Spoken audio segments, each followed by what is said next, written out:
League of Legends, The Lord of the Thousand Year War. This video is purely for entertainment and does not infringe on copyrights or laws. The rights to the novel and image belong to the original author. We do not claim ownership. Don't like waiting and want to listen to this fanfic in full now? Subscribe to our Patreon, where you'll find the best fanfics. Chapter 651 Imperial Conference, Part 1. In the Immortal Fortress, the Fortress Conference Room, the Empire's most elite and loyal soldiers loyally guarded outside the iron-like heavy gate. 22 strong soldiers wearing heavy armor and holding black iron halberds guarded everywhere dutifully, blocking anyone who wanted to break into the venue with indifferent eyes. Even if the sky fell before the door was opened from the inside, the soldiers would not allow anyone to disturb this meeting. This was the order of the Empire's Commander-in-Chief, approved by the Supreme Command, and no one could disobey. Those who trespassed, no need to report or judge, can be killed on the spot to serve as a warning to others. In the conference room, Brown Darkwill, with a long black beard and a face as majestic and solemn as a prairie lion, perfectly inherited the rough and heavy square face of his ancestors. The continuation of blood from generation to generation has not lost the heroic spirit of his ancestors. On the contrary, in the inheritance from generation to generation, the majesty of the superior has been completely integrated into Darkwill's blood. The Empire's great commander, who was intimidating without anger, wore a black and red dragon skin cloak and observed the 12 nobles sitting there with cold eyes. His cold chestnut eyes exuded heavy pressure, as if he wanted to find the weakness of human nature from everyone's facial expressions. Unfortunately, in his repeated scrutiny, Brown only saw suspicion and greed hidden under indifference. Everyone hid themselves deeply, having been able to occupy the top 4 so many years in an empire that believes in the supremacy of the strong. The helmsman present here naturally would not reveal any flaws. The harsh environment of survival of the fittest has long eliminated a large number of stupid and cowardly rulers. Every family has the most ancient and reliable family motto and inheritance method. Even the stupidest idiot knows to find a reliable heir among many outstanding descendants to continue the bloodline. After layers of screening, at least there are no hopeless but wanton idiots among the rulers of the empire. Everyone who appears here is a top-notch person, and they are all smart people. There is no doubt that this is a group of cunning and cruel jackals. While they bowed their heads, they secretly hid in the bushes and shook their heads and tails, flirting with the other lion that invaded their territory. Perhaps it was because of the great defeat of the Empire in Dragon Island in the past, or perhaps it was because the iron-blooded Commander Burnham, who symbolized the fate of the country and suppressed the people for 100 years, had already died on the battlefield. The Supreme Command was no longer as centripetal as it was in the past. Anyone with a discerning eye could see that the people sitting here were just hyenas who served themselves and their families.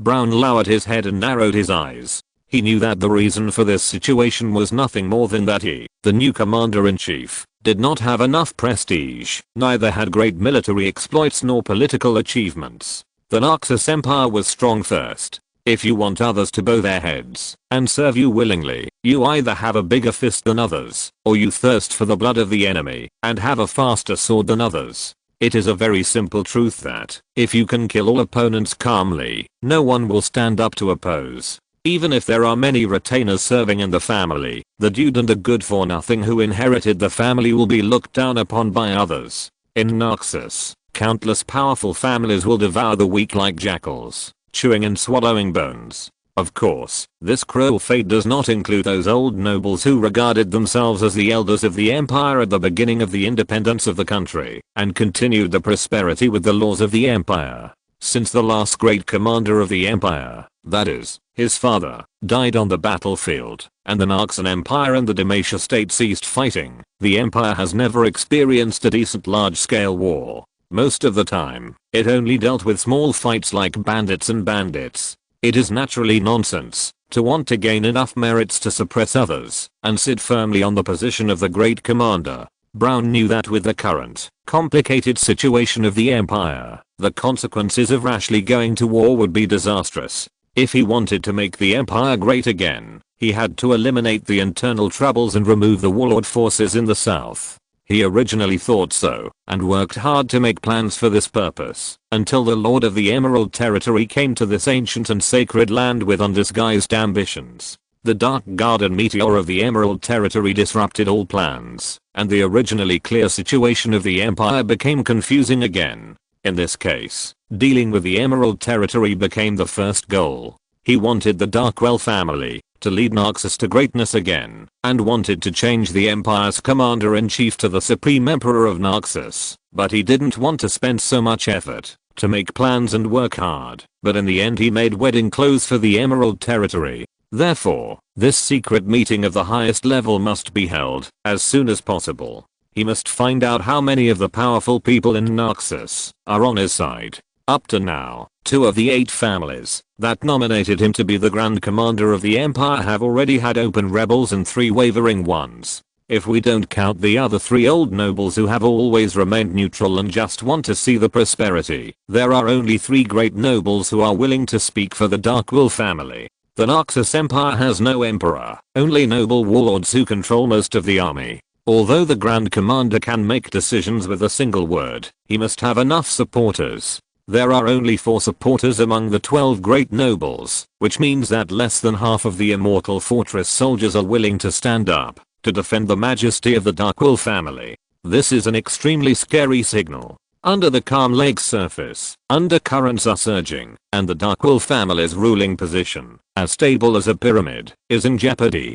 Brown raised his head and put his eyes back on the first seat. The helmsman of the Swain family, Roger Swain, who is already 56 years old, looks as handsome as a teenager, but his face and skin are extremely pale, and you can even see the purple blood vessels under his skin. The man who represents the power of the old nobility is wearing a luxurious blue stand-up collar dress. The man crossed his hands in front of his chest and played with his exquisite nails boredly. His long and smooth silver hair was tied behind his back, which made him look elegant and noble. The helmsman of the Swain family wore a gentle smile, but his eyes reflected the noble color that symbolized the blood ancestor. Scarlet Immortal, born from the purest blood power of the blood ancestor, is enough to make mortals reborn and gain unimaginable time power. This is the darkest and most secretive great power of the Empire, and it is also the first threshold for him to pursue his ambitions. If he wants to become a Scarlet Immortal with the gift from the Modi blood ancestor Vladimir, he still needs the recommendation of the Swain family, and naturally he will not provoke or embarrass the Swain family. What's more, the Swain family, which represents the 4 major old noble forces, will never become an obstacle to him, nor will they give up the prosperity and wealth they have enjoyed for nearly 1,000 years, and join the camp of the Demon Lord. After all, everyone knows that the nobles of the Emerald Territory have many rules and constraints. It is a place where even playing with a few slaves is not fun. The old nobles who have always been lawless will not abandon the light and join the dark, as long as they are not stupid. Therefore, the Swain family does not have to worry. Brown set his eyes on the second seat. Mikhail Midalder, the helmsman representing the Midalder family, wore a slightly revealing low-cut long dress. The healthy chocolate-colored skin exuded an attractive luster. The dark green agate platinum necklace on the woman's chest was held up high by a ravine, and together with the precious metal chain-shaped gemstone accessories on the face, it set off the woman's charming and enchanting face. The woman perfectly blended debauchery and nobility. Her every frown and smile showed the elegance of a noble lady. Only those cute and pretty little boys who were stared at by the female hunter's burning eyes would know how passionate and greedy this woman was in bed. Most men would be driven out of the Midalder family with a lot of money after being VIPs for a few months. Even so, many of them offered themselves to be the next guest of the woman's skirt because their brothers were willing to give it a try for their own future. There is no doubt that this is a woman who eats men without spitting out bones. However, for Brown himself, Midalder, as an old noble like Stender, does not need to worry about leaning on the Emerald Territory. Although the Midalder family is based on business and has always had dealings with the Emerald Territory, it is deeply troubled by the Emerald Territory's heavy taxes and miscellaneous taxes. In addition, the Midalder family has been a commercial competitor of the Emerald Territory for hundreds of years. As long as Mikhail is not stupid, he will not give up the basic plate that has been operating for countless years. The third seat was supposed to be occupied by the new noble family of Kekao, who controlled the Assassin Council. Now that the Kekao family publicly chose the Emerald Territory, they were placed in the last 11th place. After taking a look at Kekao, who was sitting at the last seat with his eyes closed, Brown's eyes returned to the third seat. The great noble sitting at the third seat was the helmsman of the Seraphim family, Malthus Seraphim, who was as strong as an ox, noticed Brown Darkwell's gaze. The man in heavy armor grinned, raised his right hand full of calluses and shook it, and the blue veins on his arm were as hideous as earthworms. Although Malthus's behavior was a bit frivolous, no one dared to underestimate him. Malthus was a well-known gladiator in the reckoning arena in the Empire. Just like his fame, Malthus had the top combat power to capture tigers and leopards alive and tear lizards and bulls apart. Not to mention that Malthus was also the general of the Seraphim regiment. Brown nodded, which was considered a response to Malthus's greeting. The Seraphim family is the only one of the old nobles who holds military power. Together with the Darkwell family, they control the inner city guards of the Immortal Fortress. In order to deepen their ties, the two families have always maintained the tradition of marriage, which can be said to be an unbreakable alliance. Looking away from Malthus's face, Brown knew that the Seraphim family would be a diehard supporter of the Darkwell family. Sitting in the fourth seat is Brunsk Light, the ruler of the Light family. Brunsk also received the great gift of the Blood Ancestor, and became the only Scholar Immortal among the 13 families. Brunsk, who is already 78 years old, has a handsome and enchanting face. The man with brilliant silver short hair is the most famous Night Prince at the Imperial Court banquet and a top hat maker that many nobles love and hate. It is said that he has mastered the charm technique taught by the Blood Ancestor. Brunsk has unclear relationships with many noble ladies and girls. There are also more ignorant girls who are eager to become Brunsk's mistresses. His lifestyle can be said to be very indecent. For Brown, he did not like the Wright family, who were also old nobles. A quarter of the missing population in the Empire came from the Wright family and the slave-catching guards affiliated with the Wright family. The rest either died in the reckoning arena, or were cultivated by the Scholar not to become suppliers. After all, immortality does not mean there is no cost. There is nothing wrong with letting inferior blood feed noble blood. From another perspective, those people are just living in the bodies of nobles in another form. In addition to controlling the slave trade and operating most brothels, the Wright family can be said to be synonymous with the unrighteous family style of the Naxos Empire. In the upper class of the empire, they openly abandoned the traditional Raxi spirit and brought out hedonism and hedonism to the extreme. The members of the Wright family often took the initiative to organize the noble circle to have fun, and they also liked to seduce wives and noble ladies, carrying forward the legacy of Wendy Wu. What's more, the Wright family would regularly arrange masked noble ladies who were not satisfied with the status quo to act as female bodhisattvas to give alms in the slums, under the beautiful name of to achieve physical equality in the empire. The Wright family can be said to have lowered the moral standards of the empire by its own strength. For a time, countless illegitimate children and adopted children sprang up from the ground, and newborn babies popped out of the fields like bamboo shoots after rain and cried loudly. Looking around, the fields of the empire were green, with only peasant women and no farmers. For such old nobles, Brown, who wanted to revive the empire, naturally didn't like it, but he wouldn't interfere too much with the Wright family's industry. First, the Wright family did not violate the bottom line of the empire. It would only redeem the fatherless and motherless war orphans instead of the nobles and meritorious families. Second, the dividends of the Wright family were shared by the Darkwell family. Under such circumstances, Brown naturally had no reason to interfere. It would be better to say that the operation of the Wright family would greatly promote population growth, fill the gap in young and middle-aged people and combat effectiveness, and turning a blind eye was the best choice. If there was anyone other than the Seraphim family who was least likely to join the Emerald Territory's camp, it would be the morally corrupt Wright family.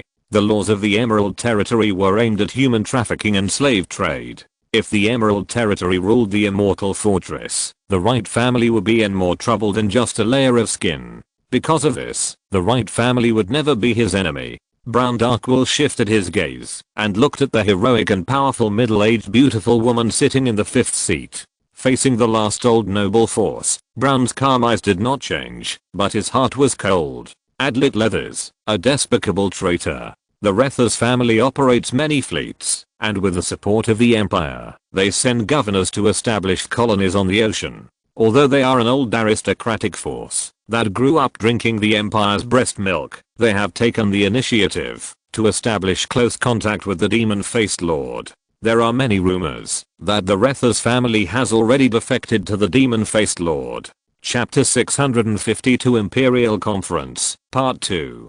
Brown Darkwill's sight continued to move, looking at the remaining new nobles. The 6th seat, the Cecilia family, Earl Sidney Cecilia. 150 years ago, the Cecilia family started out by casting weapons. After years of research, they overturned and improved the Empire's use of black iron ore, innovated the thousand forging steel smelting method, mastered the Empire's most advanced weapon forging technology, and was responsible for providing the Empire with excellent war masons and weapons and equipment. The 7th seat, the Clayton family, Earl Wallace Clayton. The Clayton family started out with winner-making technology. In the past 200 years, the Clayton family has opened 5 large wineries in the Empire. After several generations of operation, they are rich enough to rival a country. Unlike the Blackthorn Winery, which specializes in serving the nobles, the Clayton Winery focuses on the civilian class of the Empire. The Clayton Mead and Clayton Rye produced by it are both indispensable and friendly drinks in taverns.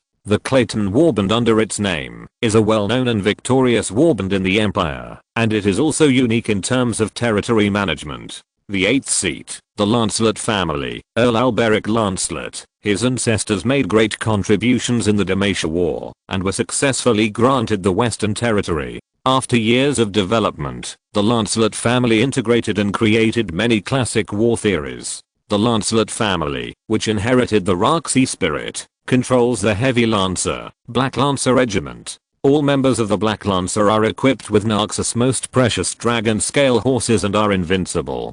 The 9th seat, the Sexter family, Count Ignis Sexter. The ancestor of the Sexter family is the famous Narxan Hand, Scion. After Sion's state funeral, the Sexter family's power became the object of pursuit of the Narxan Empire, and its power was at its peak. However, the Sexter family did not become ostentatious, but was more low-key and restrained than before. Instead, the Sexter Warband inherited the spirit of the Scion Warband and became the banner of the Empire. The Iron Army of Narxus. The Sexter Warband suppressed the northern prairie of the Empire, frightened the northern barbarian bandits, and was also responsible for resisting the southward invasion of Freljord. The 10th seat, the Eashausen family, Viscount Dennis Eashausen. The Eashausen family made a fortune with military merits, and eventually based themselves on the research and development of war equipment and the development of ancient relics. The family's power also involved overseas luxury goods trade, and was closely connected with the Leathers family before the Leathers family chose the Emerald Territory.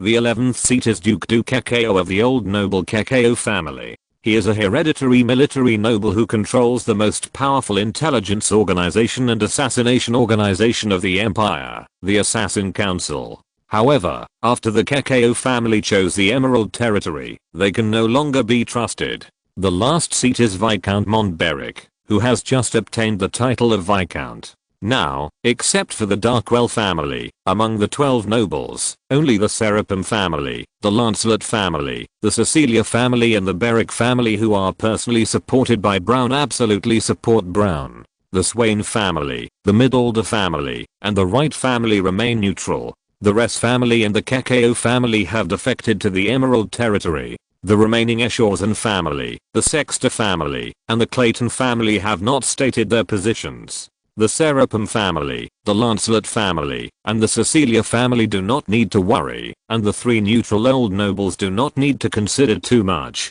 For Brown, the main purpose of this meeting is to deal with the Kekao family and the Ress family, and to confirm which side the 3 families that have not yet stated their positions are facing. It was a long story, but it took only 2 seconds for Brown to look around. He took in everyone's expressions, and said in a deep voice, "I believe everyone should be able to guess the purpose of my convening an emergency meeting of the Supreme Command. The Demon Lord of Emerald Territory is coming with great momentum. He must have some ulterior motives to lead his troops here without the permission of the Supreme Command's garrison. At this point, Brown Darkwill glanced at Dukekeo, who was resting with his eyes closed, and Adlitress, who was concentrating on fiddling with the dagger in his hand, and his voice turned cold. The Empire has been established on this sacred land for 1,000 years. The Immortal Fortress is the glorious place of the Empire. It must not be desecrated or offended, even an Emerald Territory. I propose that the Supreme Command issue an expulsion order to let the troops of Emerald Territory leave this land. What do you think? Mont Boric looked up at the Commander-in-Chief and knew that it was not the time for him, the Viscount, to speak, so the man lowered his head again. As expected, the distinguished Malthus Seraphim spoke first. Emerald Territory is already part of the Empire. Even if it has obtained the right to explore independently, it should not be so rude. I respect the Demon Lord, but in this matter, the Demon Lord should give a reasonable explanation. Before that, the troops of Emerald Territory should not be stationed outside the city. I support the opinion of the Commander-in-Chief. Alberic Lancelot, who was dressed in military uniform, looked serious. Without the order of the Supreme Command, any act of mobilizing troops is tantamount to treason. Emerald Territory, you must withdraw your troops. Brown nodded and looked at Mont Beric, who took the opportunity to say something. I also support the Commander-in-Chief's decision. Mont Beric secretly breathed a sigh of relief when the Commander-in-Chief looked away. As the newly promoted Viscount supported by the Darkwell family, the Beric family had no choice and could not afford to offend anyone present. Any decision that displeased the Darkwell family would bring disaster to the Beric family. Although he was a nobleman in name and had a seat in the Supreme Command, he was a pure voting machine. If you want to become a real noble, you have to change the word Zetabo. Just as Mund was fantasizing about the ambitions of the Boric family, Brown, with a calm smile, had already pointed his finger at Dukekeo. I wonder what General Kekeo thinks of this? Dukekeo opened his grey eyes and glanced at Brunskright. His voice was very calm. I think the Commander-in-Chief should also know what the current situation in Naxos is like. Cults are rampant, people are missing, and there are violent murders. Until now, there are still many unsolved cases that have not been solved. As the ruler of the Emerald Territory, the Lord of the Demon Face, is such a noble status. If there is no guard to protect him, once he encounters danger in the Immortal Fortress, Naxos will have an unprecedented civil war. Rather than risking civil strife, it is better to let the Lord of the Demon Face take charge of his own safety. Brunsk's mouth corners were a little more curved, and the handsome Duke supported his chin with his arm and smiled slightly. General Kekeo, I don't think the Empire will let the Lord of Emerald Territory be responsible for its own security. As the most powerful intelligence agency in the Empire, can't the Assassin Council protect the Lord of Demon Face? Please don't make excuses for your incompetence. Duke Kekeo responded to Brunsk's gaze. His face was calm and unmoved. This is exactly what I want to explain, Duke Brunsk. After my investigation, there seems to be the shadow of some great nobles behind the cult. Every time my men want to search, those rats always like to hide in places that cannot be searched. When it comes to catching rats, I'm indeed incompetent enough. I can't even clean up the rats and rat holes. I don't think I have the ability to protect the Lord of Demon Face, so I choose to give up the post of General of the Assassin Council. At this point, Duke Kekeo looked at Brown with a gloomy face. Please choose another virtuous person, Commander-in-Chief. Hearing this, Brown wanted to roll his eyes. Everyone knew that the Assassin Council was firmly controlled by the CAU family. It was probably because they had just airdropped a leader, and the leader died suddenly the next day. Who dared to take over the position of the General of the Assassin Council? With a smile on his face, Brown's tone slowed down. General CAU, this is wrong. Under the leadership of the General, the Assassin Council has eliminated many enemy spies and cleaned up many heretics and evils. It is more appropriate for General CAU to be responsible for the safety of the Demon Lord. Don't underestimate yourself. Roger Swain's scholard eyes flashed a red light, and then he turned his attention back to his fingernails. I support General CAU's opinion. The Empire is indeed not peaceful now. Besides, as the Demon Lord, I'm more qualified than anyone else to lead the army into the Immortal Fortress. Turning his head to look at Adlet, Brown said lightly, "General Adlet, don't forget that you are still a member of the Supreme Command. You should think about what decision you should make." Adlet frowned and his voice turned cold. "General, I have never forgotten that I'm a member of the Supreme Command. I just want to remind you that the Demon Lord of Emerald Territory is a legendary figure thousands of years ago. The main city of Emerald Territory, Fidlet, is the most advanced and beautiful city in Valoran. After the Empire overthrew the tyranny of Uzal, Emerald Territory has become the symbol of the Empire. How many items in your home now come from the workshop of Emerald Territory? How many talents come from the War Academy of Emerald Territory? Excuse me, if the Demon Lord wants to attack the Immortal Fortress, who can stop him from doing so given the current situation of the Empire? Instead of worrying about it, it is better to relax and make friends with the Demon Lord, to avoid friction and misunderstandings." Although the faces of the people present were not very good, they did not refute it, because what Adlet said was unpleasant, but it was the absolute fact. How powerful the Emerald Territory is. Anyone who visits the Emerald Territory as a normal traveler will understand this. Whether it is technology, magic, or urban management system, Fidlet has always been the vein of the entire continent. Strictly speaking, all the nobles of the Empire are Fidlet students, without exception. This does not include the military strength of the Emerald Territory. When the three armies of the Empire attacked Demacia, they suffered a miserable defeat after a hard battle. It was still the Emerald Territory that sent envoys to take back the bodies of the Imperial generals such as Scene. Without spending a single soldier, only one envoy made the unyielding Demacians choose to surrender. How powerful the Emerald Territory is self-evident. I agree with the views of Generals Kekao and Adlet. Now the Empire is indeed not suitable for friction with the Emerald Territory. Don't forget that there are still a few disloyal guys in the south of the Empire who need to be dealt with. At that time, we may have to rely on the power of the Emerald Territory. Wallace Clayton's attitude made Brown a little wary. In my opinion, the main question now is why Lord Demonface of Emerald Territory came to the Immortal Fortress. I wonder if the Commander-in-Chief knows the purpose of Lord Demonface.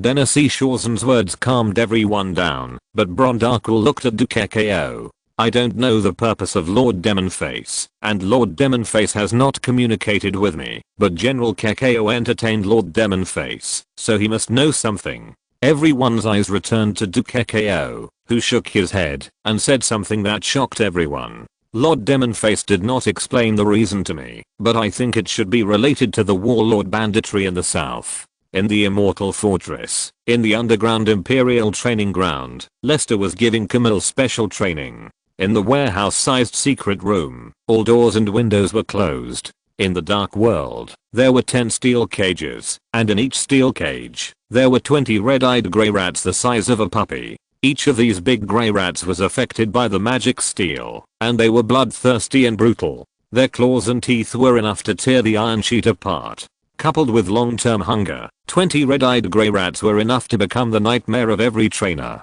At this moment, Lester was standing next to the first steel cage, and opened the cage door. Squeaky, squeaky, squeaky. The 2 big grey rats escaped from the cage without hesitation, and first paused beside Lester. After smelling the disgusting smell, they rushed towards another human not far away with scalded eyes without looking back. Camille, with her eyes blindfolded, stood in a circle with a diameter of 3 meters, with only a 15-centimeter short dagger in her hand. The girl pricked up her ears to confirm the direction of the rat's cry. Squeaky, squeaky. The red-eyed rat split into 2 sides and pounced on Camille at the same time. When the distance was less than 1 meter, Camille's body finally moved. She staggered her feet to avoid the attack from behind. At the same time, she bent down and slid across the ground. The dagger in her hand stabbed into the lower abdomen of the red-eyed rat and pulled hard. Squeaky. The first rat whose belly was ripped open cried out. Blood spilled all over the ground, and it fell to the ground and died. The second red-eyed rat turned around and waved its claws at the girl. Whoosh.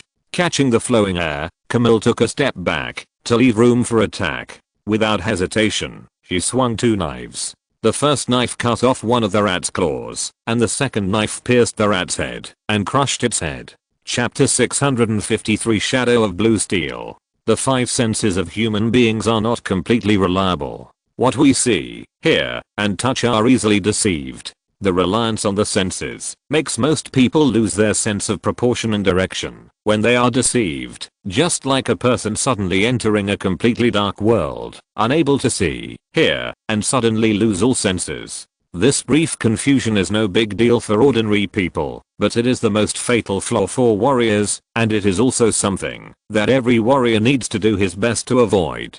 To avoid this, you must always understand the direction of the sword, learn to perceive the environment with your heart, see through the illusion, move at will, and do what you want. This is a way of fighting that is far superior to the five senses. Sir, I don't quite understand. The heart can only beat. How can it be used to perceive the environment? Although you don't have a talent for magic, you are a natural warrior with super perception. Camille, use the meditation and spell power application methods I taught you. Extend your thoughts and use spell power to try to describe the world in your heart. When you do this, you can accept the first task I give you. Camille killed a few red-eyed grey rats easily, but she felt that she was not perfect enough. Being satisfied with being qualified is a kind of humiliation to herself. The pursuit of perfection is a standard that her life should have. To achieve the greatest growth in the shortest time and to be recognized by the superiors is the new goal she has defined for herself. Only on this road, she does not need to find any reason to make herself work harder. Rather than saying that this is a world in my heart, it is better to say that I'm using the sounds around me to perceive the world. So what is a world in my heart like? How can I see the world in my heart? Curse power. How can I use this mysterious energy that only Ionians can use? In a silent environment, Camille, with her eyes closed, can vaguely see the direction of the enemy's attack from the sounds around her. It is not difficult for her to defeat such an enemy. As long as she avoids the attack for a moment, she can kill the mouse with the weapon in her hand. The only problem is that this has nothing to do with the application of curse power.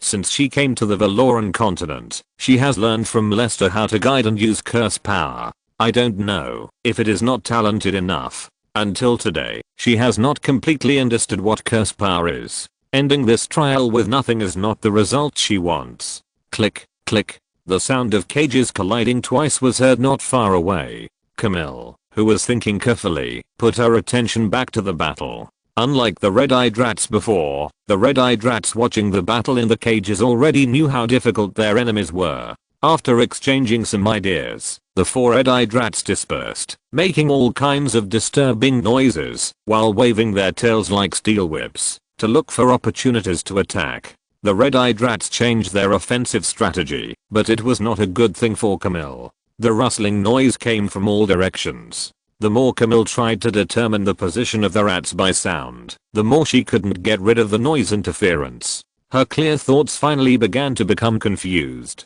It was like being in a rat hole where hundreds of rats were active. Malice was everywhere.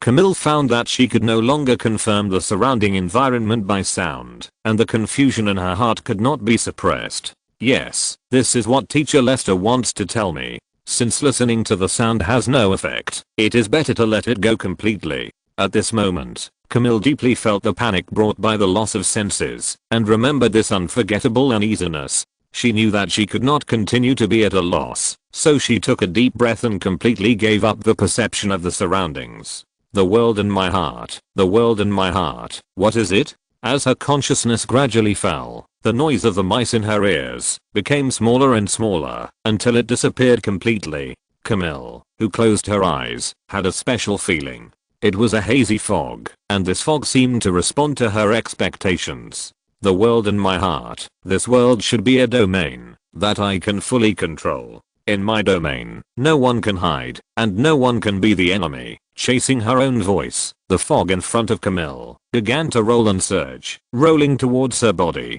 At the same time, Lester, standing in front of the cage, opened the arcane vision. The power of the arcane rune made Lester not affected by the darkness. The man stared at Camille, whose forehead was covered with cold sweat, and patted the cat Fulin in his arms. The reluctant cat Fulin could only merge into the shadow realm and act as a last insurance for the human girl. If Camille was not killed directly by the red-eyed grey rats, Lester would have countless ways to heal the girl. Lester knew that Camille was close to her limit. 2 red-eyed grey rats could still be defeated by the 5 senses, but 4 red-eyed grey rats could never be defeated by ordinary means. If she was not careful, Camille would be killed by the bloodthirsty rats. To deal with the 4 red-eyed grey rats, whether it was magic or spell power, extraordinary power must be used. The experimental mice used for combat training were not only affected by the magic steel. The red-eyed grey rats themselves had the blood of the flower rat Zionotha. They were the experimental subjects of the flower rat bloodline power. Their IQ was about the same as that of a 5-year-old child. In addition, the more red-eyed grey rats there were, the more frequent the mice would communicate. After reaching a certain number, the red-eyed grey rats could even spontaneously mutate and produce a leader with higher intelligence. With a leader, the red-eyed grey rats would undergo further population differentiation and gradually evolve into a highly aggressive and highly reproductive alien creature. In rigorous experiments, the superior red-eyed grey rats even evolved into an intelligent community similar to the red-skinned magic rats. Before the grey rats evolved further, Emerald spent a lot of effort to wipe out the new community. It can be said that the red-eyed grey rats are an extremely dangerous experimental species. Let me see your true ability, King Anguiying. Don't let me down. Lester narrowed his eyes when he realized that the red-eyed grey rats had lost their patience. Squeak. Squeak. During the long confrontation, the red-eyed grey rat approached Camille from 4 directions at the same time, launching the fiercest attack. The muscles of the 4 tails were instantly tensed, and the tails like steel whips slashed at Camille with the sound of breaking through the air. In Lester's eyes, Camille had only one way to dodge, and other ways of dealing with it would hurt her. When the danger was getting closer and closer, Camille did not dodge, nor did she block it with the dagger in her hand. She just stood there and showed a grim smile. Thank you for using your life to let me see a new world. The next moment, a blue halo emerged from Camille's body, and most of the blue cursed light flowed to the dagger in Camille's hand, and a small part was guided and absorbed by Camille's body. Shadow flash. Lester narrowed his eyes. Time seemed to slow down at this moment. 4 tails that were difficult to see with the naked eye slowly moved towards Camille from different directions. Camille's body still maintained a swift speed. She easily avoided the attack by bypassing the tails. The strengthened green dagger in her hand cut through the rats' tails one by one. I thought Camille's counterattack was over, but Camille moved her feet again, took graceful dance steps, and sent the dagger into the head of each rat, and then calmly returned to the original place. Squeak, squeak. Amid the wailing of the rats, the things in Lester's sight returned to normal speed. After a few screams of fear, 4 red-eyed grey rats died at the same time, and 4 more broken tails appeared on the ground. Camille maintained the posture before the action. Lester's mouth was more smiling, and he applauded the elegant dancer. Camille, you succeeded, even better than I thought. Hearing Lester's praise and applause, the girl suppressed the joy in her heart, but kept calm on her face, and bowed to the man not far away. It's not that Camille is good, it's that the commander taught her well. Next, I will release all the mice. Are you ready to deal with trouble? With a pursed mouth, Camille easily grasped the dagger in her hand. Commander, I'm ready.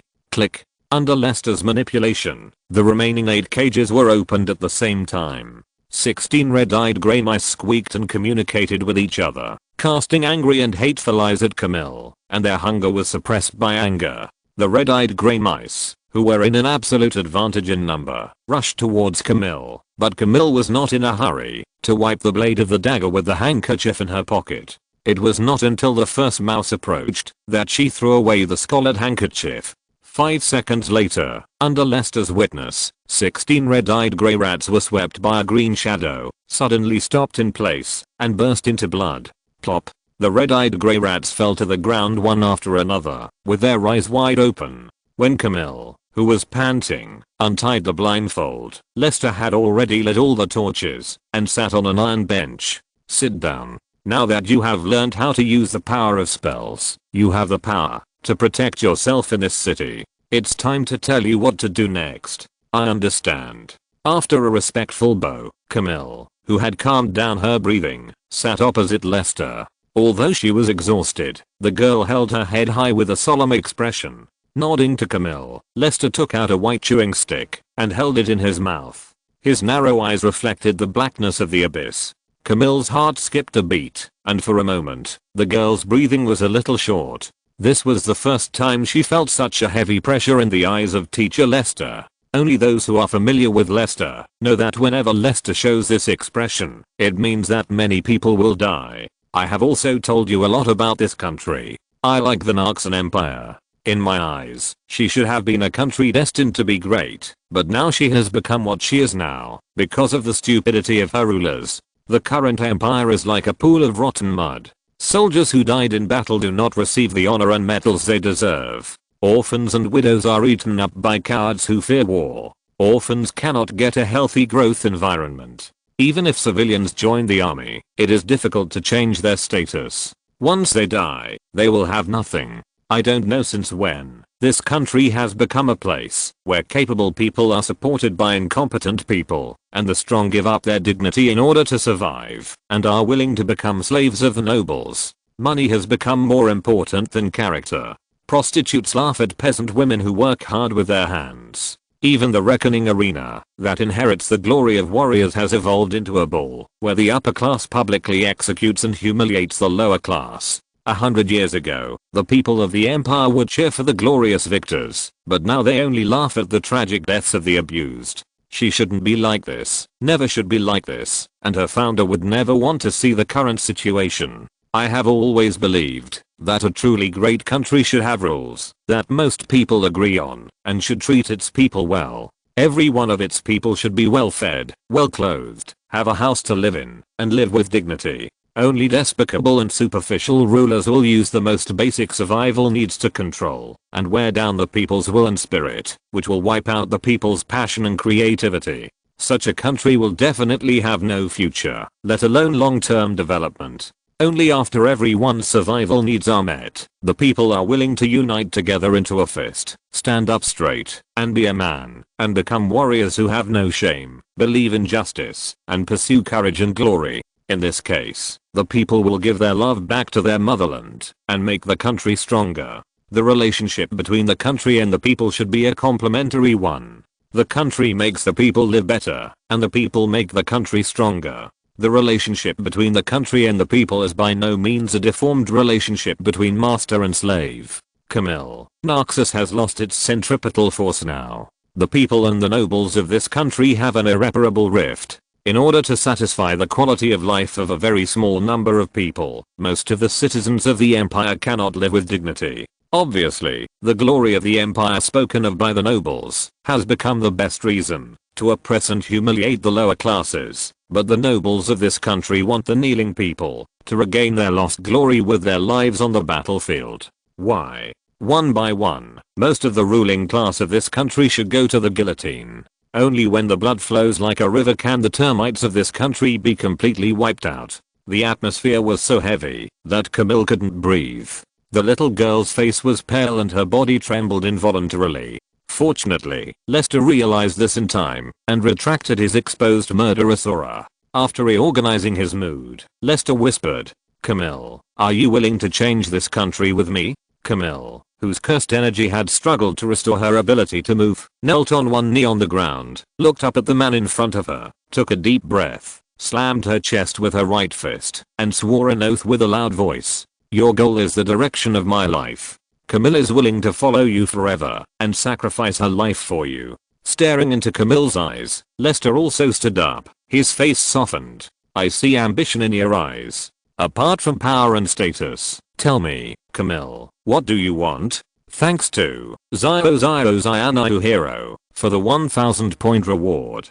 Now is the double monthly ticket period. Please vote more. This is the greatest encouragement for Poppy, who stays up late. If you're listening to this novel on a channel other than Fanfic World, it means they downloaded and uploaded it without effort. We cordially invite you to visit our channel, Mundo Fanfic Novelos. There you'll find the original version of this story and you can explore many other novels of various genres. We're waiting for you to immerse yourself in a world of incredible novels. Chapter 654, Camille's Choice. Can I really say it? Camille, who was heroic and tomboyish, was a little embarrassed to speak at this moment. Lester smiled slightly. Maybe this is the contrast? Pulling Camille up from her kneeling position, Lester gently stroked Camille's jet black hair.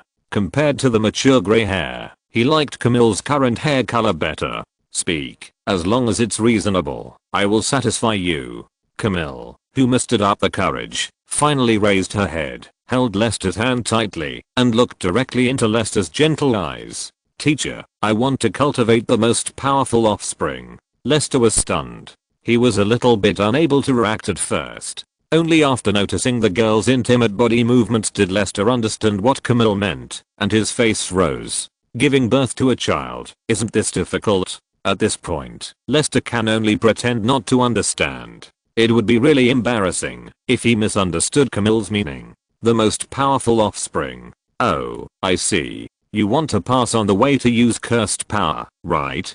I don't have any objection to that. Of course not that. The shy girl suddenly puffed up her face, put her hands on her hips with full momentum, and pointed at the man pretending to be stupid. What I mean is that Mr. Lester is the most powerful in the world. I want to have a child with Mr. Lester, just like my parents gave birth to me. If it's a boy, he will be named Castor, and if it's a girl, she will be named Lemuel. The boy will become the most powerful warrior in the empire, and the girl will become the most beautiful little princess. Father Lester and Mother Camille will hold the little princess in their hands and never let her suffer any grievances. Seeing that Camille had already thought of the child's development path, Lester was a little dumbfounded and quickly interrupted Camille's fantasy. This topic cannot be talked about casually. Wait, Camille, don't talk about this for now. If I remember correctly, you seem to be only 13 years old this year? Who taught you these strange knowledge? Before I left, my mother gave it to me. After repeated questioning, Lester finally figured out the culprit. It turned out that Camille's mother Vicky was imparting life experience. I'm afraid that in Vicky's eyes, Camille, who was not pregnant, was not integrated into her at all. After all, Vicky gained her status by giving birth to Camille. Among the rich and noble, it is an unchanging truth that a mother is honored by her son. Listen, Camille. Lester squatted down and stared at Camille seriously. There are many women who want to give birth to my bloodline. The number is beyond your imagination. But do you know why I don't have direct descendants? Camille was stunned and thought about it, then shook her head blankly. She didn't know the root of the problem. Seeing that Camille was ready to accept the fact, Lester, who was not prepared to lie, gave a cruel answer when Camille was at a loss. Because no woman can bear my power, no woman can perfectly blend with my blood and generate new life.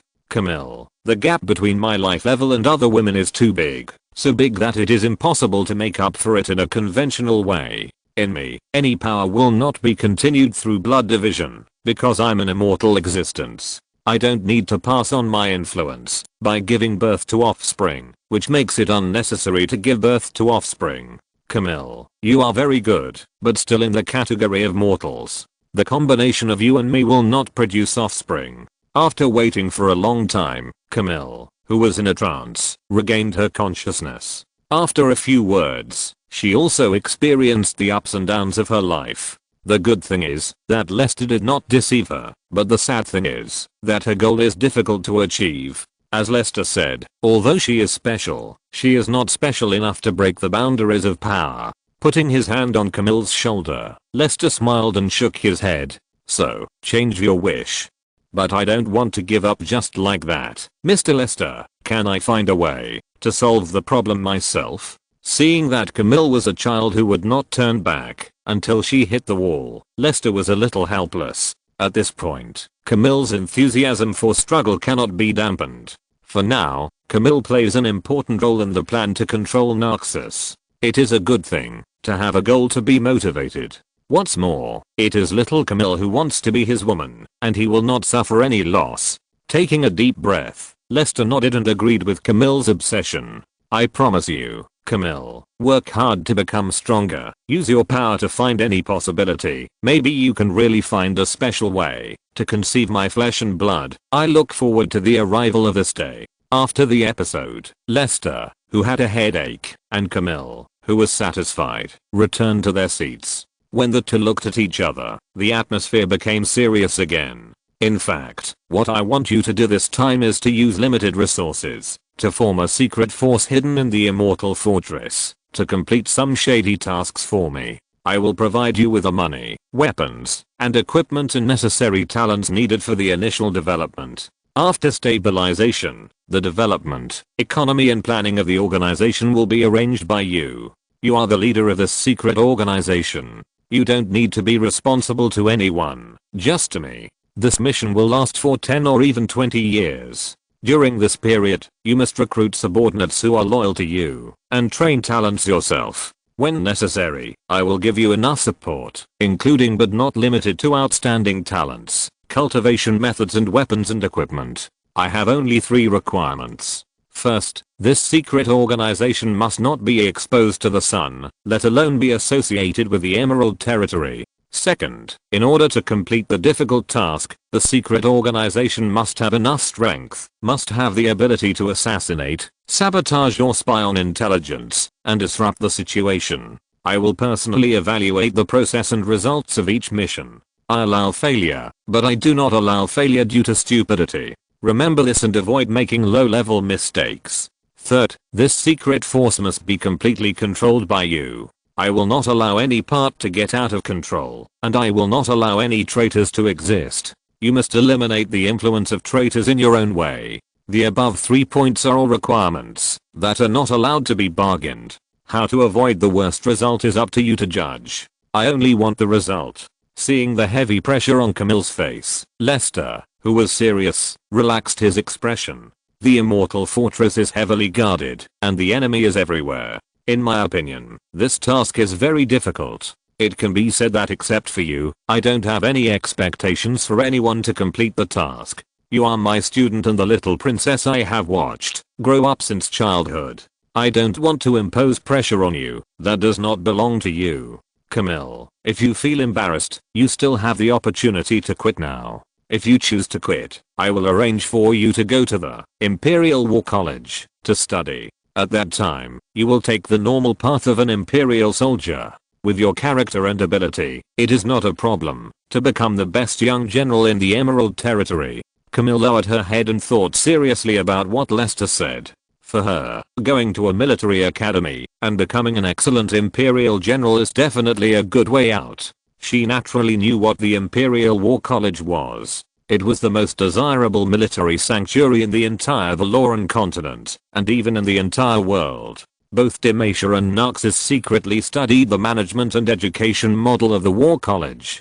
The War College taught a variety of military theories. There was no boundary between nobles and civilians, only age restrictions. Any Emerald Territory citizen who passed the theoretical exam and physical test and was under the age of 25 was eligible to enter the War College for further study. Students who graduated from the War College would receive a personal ability assessment that would affect their lives. As long as they took this assessment report, no matter where they went, there would be countries and forces offering olive branches. The worst graduates could also join the Emerald Territory's Legion and become a low-level officer. Excellent graduates could even directly become a military strategist of the Imperial Legion. At that time, as long as they fought a few battles with the Legion, they could be promoted to a mid-level officer. This path was bright and open, but Camille considered another aspect. The world is so big, and there are so many talents in the Emerald Territory. How many people can be directly issued tasks by the Demon Lord? I want to ask, if I complete Mr. Lester's task, how far can I go compared to entering the War College? Lester smiled slightly. He didn't hate Camille's greed. If you can complete the task I gave you, you will have 2 options. One is to go to the War College to complete further studies. Judging from your achievements, you will be at least a senior officer after completing your studies. It will not be a problem for you to become an Imperial General. The second is to join the Night's Edge for training and try to win the supreme power of the Night's Edge's first assassin. Lester smiled faintly. Defeat all competitors with my support. Then, you will be the leader of Night's Edge appointed by me. The intelligence resources of the entire empire will be at your disposal, and you will also control Night's Edge. Night's Edge, the first assassin. Camille's body trembled with a tingling scalp. Family members know their own business. The glamorous spy organization of the Firoz family can be said to be a castrated version of the Assassin's Council. If it had not been improved by several generations of chief spies, the spy organization would not have the current strength and status. Even so, the spies of the Firoz family are also a feared existence in Piltover.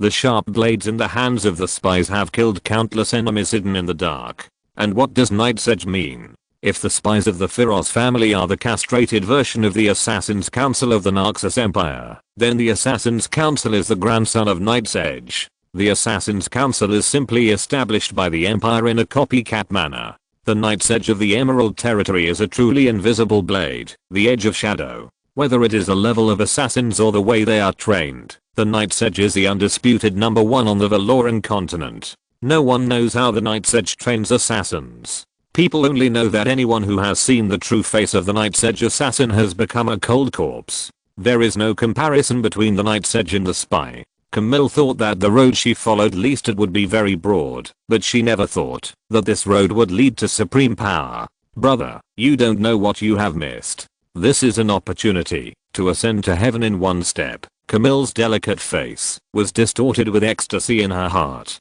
The girl finally suppressed her excitement, knelt on one knee, and bowed her head.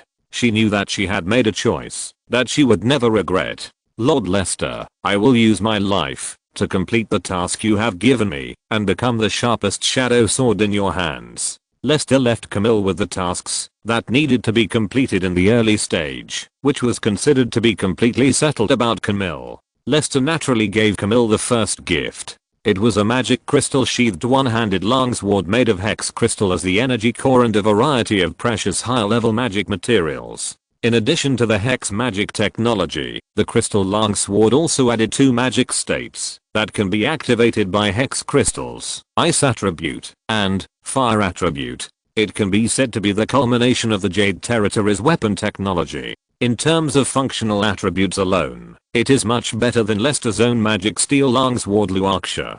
The crystal sword is clear blue in the sun and looks like jadeite. After activating the hex crystal in low light or dark environment, it can be invisible and shadowless, or transformed into fire and ice attributes. The sword is about 130 centimeters long, double-edged, with a sword guard, and has a cold and capable style, which perfectly matches Camille's personal temperament. In order to commemorate Camille's life trajectory that was completely changed by him, Lester named her Blue Steel Shadow.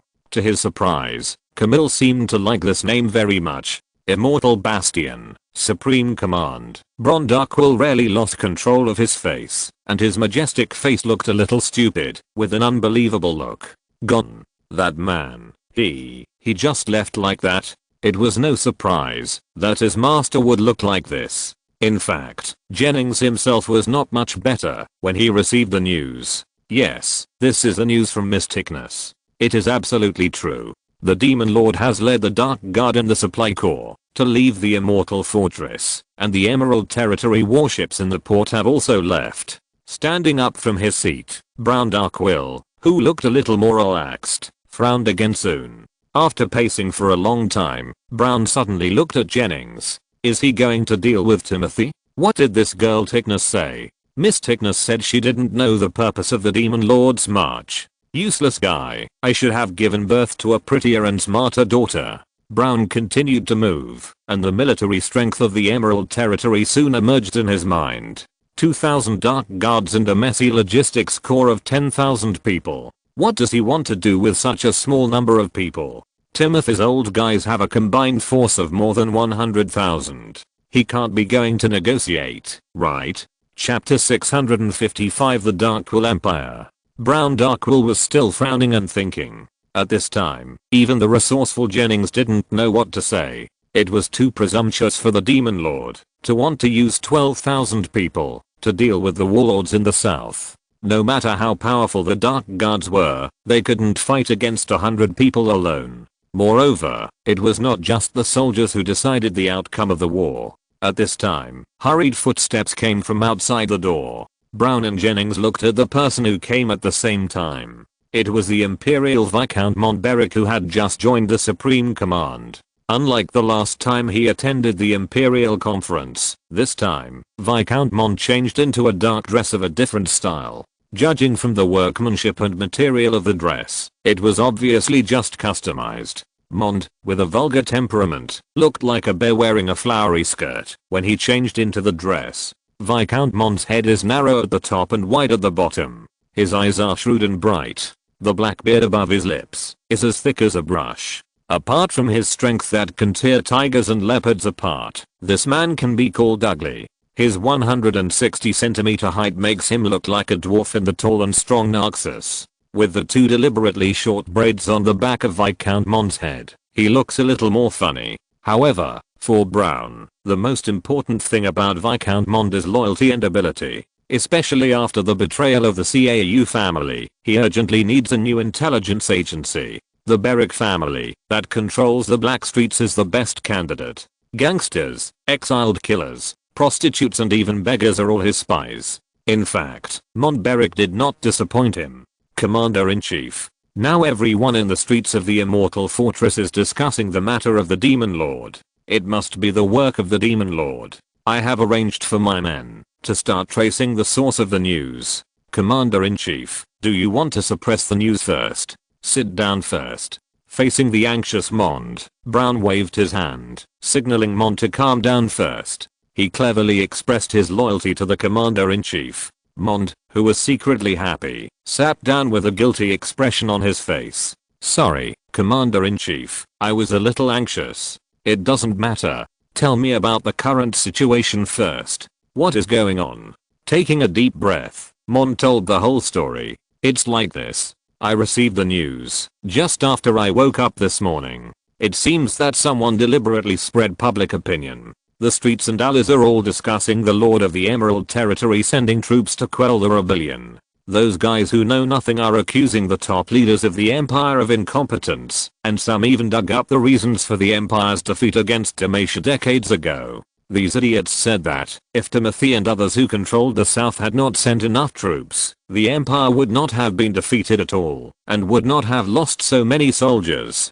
In addition, they also accused the top leaders of the Empire of holding meaningless meetings, and not being able to free up their hands to deal with the traitors in the South for such a long time. Commander-in-Chief, although I don't quite understand, I personally think that this is not a good thing, and the people who spread the rumors must have bad intentions. Jennings, what do you think? Brown looked at Jennings thoughtfully, and Jennings nodded with a serious expression. The people of the Empire have long been dissatisfied with the traitors in the South. Now the actions of the Emerald Territory are undoubtedly trying to win people's hearts. Commander-in-Chief, in my opinion, the Emerald Territory has great ambitions. If the Emerald Territory really recovers the South, we must face 3 sharp problems that must be solved. First, the South, which belongs to the Empire, is recovered by the Emerald Territory. Who should it belong to? According to legal principles, South Valoran should be returned to the Empire, but the situation of the Emerald Territory is special. If it is in the interests of the people, the Emerald Territory has enough reasons to interfere in the affairs of the South and not return it. Second, who is the legitimate nexus between the Emerald Territory and the current Empire? Excuse me, although the Empire has been promoting the glory of the Empire revived by General Scene, the effect is not obvious.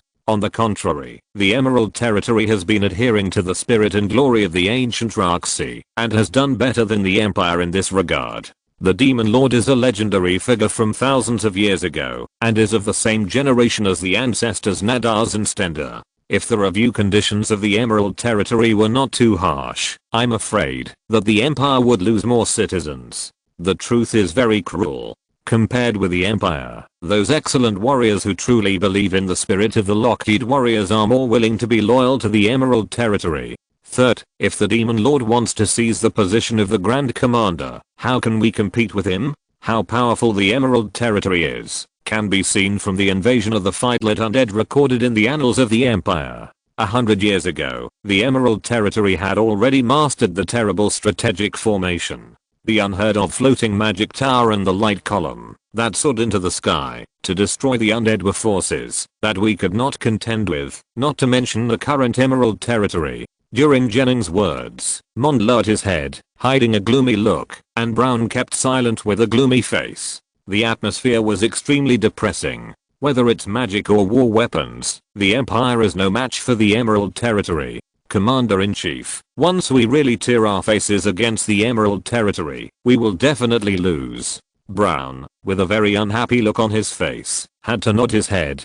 How strong is the Emerald Territory? Anyone who knows a little bit about Fight-Lit will understand that, whether it's national policy or law, or hidden military power, the Emerald Territory is a freak that does not belong to this era.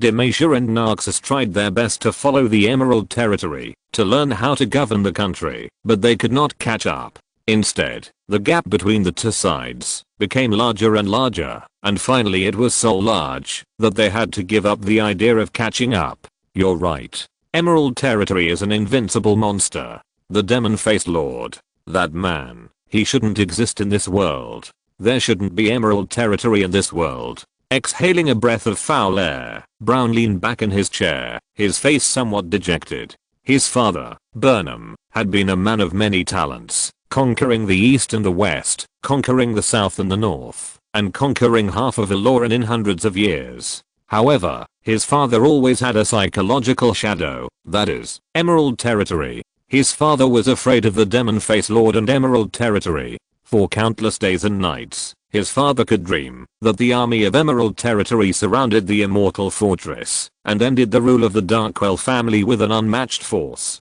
In the personal biography of the Darkwell family, Burnham had imagined countless ideas to fight against Emerald Territory, including but not limited to assassination, division, destruction, and even forming an alliance with other countries to attack Emerald Territory together, but in the end he could only give up helplessly because the strength of Emerald Territory had exceeded his imagination. If the rule of the Darkwell family could be continued as it was, once the Emerald Territory was provoked, the bad results would probably come faster. Thinking of this, Brown couldn't help but sigh. His father couldn't deal with the Emerald Lord.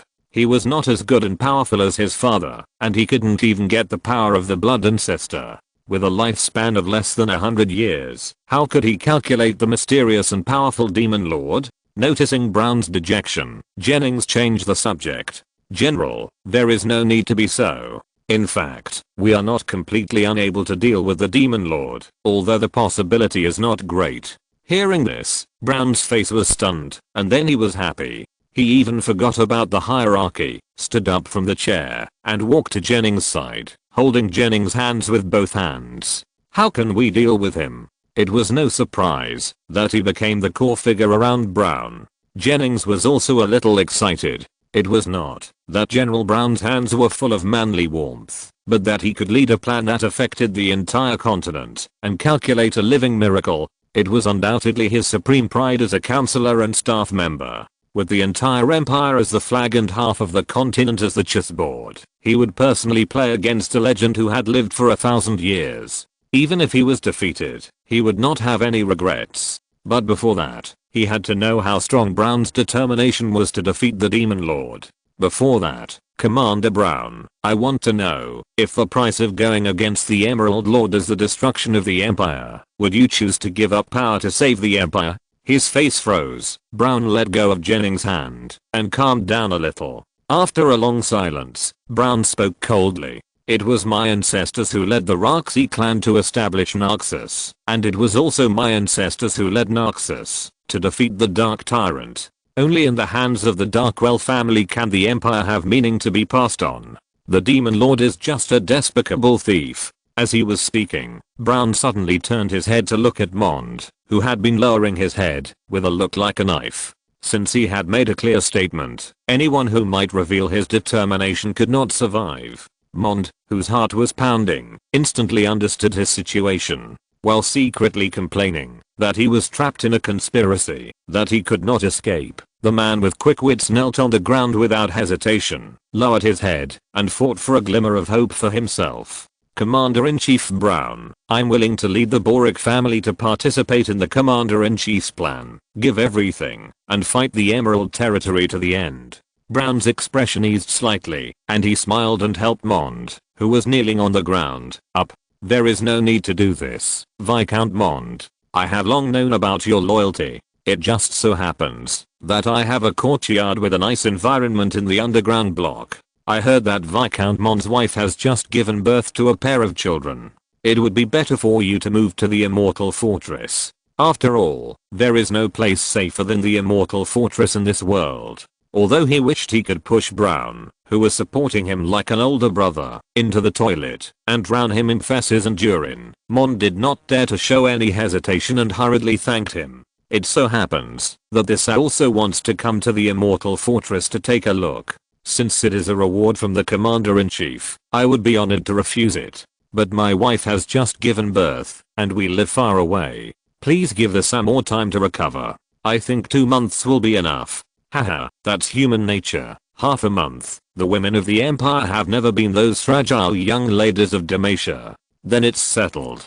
During this time, Viscount Mond will live in the Immortal Fortress, and I will pay for all your food and clothing. Jennings, see that? Viscount Mond is such a good husband for taking such good care of Lady Thissa. I have to admire him. Jennings glanced at Mond, whose smile was a little stiff, smiled slightly, and nodded in agreement. Viscount Mond is really a role model for men. If all the men in the Empire were as devoted to their families as Viscount Mond, there wouldn't be so many illegitimate children.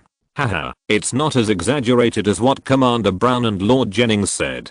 He wanted to strangle Brown to death, but Mond knew that he had no chance to escape. If he didn't agree now, he might not see the sun tomorrow. With the hostages of the Beric family in his hands, Brown suppressed his sudden murderous intent. Viscount Mond, don't interfere with the spread of the speech, otherwise those idiots will be even more disgusted.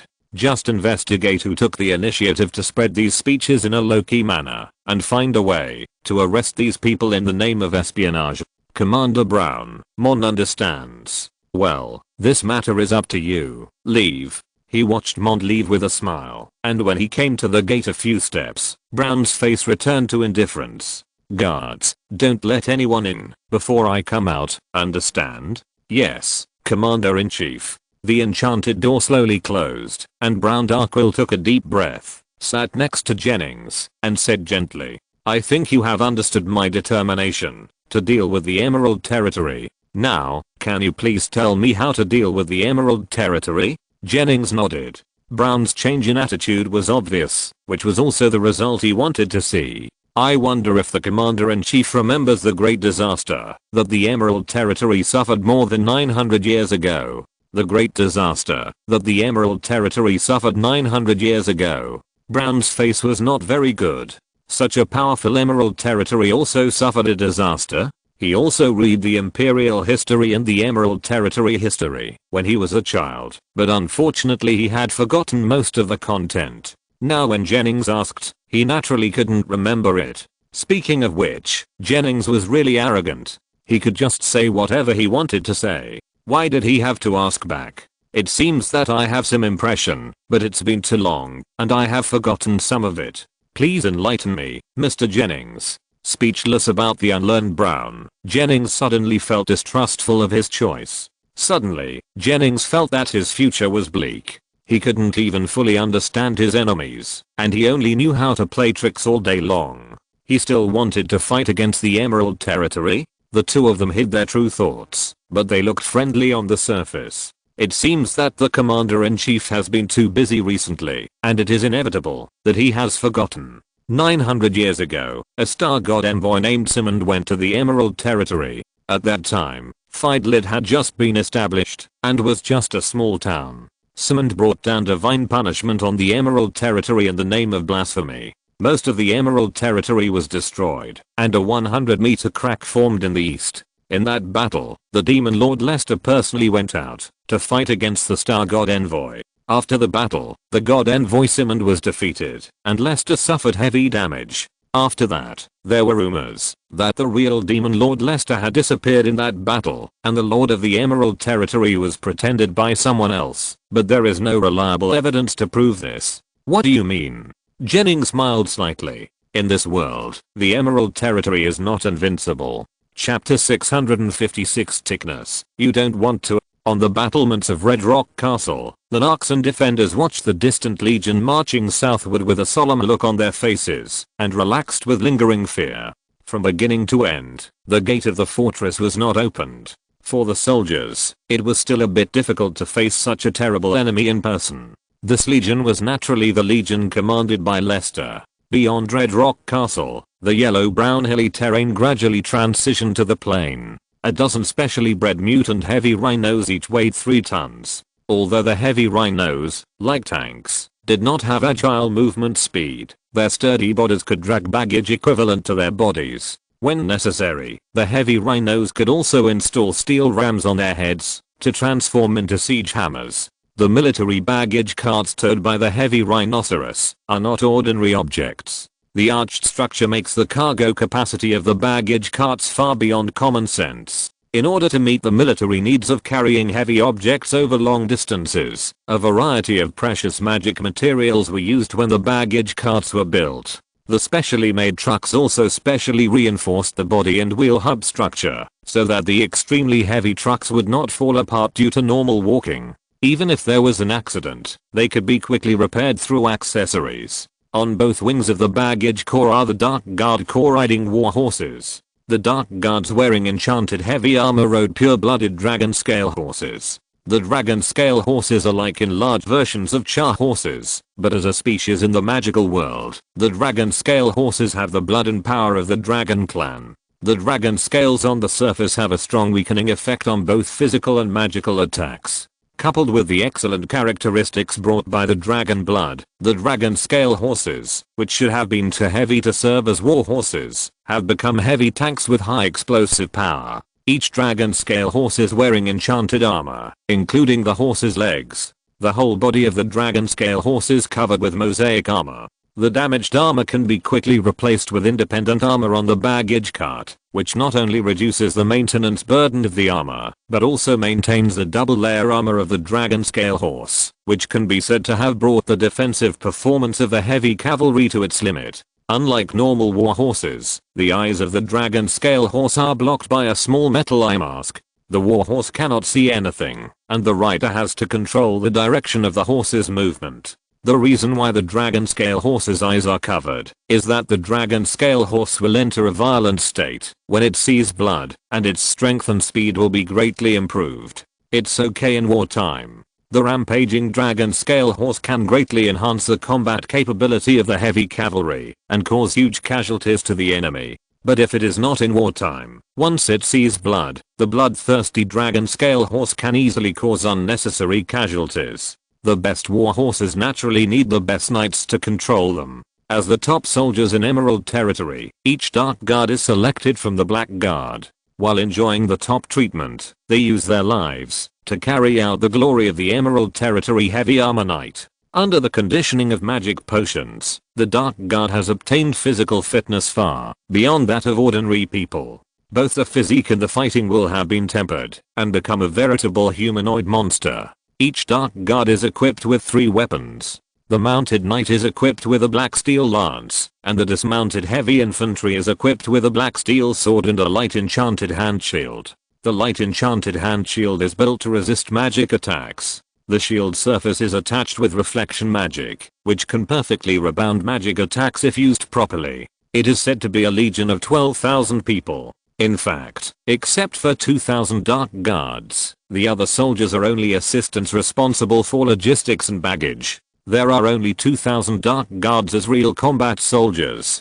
The military supplies and food supplies carried on the baggage cart were enough for 12,000 people and 2,000 dragon scale horses for 4 months. The herbivorous heavy rhinoceros did not need additional supplies, only grass every once in a while. Sitting in the core carriage of the team, Lester half closed his eyes and leaned on the arms of the little maid, feeling the warmth of the world. Behind Lester, Tickness, who was dressed in a maid outfit, blushed and peeked at the handsome face of the man from time to time, gently kneading his shoulders. Although they had been together for a while, she was still a little shy, not as carefree as before. For some reason, the man in front of her always had a strange attraction to her, making it difficult for her to look away. Tickness, use a little more strength. Use the strength of your sword. Don't be afraid of pinching me. Okay, master.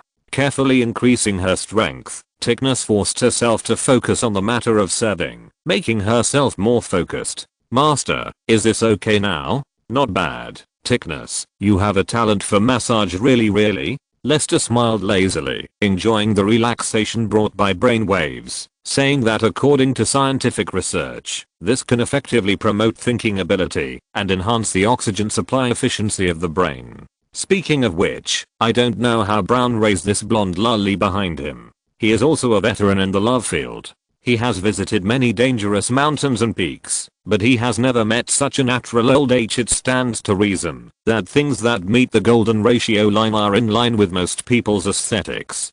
Tignis, who is not tall, will definitely not look good with age, who is the size of a basketball. The fact is that Tignis perfectly controls her own strengths and perfectly shows her cuteness and sexiness. It is said that Tignis did not pay attention to body maintenance before she got married. The girl herself has the gluttonous attribute of a big stomach. In this case, she can still maintain such a devilish figure. This is really God's food. By the way, Tignis, I heard that you seem to have learned swordsmanship. Tignis, who did not dare to neglect her, responded in a low voice. Yes, master, I learned some from a swordsmanship teacher.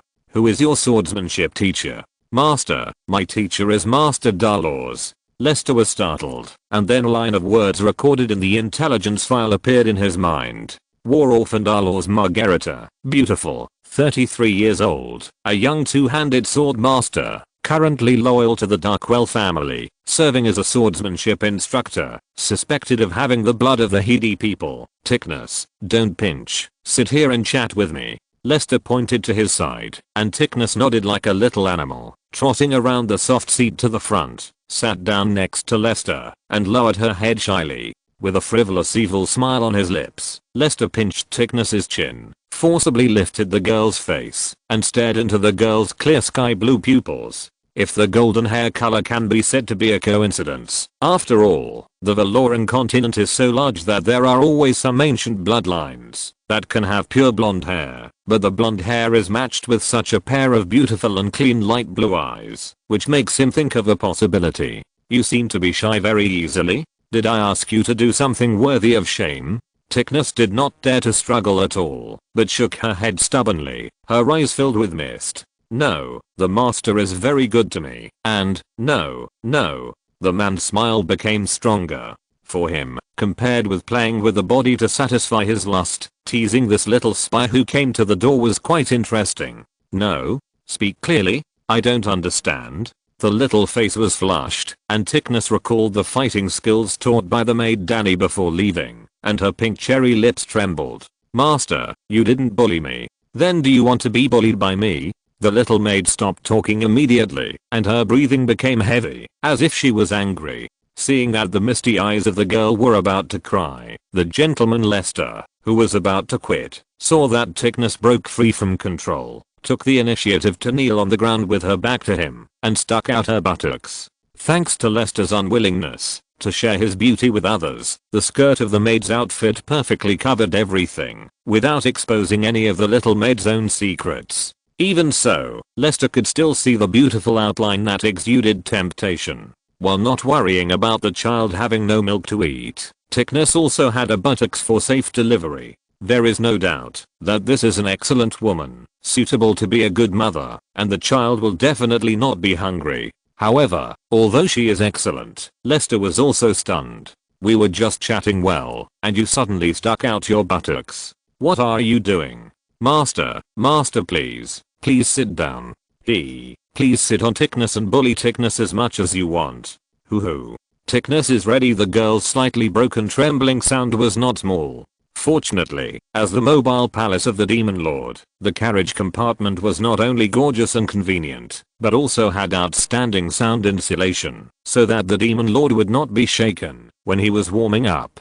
But is this the main problem? What's wrong with this panting girl? Is this the bullying we are talking about? Although I'm bad, I haven't insulted others' personality. I just played a little bit. Lester stood up and walked around to Tignis, and his eyes just bumped into Tignis's shy and excited eyes. The man's face couldn't help but become a little weird. After a little thought, Lester's face changed, and his contemptuous tone became a little more impatient and teasing. Look what I found. The high and mighty princess of the empire is actually kneeling in front of me, craving for humiliation? Or is this the life you desire? Ticnus, is this your nature? Ridiculous. Look at yourself, a nameless little maid, a poor ghost abandoned by her father, a girl who has no advantages, except a piece of dirty meat, and you actually want to be my seat? Look at yourself, are you worthy? Sure enough, it's like this. The master looks at the beautiful and lovely me, as if he is looking at a bug, and his eyes, which are stricter than his father's, penetrate the clothes. My humble and obscene nature is seen through at a glance. No, I can't do it anymore. It's over. I'm going to lose my qualifications as a human being, and become the most humble female slave in the empire. Trembling unconsciously, Ticnus slowly raised her head, and looked up at the man like a mountain. While looking directly at the man's contemptuous gaze, the bad words came into her ears like thunder, and the girl's heart began to beat uncontrollably. As one of the daughters of the Imperial Commander, Brown Darkwell, Ticnus has lived a life of luxury like a princess, since she was a child. Even though she was not polite, and did not look dignified like a noble lady, no one in the Darkwell family dared to speak to Ticnus like this. Only Ticnus's father, Brown, who always had a serious face, would use cold and ruthless words to whip Ticnus for making mistakes. Every time at this time, Ticnus could experience special emotions, just like turning from a high-ranking imperial princess to an inferior slave. The impact of this sense of difference made Ticnus feel the weight and heaviness of life. Unfortunately, every time her father's criticism and education would not last too long. Always at the critical moment, the busy Brown would interrupt the meaningless criticism, drive Ticnus away, and lock his daughter in the house to repent. The inability to vent emotions in one step made Ticnus more empty, and she was more eager for thorough criticism or even humiliation. Unfortunately, her father had the greatest power and status in the entire empire. Ticnus knew that anyone who wanted to humiliate her would not survive the next day, so she could only suppress the deepest emotions in her heart, and try to play the role of a high-ranking imperial princess. She thought that she would never have a day to vent her nature in her life, but she did not expect that her father, who was not prepared to let her marry, would sell her precious daughter without hesitation when he met a more powerful existence, and even forced her daughter and the maid to learn those strange knowledge, just to please an old man she had never met. From that moment on, Ticnus knew that her fate had been determined. This was a great man that her father could not resist. Isn't this a humiliation? Therefore, Ticnus did not think of resisting, but was looking forward to it. Ticnus had inquired about the situation of the Demon Lord. She had enough reason to believe that she was serving a lord who was staggering, full of wrinkles and age spots, until she saw the stern face hidden under the cold mask. The new master completely broke her cognition, increased her obedience, made her heart beat faster, and made her change into a maid outfit that symbolized humiliation. This man really didn't think of himself as an imperial princess. It's just that at that time, he hadn't completely exposed his nature and desire. Unfortunately, now, everything is too late. In front of the master, she has lost all her secrets, lost her qualifications to be a human being, and even didn't qualify to be a stool. Lester was a little speechless after confirming his guess from the girl's feedback, but since the girl liked it, he didn't mind venting the dark side of his heart a little. So, the man's face was covered with a bad smile that he had never had before.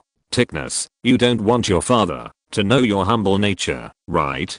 Chapter 657 Brewster Castle. Brewsterburg is located in the plains between Nockland and Vorkus. It has fertile land and is a grain-producing area that is not inferior to the Valoran Plain. In villages, farmers grow wheat fields that can feed hundreds of thousands of people. In addition to potatoes and sweet potatoes grown on marginal land, Brewster's agricultural products have always been the food supply base for the southern border of the empire. 100 years ago, Brewsterburg was a neutral zone between the old Kingdom of Gran and the old Principality of Vorkus. In order to deal with the powerful Narxan Empire, the Kingdom of Gran and the Principality of Vorkus chose to peacefully co-govern in Brewsterburg and jointly manage the land on the border between the two countries, while concluding an alliance. During the war, Brewsterburg was a rare, prosperous and peaceful city. Even when the Naxan Empire invaded, the barbaric soldiers did not excessively damage the farmland in Brewsterburg and the surrounding areas.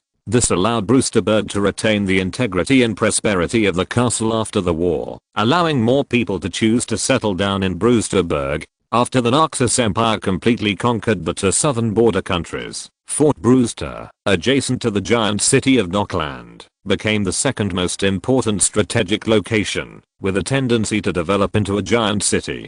Thanks to the important strategic position of Fort Brewster, this large castle is stationed with a full 60,000 permanent troops, which echoes Knockland in the east and forms a pincer attack. If someone chooses to besiege the city, the support troops can arrive in just 7 days by forced march. If they choose to attack by force, with the geographical advantages of Fort Brewster, at least 5 times the number of troops will be needed to capture this dangerous city. On this day, the tranquility of Fort Brewster was broken by the reconnaissance scout. The gatekeepers guarding the city gate did not dare to neglect it, and quickly moved the roadblocks, and watched the scouts riding horses into the main castle. Ignoring the fast horse, that fell to the ground with foam at the mouth, the scout jumped off the horse panting, and delivered the urgent military information to Vlad, the general guarding the city. In the main hall of the castle, Vlad frowned and put down the secret letter in his hand. His face looked a little bad, which made the others present jump in their hearts. Take him down to have a good rest. Ingersoll stays, and the others go out. Although the others were somewhat dissatisfied with the Lord's preference for Ingersoll, they dared not raise any objections, and could only retreat silently and respectfully. Ingersoll released the detection magic and personally confirmed the safety of the environment before the two men sat together. Compared with the solemnity before, Vlad's face looked very excited. He actually took a bottle of frosted margarita and filled it for Ingersoll and himself. That lord is coming. His legion is less than a week away from here. This place will soon become the territory of the Emerald Territory. It has been 15 years since I came here. I didn't expect to wait for such a day. Hearing this, Ingersoll, who picked up the wine glass, also smiled a little more. Yes, we have waited for this day for too long, so long that I almost forgot my true identity. Fortunately, everything is worth it. For the Lord of Demon Mask, for the Emerald Lord. Cheers for the master. The two of them clinked their glasses gently, poured the silver white high proof tequila into their mouths, and let their throats be burned by the fiery liquid, enjoying the pain that ordinary people could not bear. Frosted margarita does not have the mellow fragrance of the Imperial Scarlet, but it is most suitable for drinking in this comfortable environment in the south, so that they can recall the days in the Nightblade training camp in the past. The only question is, how can we give this castle to that lord quietly? Vlad put down the silver wine glass, with some worry between his brows. Ingersoll thought for a moment, and said in a deep voice, "At least we have to arrange a decent death for the loyal General Vlad. We must not expose the secrets of your Mistel. Mistel's camouflage ability is a trump card that cannot be seen in the light. Once discovered, the consequences will be disastrous. If necessary, we can carry out a major purge." This time it was Ingersoll's turn to pour the wine. He watched his partner fill his glass. Vlad smiled and nodded. "I will definitely die, needless to say, but Vlad is loyal to Lord Timothy, and will definitely not surrender without a fight. Moreover, these 60,000 soldiers guarding the city are not easy to deal with. We must maintain the integrity of Brewster Castle as much as possible, and on this basis, let the adults control this place smoothly. I wonder how far you Nightblades can go?" Although they are old partners, Vlad also knows that there are some secrets that he can never touch. He has always been very clear about friendship and career. With a slightly suppressed smile, Ingersoll took out a tube of strange lavender potion and placed it on the table. Vlad's sight was fixed on the alchemical potion. The expensive alloy seal was attached with a magic seal. Through the heavy quartz tube, Vlad saw purple spots like starlight. According to the master's intention, all those Dehids who cannot be persuaded to surrender should be eliminated, and the fence-sitting noble officers do not need to have any reservations. Vlad, many people will die this time, and what we need is to cause chaos. Only chaos can cover up the truth. Picking up the strange potion, Vlad was a little confused. He instinctively felt that this was not a good thing. "This thing looks weird enough. Can you explain this?" Since Singersal took out the top secret, he naturally would not have any reservations. Of course you can. This potion is called Crystal Nightmare and is the latest product of Fightlet Alchemy Workshop. It is said to be a mixture of hextech crystals and some ancient magic potion. It is used by internal injection. The incubation period of the mutation ranges from 1 day to 1 week. Depending on the willpower and emotional fluctuation level of the injector can gain super vitality and crystal power through the potion. The whole person will be strengthened in combat and become a bloodthirsty killer who has lost part of his sanity. There are many death row prisoners in the dungeon. I think they will not miss this opportunity for revenge. By the way, I'm also responsible for recording the experimental data of the potion this time. Alas, it is still a bit troublesome. Can the injector be controlled? Will it cause harm to our people? Because this thing is the first generation product, the Crystal Nightmare is not controllable, but it can guide the injector to form an inherent hostile impression through language and thinking. To be honest, I don't have much experience. Anyway, it's best not to take this risk. Before creating a monster, we must make arrangements in advance to avoid accidental injuries. By the way, maybe we can let Vlad die in such a monster. We just need to find a suitable scapegoat. This matter is easy to handle. Vlad nodded and did not deny Ingersal's suggestion. How many of these are there? Ingersal smiled. 20 in total, enough for us to do something. As long as we don't destroy the key fortifications, minor damage to the castle is not a problem. The two chatted for a while and confirmed some matters. After all the Frost Margaritas were finished, Ingersal stood up and left. Regaining his usual dignity, Vlad spoke to the guards in a deep voice. The enemy is about to arrive at the city. Gather all senior officers immediately. I have something to announce. Yes. Damn it, the war is about to start. Why do I have to serve these stinky rats in the sewers? You ask me, who the hell should I ask? Besides, guarding the dungeon is better than dying on the battlefield. Don't sleep. I'm talking to you, idiot. It's time to eat. Damn bugs, accept my gift. Don't complain about the stink, it will expire. The voice engraved in the depths of the soul made Kelvin open his eyes of hatred. The environment in front of him was still the damp and dark underground prison. Dark green moss and plaque grew on the walls near feces and urine, becoming food for rats and bugs. Even the blazing torches in the corridor could not dispel the darkness and coldness around them. The stench from the soul violently tortured everyone's olfactory system and destroyed the survivors' remaining desire to survive. There are countless cold and mutilated corpses here. This is the most desperate hell on earth in Brewsterburg, but it has been torturing the souls and bodies of a group of innocent people. Caster, in Valoran semantics, means the one who cannot be redeemed. The prisoners here are all pitiful and pathetic Caster, including himself, whose Nilaiwat wife was taken away. Here, Caster is not even as good as a mouse. At least mice can have freedom and enter and exit the cell at will. Kelvin struggled to get up from the ground, dragging a lame leg, his hands bound by shackles, staggering to the cage fence, and patting the cage with his hands. Even if he is in hell, even if he has lost everything, he does not want to die. If he dies, he will completely lose all possibilities. Please, sir, give me food. The prisoner's dry throat, burning like a flame, made a sound with difficulty, and finally said the only words that could keep him alive. It turns out it was Lord Kelvin who was speaking. I thought it was a rat that had turned into a spirit. Rat, you overestimate this guy too much. Even a rat should live more comfortably than him, right? As if he felt that his words were not offensive, the guard outside the cage continued. Lord Kelvin, I'm afraid you don't know, but your Nilaiwat wife Megan was thrown away by Lord Tuttle after he got tired of her. In order to visit you, Miss Megan actually agreed to our conditions and volunteered to spend the long night with us. Hey, we promised her that, as long as she can hold on for a month, we will let her in to see you. There are still 2 days left in this month. Don't die before then, otherwise we can't explain to Miss Megan. After all, we have to count on you to help us impress Miss Megan next month. You charge me 15 copper coins to find a prostitute, but the generous and kind Miss Megan never asks for money. By the way, are your mounting skills getting better and better? Under the continuous attacks, even I can't hold on for 3 minutes. In the humiliation of the dungeon guard, Kelvin gritted his teeth, his eyes full of bloodshot, and looking at the ground with hatred. The man clenched his hands tightly together, and his long nails pierced the filthy flesh. At this moment, the physical pain was nothing compared to the pain in his heart. Unfortunately, he could do nothing but continue to beg for mercy. Please, sir, give me food.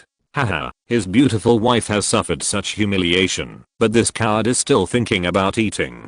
He is really a complete waste. If Miss Megan sees her husband in this state, do you think she will completely give up this useless man? Hard to say. When we get tired of playing with her, we will trick Megan, that idiot woman, into a brothel and let her make money for us.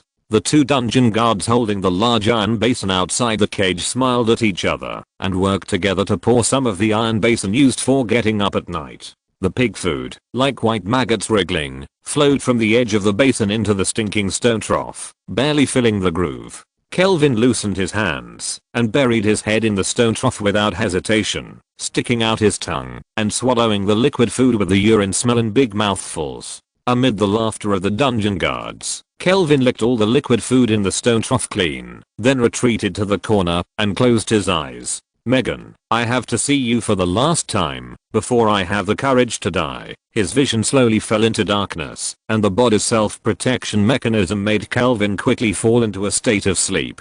Kelvin. A strange voice emerged from his ears. Kelvin, who had already suffered all kinds of maliciousness, shuddered and ignored the voice in his ears, as if he couldn't hear it, as if he could avoid maliciousness in this way.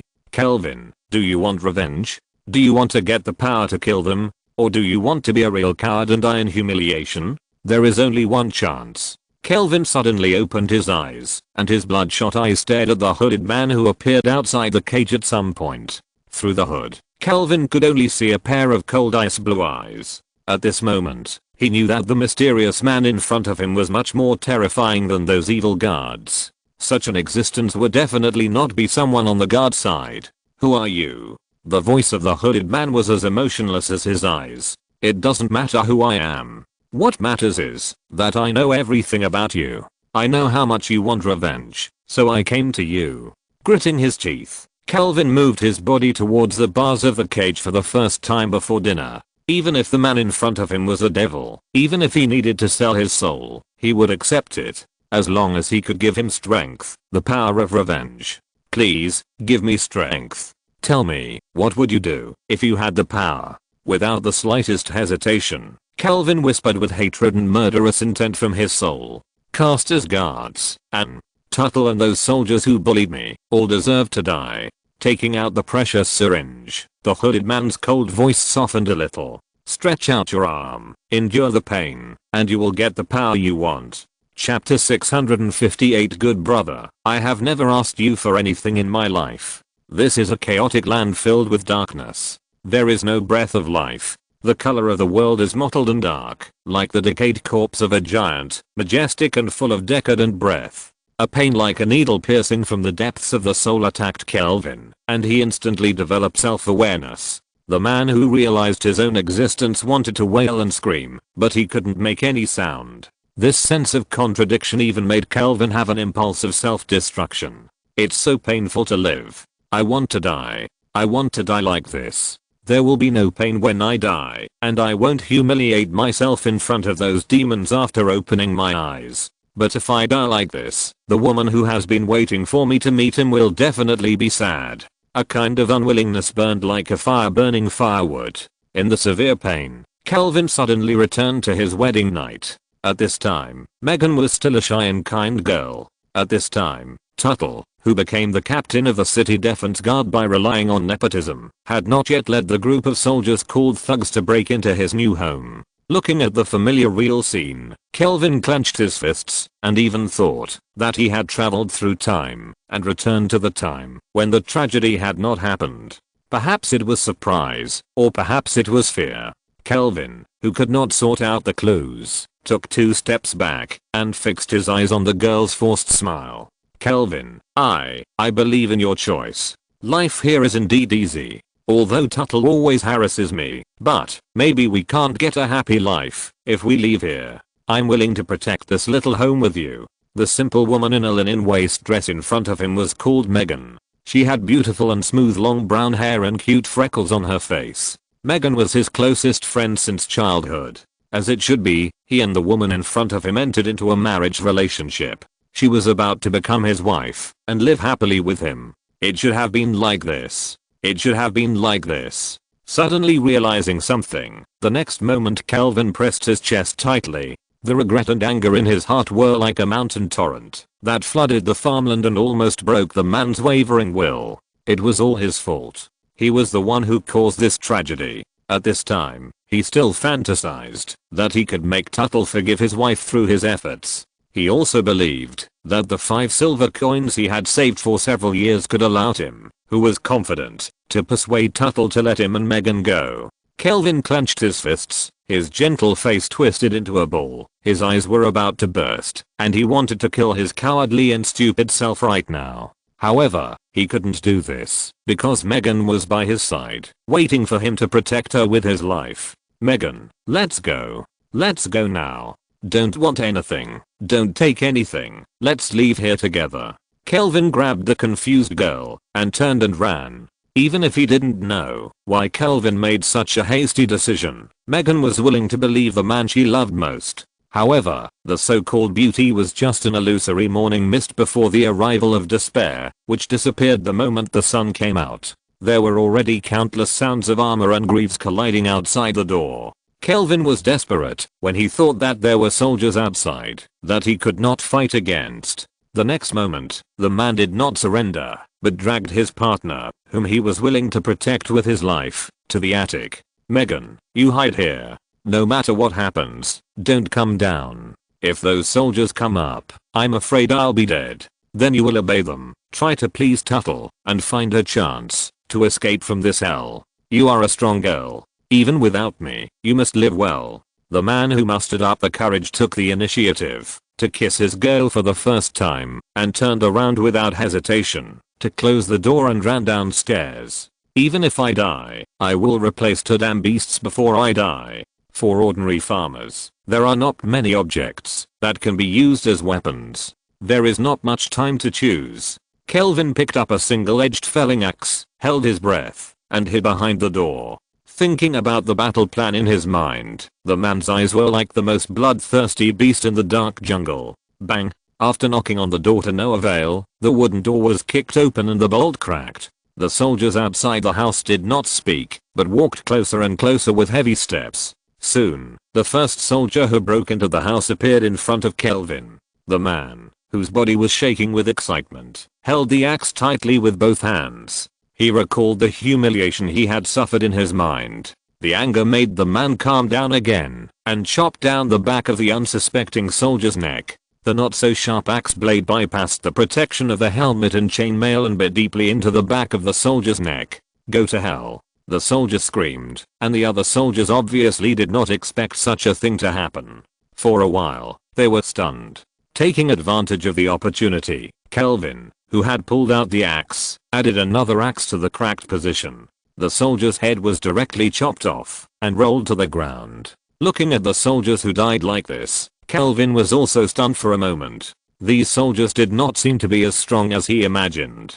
These soldiers were also mortals, with only one head and two arms. If their heads were chopped off, they would die. What was I afraid of in the past? Kelvin threw away the axe that was not suitable as a weapon, snatched the spear from the beheaded soldier, and fearlessly aimed at the 13 enemies outside the door, staring at Tuttle at the back. If you want to get in, step over my body. As if provoked, the angry soldiers rushed towards Kelvin one by one, except for Tuttle. 1, 2, 3.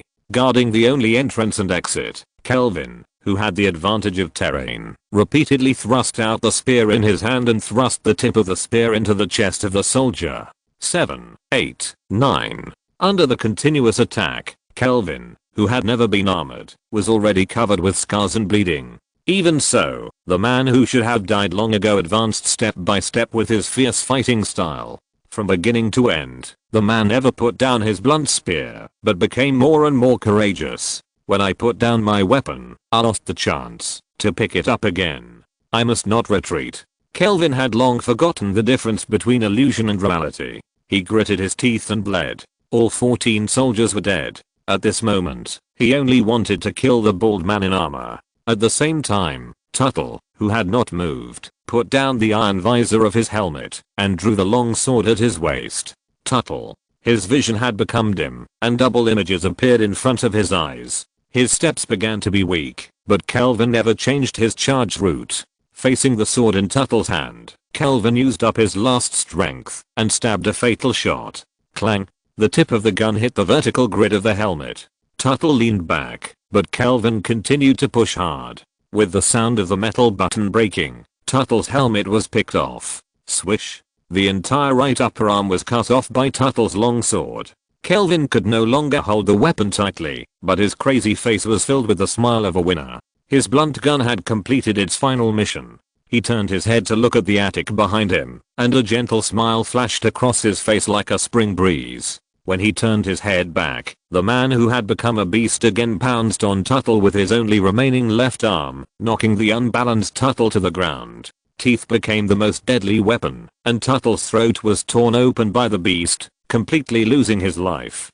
His consciousness became more and more hazy, and Kelvin began to actively taste the delicious blood, and his mind repeatedly recalled the supreme satisfaction he had just gained from killing. In this world, nothing can be more pleasant than killing these damn beasts. At this moment, Kelvin understood what is real. The power of revenge. This is the power I can have for revenge. Endure it, I can get more. When he realized this, Kelvin's brain felt as if it was forcibly plucked out of his skull by some powerful force, and mixed with the pain was a real feeling that he had never experienced before. The man opened his eyes and found that he had returned to this strange space. How are things going? In the main castle, Vlad, who had been busy all day, rubbed his brows tiredly. In the entire nightmare plan, it was not an easy task to weaken the army's strength while protecting most of the innocent civilians, especially without revealing that Vlad had been replaced. The seeds of the devil have been planted. As for when they will blossom and bear fruit, this is not something I can control. The earliest result will be tonight, and the latest may take several days to react. It depends on the person. Anyway, this castle has become a time bomb and may explode at any time. To be honest, even though you have arranged 200 heavily armed guards for this main castle, believe it or not, those monsters will die in minutes after they touch it. Don't expect these soldiers who only know how to bully civilians to have any effect. It's good to have fewer people running away. In the experiment of the Crystal Nightmare, the mutants have appeared monsters that are strong enough to fight against intermediate mages. Although I'm a battle mage who practices both magic and martial arts, I'm not specialized in killing. Collecting intelligence is what I'm best at. Compared with those crazy people who are keen on fighting, I'm still a little weak. If a fight really breaks out, I may not be able to take care of your safety. Ingersoll shrugged and took a sip of the refreshing lavender death knell tea. Vlad patted Ingersoll's shoulder with some amusement. When did you become so cautious? Don't underestimate me. I'm also an awakened Mistel. Even if I can't win, I can turn into a bird and run away. What's more, I have mastered a lot of natural magic. If a fight really breaks out, just take care of yourself. I can get away. With your words, I feel relieved. I was counting on you to treat me after the mission is over. The two smiled at each other, but the Mistel pretender who played the role of General Vlad sighed. He felt a little uncomfortable watching the castle he had managed for so many years fall into chaos. I'm afraid a lot of people will die if we go there tonight. Noticing his companion's worries, Ingersoll whispered to comfort him. We have tried our best to avoid innocent casualties. It is better to have a big cleansing in this filthy place. Except for those stubborn people who don't know how to live or die. Most of the guys who are unwilling to leave the castle are members of Timothy's faction. It doesn't matter if these guys who are greedy for wealth and glory die. Those oppressed civilians will not be in any danger as long as they leave this castle. They will soon understand that they can only live with dignity under the rule of the master. Thank you, Ingersoll. I feel better now. Vlad stood up and walked to the window and pushed open the closed window. The night outside the castle was beautiful. Looking down into the distance, the stars illuminated the little lights. He liked to look into the distance in the dead of night, as if doing so could wash away the filth stain by disguise. However, this scenery was still a little bleak for him who liked to be lively. Fortunately, there was another person behind him. It's very stressful to be another person. The voice of a close friend came from behind. Vlad did not look back, but he was a little moved. In every lonely night, Ingersoll would accompany him. No wonder those stupid subordinates would think he liked men. The Shaoma of Mistel will only become active because of sharing joy. For me, becoming Vlad is just a job that I have to complete. Fortunately, each Mistel only needs to complete such a task once in his life, otherwise I'm afraid I will go crazy, right? After a moment of silence, Ingersoll spoke again. Vlad, we have been together for more than 10 years, and it seems that I still don't know your real name. Sorry, I asked a question that I shouldn't ask. Just pretend I didn't say it. Vlad suddenly turned his head to look at his good brother with a weird smile on his face. Ingersoll, do you think I'm a man or a woman? Ingersoll's face rose. He really hadn't thought about this question. In fact, since the first time he met Vlad and exchanged information, he regarded the Mistel pretender in front of him as a man. After so many years of getting along, Vlad's performance is indeed no different from that of a man. But what does Vlad mean by asking such a question now? Well, I think you're acting more like a man, right? After considering it, Ingersoll didn't say anything definite, but Vlad took a few steps forward and suddenly put his rough face close to Ingersoll. Ingersoll, who was locked by the macho man, instinctively wanted to take a step back, but was afraid of hurting his friend, until he heard the macho man's implicit teasing words. So do you want me to be a man or a woman? As a member of the Night's Edge, Ingersoll had never been forced to this point by anyone except the instructor. The man who was at a loss was embarrassed at first, and then a little angry. He hugged the macho man in front of him without hesitation, staring at Vlad's dark beard without giving in. If I want you to be a woman, Vlad, can you turn into a woman and make your good brother happy? Chapter 659. Isn't this a kind of pure love? In the cast dungeon, amid the laughter of the four men, the girl got up from the bed and quietly walked to the bucket, scooped up a bucket of cold water with a gourd, and poured it on her head. The girl's body was full of bruises and pinch marks, and it stung when the water splashed over her, but the girl seemed to be used to it, and did not react at all. She just picked up the handkerchief she carried, and slowly wiped her body. After washing it once, the girl began to put on her clothes, and covered the scars on her legs and forearms with cloth strips. From beginning to end, the girl's eyes were as calm as water. I have done everything you said. Now can you let me see my husband? Hearing this, the captain of the guard, fast, kicked the weak shrimp lying on his back. Steinbeck, didn't you hear what Miss Megan said? Get up and get to work. Okay, I'll go. Reluctantly getting up from the bed, the dungeon guard named Steinbeck did not wear the troublesome armor, but just changed into a light cotton robe. The cast dungeon was already heavily guarded, and the guards were huddled together, so there was no need to worry about safety issues. Especially after just exercising, he was too lazy to put on armor. There was a carnival in the second half of the night. If he took off his equipment at that time, he would be laughed at by his colleagues. Miss Megan, let's go. Steinbeck made a lewd gesture of invitation. The inappropriate etiquette made Steinbeck, who was already a rat-like person, look a little disgusting. At least for Fast, it was difficult for him to look directly at this subordinate now. The girl nodded and followed Steinbeck, who was carrying a windproof oil lamp. After leaving the guard room, there was a narrow corridor with an empty space. The air was filled with the stench of feces and urine and the smell of blood, and the movement of mice and insects could be faintly heard. After walking for about 2 minutes, the two passed through another heavy iron door. This time, Megan heard a sound other than insects and rats. It was the faint breathing of humans who were demanding death after being numb. A wave of ripples suddenly appeared in her calm eyes. Megan secretly memorized the surrounding environment. This was her first time to go deep into the dungeon. Miss Megan, your husband is imprisoned there. Steinbeck pointed to the fifth cell on the left, and then stretched out his unruly right hand. Lord Steinbeck, any other time is fine. At least let me be clean here, okay? The girl grabbed Steinbeck's right hand. Although her strength was small, she refused to give in.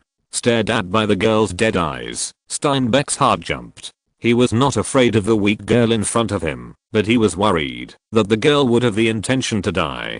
Such a young, beautiful, and obedient woman is not easy to find. Looks lifeless. Is this woman going to commit suicide? It seems that I have been pushing her too hard recently. I have to let her go. If this woman commits suicide because of me, that bastard Fast will definitely skin me alive. Retracting his right hand, Steinbeck grinned. Then Miss Megan, you have to compensate me well later. Please. Megan did not move. Can I go and talk to Calvin alone? Steinbeck's face changed, and his tone became low. Miss Megan, don't push your luck. Don't forget, this is a death row. It's a great favor for you to come in and see your incompetent husband. Seeing this, Megan could only nod and let Steinbeck follow behind her. The two came to Calvin's location one after the other. In the cell, a ragged man was hiding in the corner like a dead body. The light in the dark cell was dim, and Steinbeck couldn't see the man's face at all with the oil lamp in his hand. Megan covered her mouth. Tears flowed down her cheeks. At this moment, the pain in the girl's heart was no easier than when she was humiliated. She knew that the suffering suffered by the man in front of her was far greater than her own. Megan, who was in grief, didn't speak. Steinbeck, who went deep into the dungeon wearing only a cotton coat, felt a little cold. The dungeon guard was eager to take the woman back to the guard room with a blazing stove to warm her cold body. With this idea, Steinbeck kicked the prison fence. Master Calvin, look who's here to see you. Don't say I won't give you a chance. If you keep sleeping, I'll take this woman away. The man in the cell finally made a move. Under the gaze of the two, Calvin slowly crawled towards the cell door. When he came in front of the two, the man suddenly raised his head and stared at the beautiful woman outside the cage like a devil. There were a few more light purple tendons on the man's dirty face, and the muscles of his body seemed to melt. A slender skeleton could be seen upon closer inspection. The man's brown pupils had long turned black, and reflected in the light of the oil lamp, 2 purple spots were reflected in his pupils. Steinbeck, who had never thought that Calvin would become such a ghost, was shocked and subconsciously stepped back 2 steps to make room. Megan recognized the man in front of her. The girl squatted down instead of retreating, stretched out her hands through the fence without fear, and gently hugged the man who looked a little weird and scary. Calvin, I'm sorry, I can't convince them to let you out for the time being. Megan, I should say sorry, I made you suffer. Calvin's voice was so hoarse that it sounded like a corpse talking. Steinbeck, who was increasingly aware of something wrong, had a bad idea. He had been a dungeon guard for so many years and had never encountered such a situation. It was like he had turned into a demon. However, the two had just started talking, and it was a bit unreasonable to take the woman away now. For a moment, Steinbeck was actually entangled in the spot. Calvin, wait for me, I will definitely rescue you. Calvin gazed at the woman in front of him tenderly, his eyes gradually moistened, and a few drops of purple blood and tears fell. All the worries disappeared. Megan did not abandon him, nor was she afraid of him. Even though he had become a monster, she still loved him deeply as always. This strong woman would rather suffer humiliation to come to him. What reason did he have to retreat? I'm sorry, I can't give my body to you completely. In his mind, Calvin, who had gained courage, resolutely rejected the other self. Why?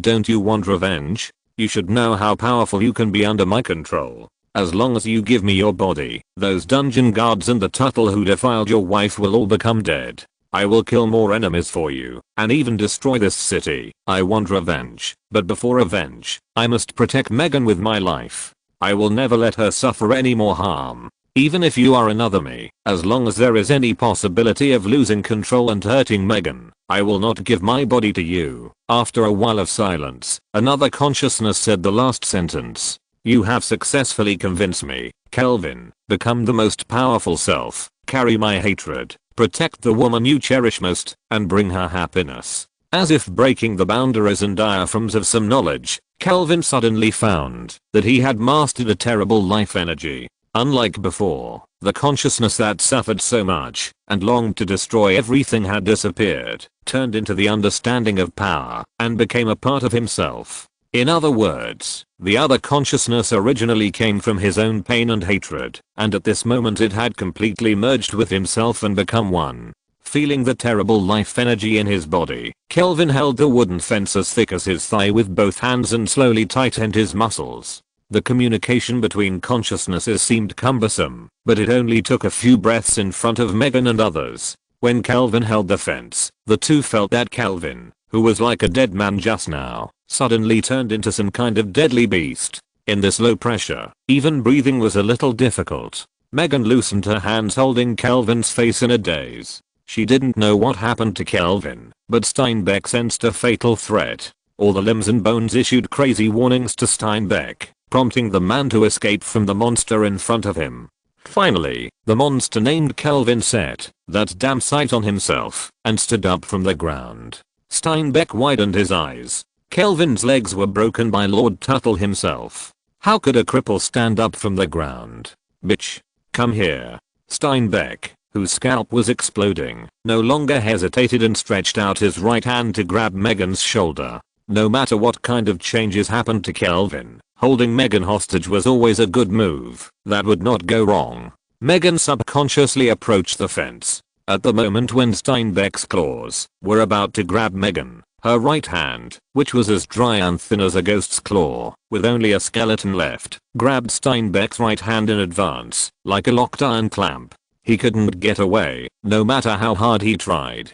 Steinbeck shouted in fear, trying to issue a warning in this way. Unfortunately, the original intention of the design of this dungeon was to perfectly isolate the desperate wails of the death row prisoners, and Steinbeck's voice was destined to be unable to be conveyed to others. Kelvin, who grabbed Steinbeck, withdrew his right hand with an indifferent look on his face. Steinbeck staggered and was pulled towards the fence by a huge force. Before he could react, Steinbeck found that his neck had been grasped by the monster's other hand. La la la la la. At this moment, Steinbeck heard the ethereal singing behind him. It was said that the death believers who believed in kindred would be led to the underworld by the death god after death. But he was not a believer of kindred, so how could he hear the death god singing? The boundary between life and death was broken, and Steinbeck collapsed instantly. Don't kill me. Lord Kelvin, don't kill me. I didn't do anything. It was all instructed by that bastard Tuttle. It was Tuttle who abandoned Lord Megan, who refused to completely surrender to him, and deliberately arranged for Fast to play and torture Lord Megan. It really has nothing to do with me.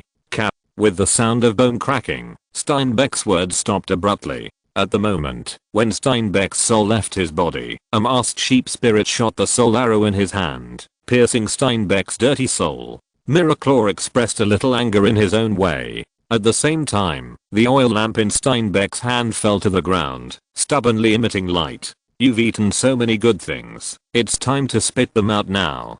Kelvin sucked Steinbeck's neck indifferently. His hungry and skinny body was greatly relieved after being replenished with blood, and even his hoarse voice became a bit like that of a living person. Megan, who was standing aside, stared blankly at Kelvin sucking Steinbeck dry. Only after Kelvin threw away the mummy did she start to cry again. One of her enemies who humiliated her finally died in front of her.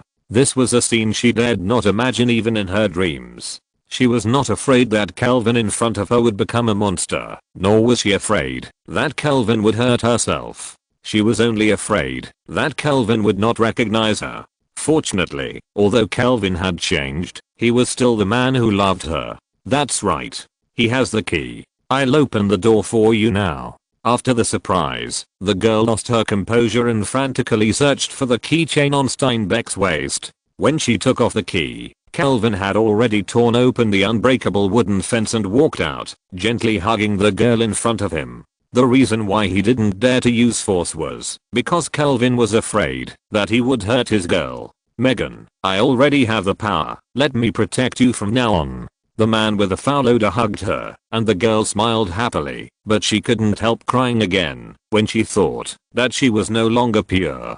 Kelvin, who was a little panicked, quickly let go of the girl in his arms and wiped the girl's red and swollen eyes with his dry fingers, feeling heartbroken. Did I hurt you? I just got this kind of power and I don't know how to control the strength. I'm sorry. Megan shook her head, looking lonely. It's not that you didn't hurt me, it's just I'm not clean anymore. Will you dislike me? Kelvin was stunned and hugged the stunned girl again. The man with a ferocious face looked particularly gentle. Of course I despise you. I despise you, a silly girl, for thinking that I despise you. You have suffered all these humiliations because of my incompetence. How can I blame you? I know how much you have paid for me. For me, being able to hug you again and guard you is the greatest satisfaction. There is only you in my head, and nothing else can be accommodated. Kelvin, choosing you is a decision I will never regret in my life. The other prisoners in the cage opened their eyes with their limited strength and slowly climbed to the cage in trance. In the small paradise, illuminated by the oil lamp, a pair of lovers who have suffered hardships finally met again and had each other. Silently witnessing the flawless love of Kelvin and Megan, the prisoners put their hands together and sent the most sincere silent blessings in this most filthy and dirty place. After a long time of tenderness, Megan took the initiative to ask, "What should we do next? Should we run away? Run away? If I don't kill those who bully you, I will be sorry for my other self." Fast, Gluten, Doyle, and Tuttle, they all have to die. Kelvin, what happened to you? Things are a bit complicated. A mysterious person gave me the opportunity to be reborn and to take revenge. I'll tell you later. Megan, if possible, I want to find the mysterious person after taking revenge. At least I have to repay the favor he has given me. After that, we will leave here and start a new life somewhere else. Megan nodded sweetly and shrank into the man's chest shyly. I'll listen to you. Noticing the keychain in Megan's hand, Kelvin kissed the girl's forehead, gently took the keychain, picked up the oil lamp on the ground, and handed it to Megan, and the man spoke to the other prisoners. I will open all the cell doors. It's up to you to decide whether to go or stay. I personally suggest that you stay here first, before I kill those bastards of Fast. Chapter 660. The whole of Brewsterburg is in chaos. In the guard room of Cast Dungeon, 3 dungeon guards in thin cotton shirts were playing cards. It's been so long, why hasn't that Brad Steinbeck come back yet? Seeing that half of the hourglass had passed, Fast threw down the bad cards in his hand and looked at the direction of the cell door with some impatience. Just deal with it casually. This kid is really stupid enough to take that bitch seriously? Knowing that their boss was cheating in various ways, the other 2 dungeon guards did not say anything, but threw the playing cards in their hands into the deck, covering Fast's cards. Could it be that they did it in the dungeon in front of Kelvin? Hey, that's really possible. Listening to the 2 people describing the possible scenarios one after another, Fast couldn't help but frowned. He didn't care about Megan's life or death, he just hated the feeling of being out of control. Okay, Carlisle, go and see what's going on. If that idiot Steinbeck is really that thirsty, leave him alone in the dungeon for the night and let him guard the dungeon alone. Got it, boss. Fast. Put on your armor and bring your weapons. Don't be afraid of trouble. Okay. Watching Carlisle leave, Fast's expression was relieved a lot. He stood up and walked to the chair next to the stove and sat down. He poured himself a glass of mead and drank it all. Time passed slowly. 5 minutes passed, 10 minutes passed, but there was still no response from the direction of the dungeon. Fast's face became more and more ugly. Celeste finally realized that something was wrong. He looked at the heavy and reliable iron door again. The only gap left was as weird and terrifying as a man-eating demon. Shaking his head, Celeste was annoyed by his sudden fear. Can this night still be passed? Celeste, you stay here. Boss. Fast. Celeste hesitated, but Fast's tone was unquestionable. I didn't ask you to go down and check. You just need to lock the door. If Carlisle and the others come back and call for the door, you open it and wait for me to bring people over. The dungeon should also be inspected. What are you afraid of with such a thick door? Having said that, Celeste naturally had no room to refuse. He wanted to continue to hang out in the dungeon, so he naturally couldn't offend his boss. I understand. Fast picked up the sword, took a deep breath, and came to the iron door of the dungeon, ready to close a steel bolt. The moment he raised his hand, Fast heard the demon whispering from behind the door. I've been waiting for you for a long time. Fast. Bang. The iron door was suddenly knocked open. Before he could react, Fast was held in the air by a purple weirdo who grabbed his neck with one hand like a chicken. Confusion, doubt, and fear appeared on Fast's face one after another. He struggled to recognize the identity of the attacker from Kelvin's changed face, and despaired instantly. You are Kelvin? It's you? Kelvin grinned, revealing his shark-like purple fangs. It's rare that Lord Fast still remembers a small person like me. Crack. With 5 fingers together, the 180 centimeter dungeon guard captain's body was torn apart, and his neck was crushed. Resisting the desire to eat, Kelvin threw away Fast's head, and walked towards the last beast who was about to escape. Sarist, where are you going? Can I take you with me? At the same time, the only few battle mages loyal to Grand Duke Timothy were cut off their throats by the sudden night blade.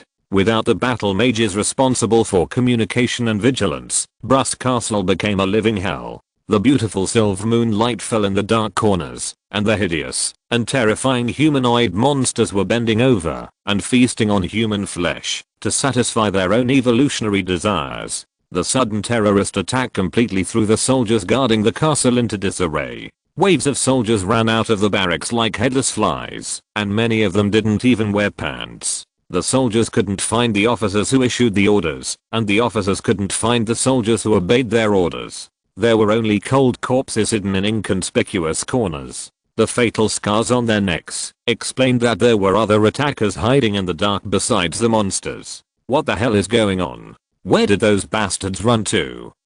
Monsters. Help. Someone come to help. Fight back with all your strength.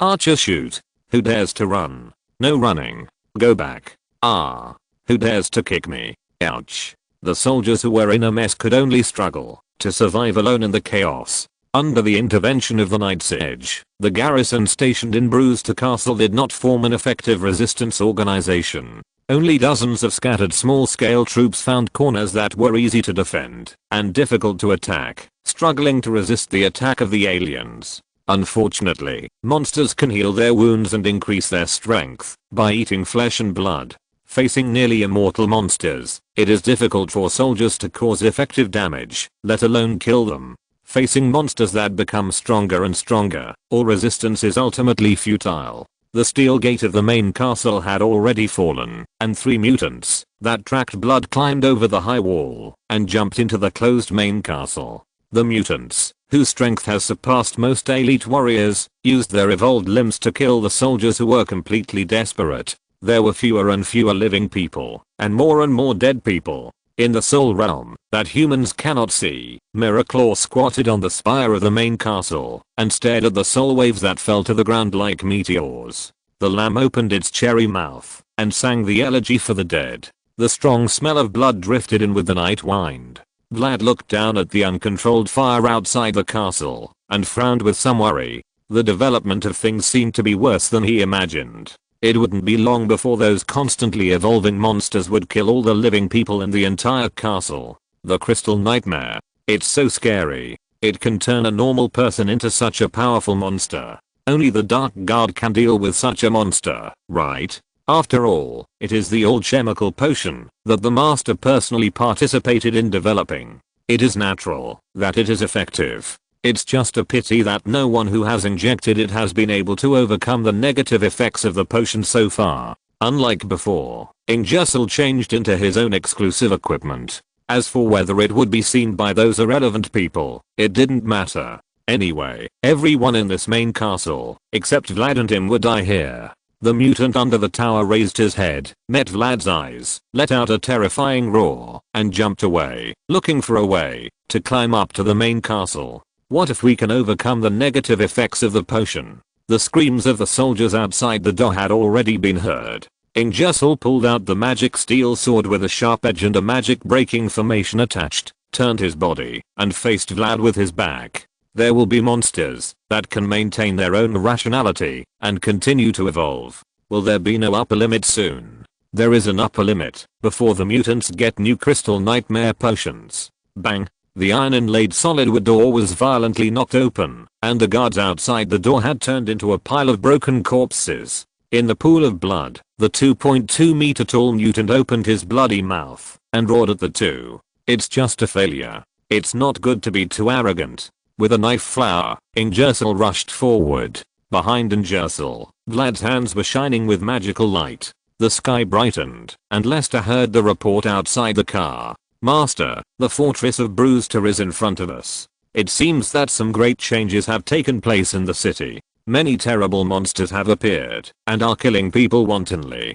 "Terrible monsters?" "Yes, many soldiers who escaped from the castle saw the monsters with their own eyes." Ticnus opened her hazy eyes. The tearing pain had disappeared, and her body felt indescribably relaxed. The girl got up from the bed, first shyly covered her body with the quilt, and then turned her admiring eyes to the man, who had sat up. No matter from which aspect, the man in front of her was an absolute strong man.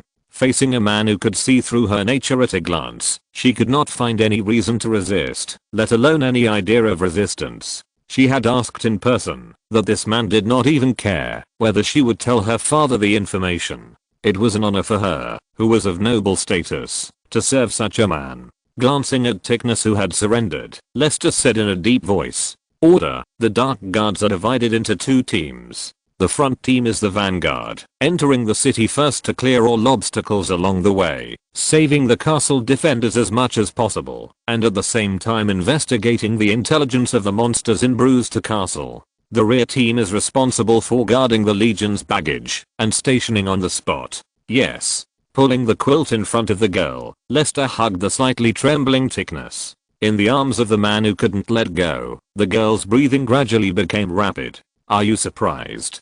Ticnus nodded like a chicken pecking at rice, blushing and whispering, as if she had been electrocuted. "My lord, forgive me for being blunt. I thought you came here to launch an attack." The man laughed and stopped what he was doing, letting the blood flow downwards. Ticnus regained some thinking ability. "The legion I brought is no more than 10,000 people, while General Vlad of Brewsterburg has 60,000 soldiers, plus they occupy the fortress terrain. No matter how you think about it, I can't use 10,000 people to defeat 60,000 people." "Well, my lord, it's Ticnus who is stupid. So, if it was for an attack, you definitely wouldn't bring so few people. In fact, I came here to discuss with Timothy the return of the southern forts. I can give him and his family wealth and glory, but I will never allow him to split the empire. If he doesn't listen to my advice, I will declare war on him on behalf of the Emerald Territory, and then it won't be these 10,000 people who come here.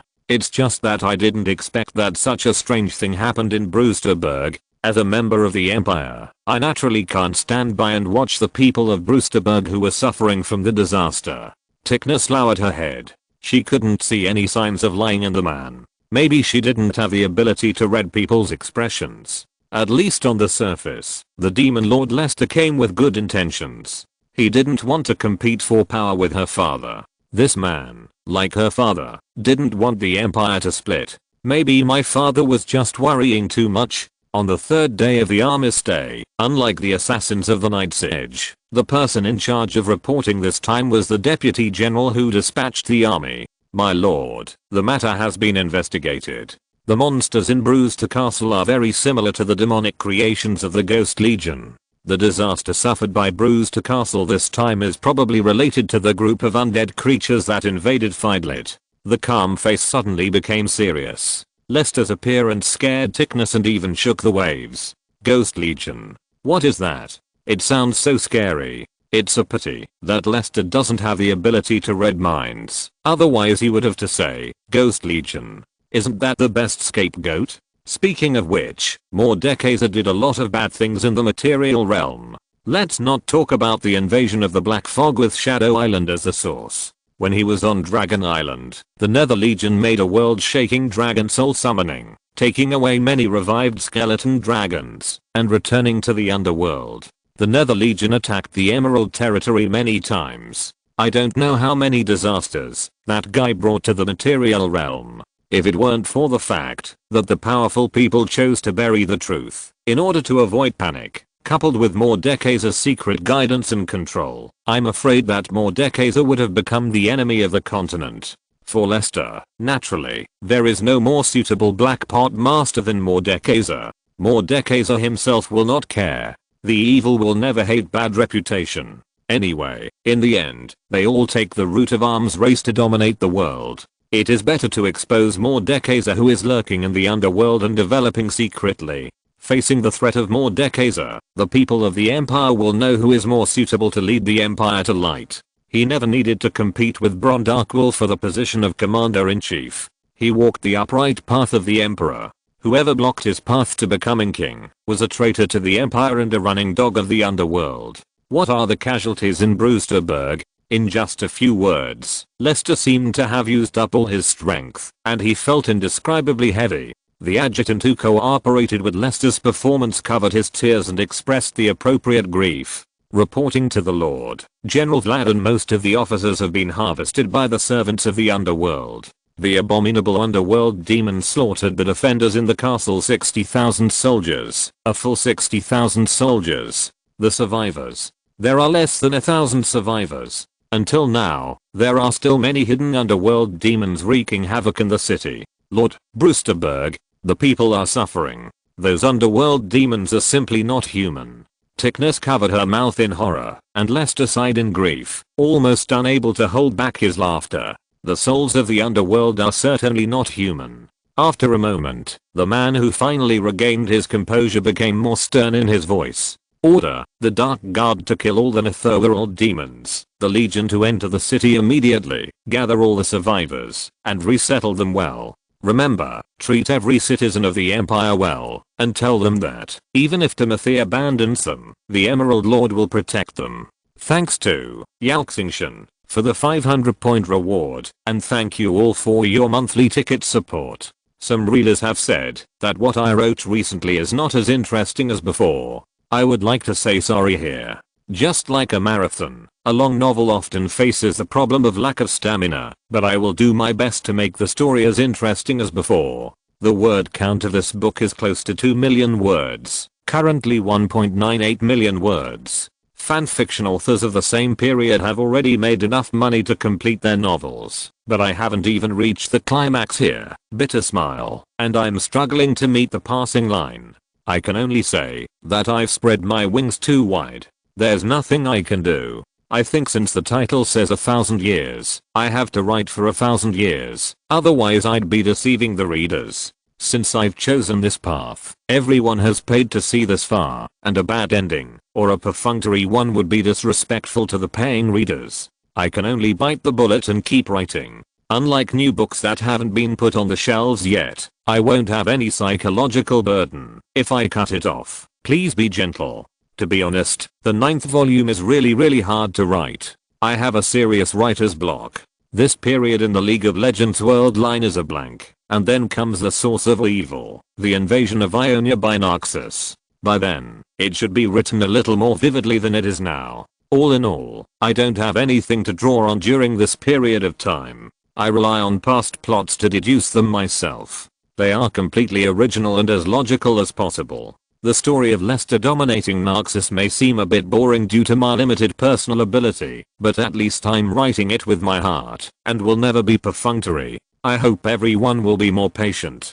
Thank you. If you're listening to this novel on a channel other than Fanfic World, it means they downloaded and uploaded it without effort. We cordially invite you to visit our channel, Mundo Fanfic Novelos. There you'll find the original version of this story and you can explore many other novels of various genres. We're waiting for you to immerse yourself in a world of incredible novels. Chapter 661, a model for Imperial soldiers.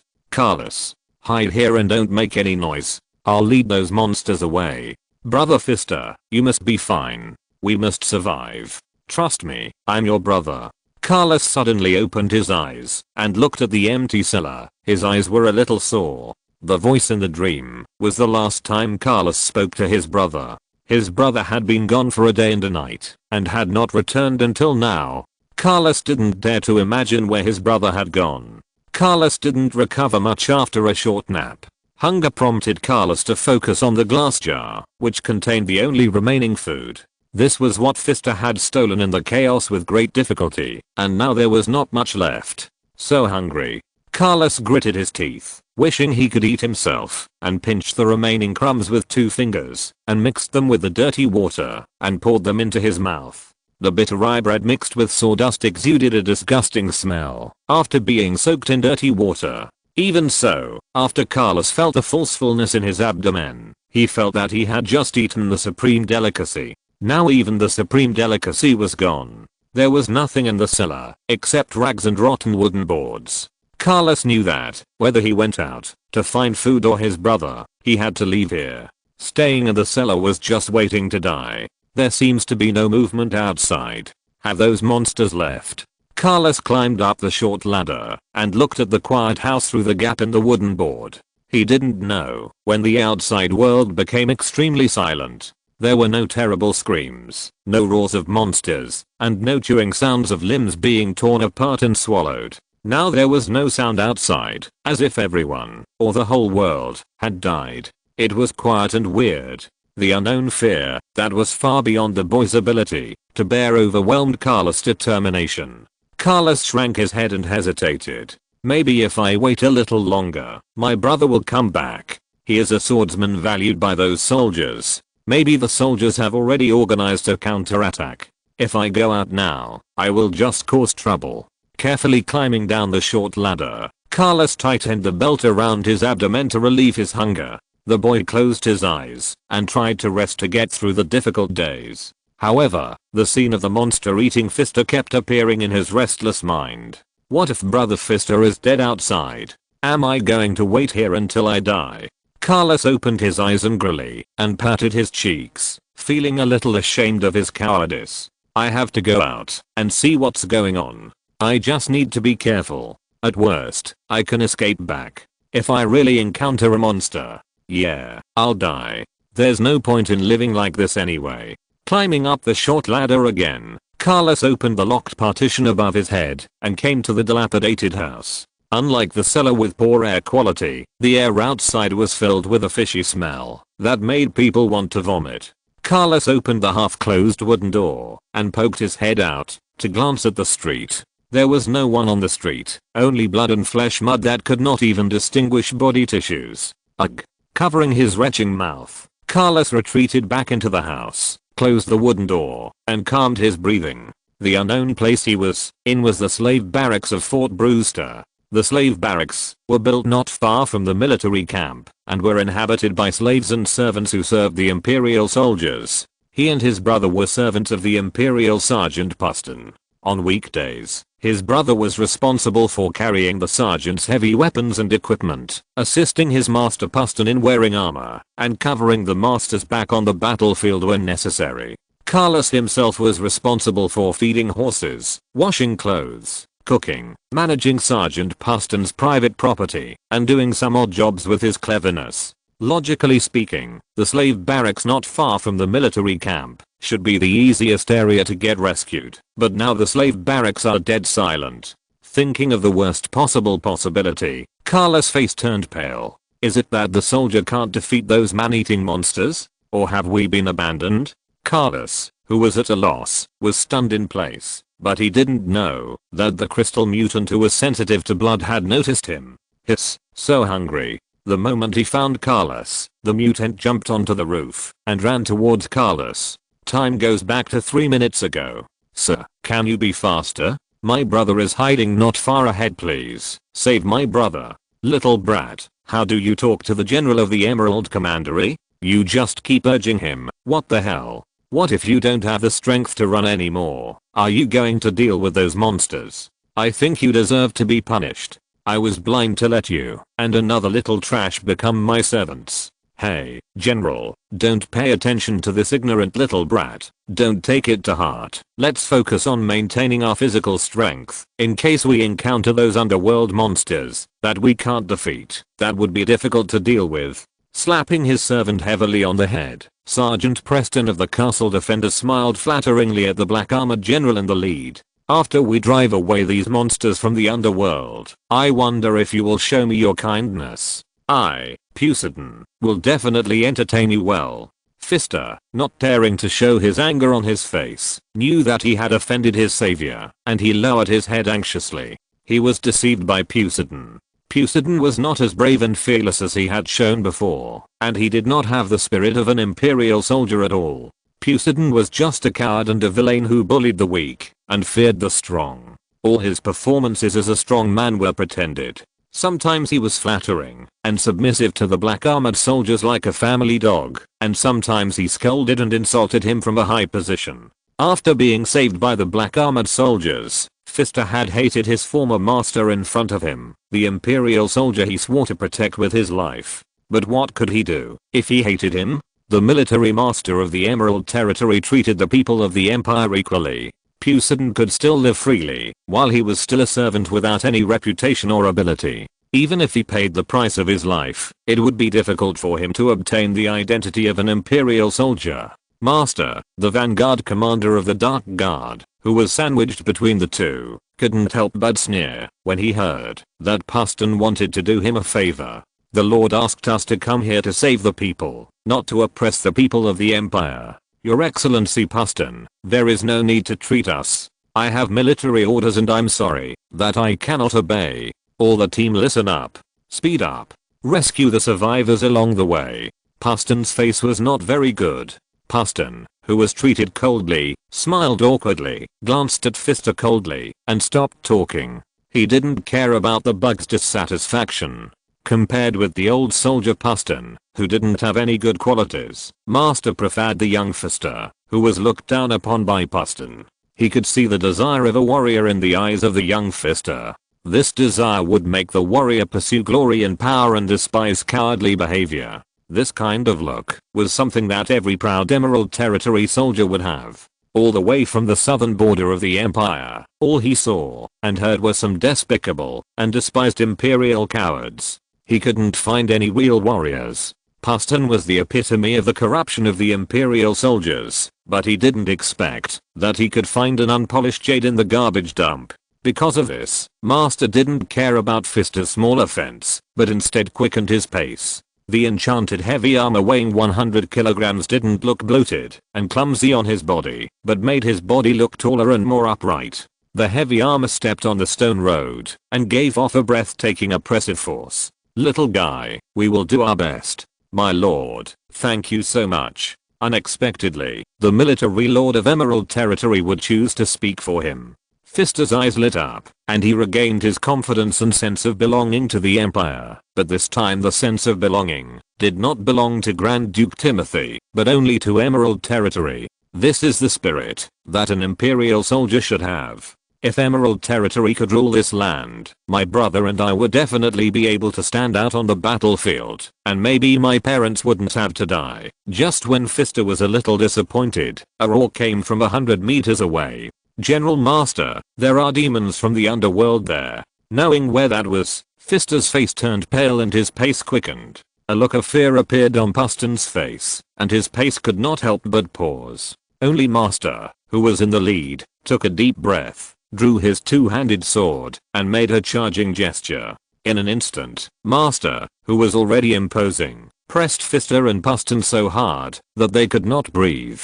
The two of them obeyed their instincts and moved away from Master, and they felt better. Blood enchantment. Murmuring the spell in a low voice, the dark red blood attached to Master's body with the blessing of the enchanted armor, forming a translucent scarlet shield. Explode. Bang. The compressed blood formed a backward shockwave, and Master, who turned into a bloodlight, began to charge. The heavily armored soldier smashed through all obstacles along the way like an ancient beast. Whether it was a wooden house or a marble structure, the obstacles on Master's charge path collapsed one after another. What kind of power is this? God, is this really a power that humans can master? Puston, who was knocked to the ground by the aftermath of the shockwave, looked at Master, who disappeared from his sight absent-mindedly, and his heart trembled. If he was hit directly, he would die, right? No, he would become blood foam directly, right? What kind of army can defeat such a monster? Fister, who also rolled and fell to the ground, had a touch of hope on his face. Brother, you must be safe. Carlos held his breath with his eyes wide open, huddled in the corner of the cellar, not daring to move. The wooden ceiling less than half a meter above his head made a creaking sound, and the lingering footsteps were like a maggot attached to the bone, refusing to leave the room. 10 seconds, 30 seconds, 1 minute. His face gradually turned red, his heartbeat became faster and faster, and his brain even produced a trance and dizziness. Carlos, who was holding his breath, had reached his limit of endurance, and his lungs, which were hungry for oxygen, were about to explode. If I had listened to my brother, I would not have to die. Completely giving up hope of life, Carlos closed his eyes and exhaled the foul air that had been held for a minute and a half. Eat you. Pa. An arm with purple crystal spots poked down from the solid wooden board like poking through a water-soaked paper, less than half a meter away from Carlos' head. The mutant swung his wrist, and the iron claw broke through the wooden boards along the way, and grabbed Carlos' head. No. I can't die before I see my brother. Carlos opened his eyes suddenly. Perhaps it was the last obsession in his heart that made the boy break through the limit of the human body, or perhaps he realized some secret between life and death. Carlos suddenly felt that the time in front of him seemed to slow down, and the breathing of the monster gradually disappeared. Obviously, the purple claw that could easily crush his head was less than 30 centimeters away from him, but the movement speed was extremely slow, so slow that he knew how to dodge. How to dodge? How should I dodge? Shift your head to the left and squat quickly. I can dodge. Wait, damn, the world has become so slow. Why can't I move? Carlos tried to move his body, but he found desperately that, like the slow-moving claw, his body was also frozen, and it was difficult to change significantly. This meant that time was the fairest for both him and the monster, and no one was faster than the other. The world in front of him slowed down. He could see the claw's movement trajectory clearly. He knew he should squat to the left to avoid the attack, but he knew that his body couldn't do it. He would still die. It was just like the ending was destined. Boom. Boom. Boom. As Carlos' heart beat faster and faster, the slow world gradually sped up, and the dark purple palm that was destined to crush his head was approaching him at a speed visible to the naked eye. 15 centimeters, 10 centimeters, 5 centimeters. Carlos widened his eyes and looked at the sharp nails like a knife piercing his eyes in despair. At the moment, when death was about to come, the claws that were close at hand quickly retracted, as if they had lost control. Carlos watched helplessly as the fatal attack suddenly disappeared, and the stagnant world in the boy's eyes finally returned to its original state. Carlos, who had exhausted all his strength, had his legs softened and collapsed to the ground, and fainted directly. In the cellar, Master stared coldly at the crystal mutant that he had smashed through the wall, and raised the magic steel two-handed sword in his hand. Do you know who you are? Climbing up from the ruins, the crystal mutant shivered in pain and let out an unclear roar. It hurts. It hurts. I hate it. Eat you. After getting a disappointing answer, Master no longer hesitated and killed the enemy. 5 seconds later, the mutant's body was cut into 4 sections, and the growing head was stomped into a pulp. Looking around, Master took out a syringe from his waste bag, and drew a tube of sample from the dead mutant's body. Chapter 662 A True Man Who Charges for Love. Lord Lester, as of the early hours of the morning, Brewster Castle has been cleared. All 20 mutants have been marked, none have escaped, 19 have been killed, and samples have been retained. One person has retained his consciousness and has chosen to surrender to the Empire and be used by you. All the bodies have been organized by the survivors to be burned and buried. A total of 5,125 survivors were found, including more than 4,000 soldiers defending the city, and the rest were civilians in hiding.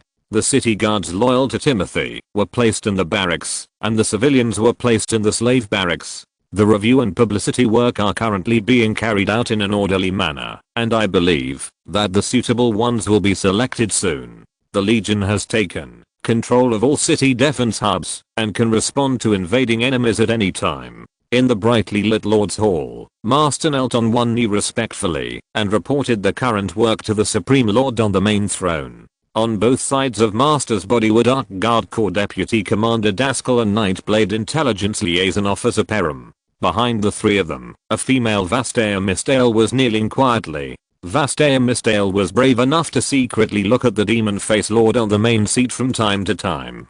Judging from the wavering expression of Mistale, she seemed to be a little uneasy. On the main seat, the handsome man like a god was wearing a luxurious and majestic dark red dragon skin cloak, matched with the unique court military dress of the Emerald Territory, perfectly demonstrating the supreme majesty of the Lord of the Emerald Territory. From beginning to end, the upright demon face Lord Lester's expression did not fluctuate at all. The man just looked down at everyone with a deep abyss, exerting terrible pressure on everyone. In just a few seconds, the demon face lord made everyone a little breathless. Soon, except for Master and Perram who still maintained the ceremony of kneeling on one knee, everyone present had given up struggling and chose to kneel on both knees and crawl on the ground. Master, the commander of the Dark Guard, who could kill the mutants instantly and confront the intermediate wizards head on, was the first to be reported. The tall elite warrior of the Empire had no fear in the face of a life and death battle, but at this moment his face was extremely pale, his body was shaking unconsciously, and his heavy armor was unconsciously colliding with each other due to the shaking, making abrupt and continuous noises.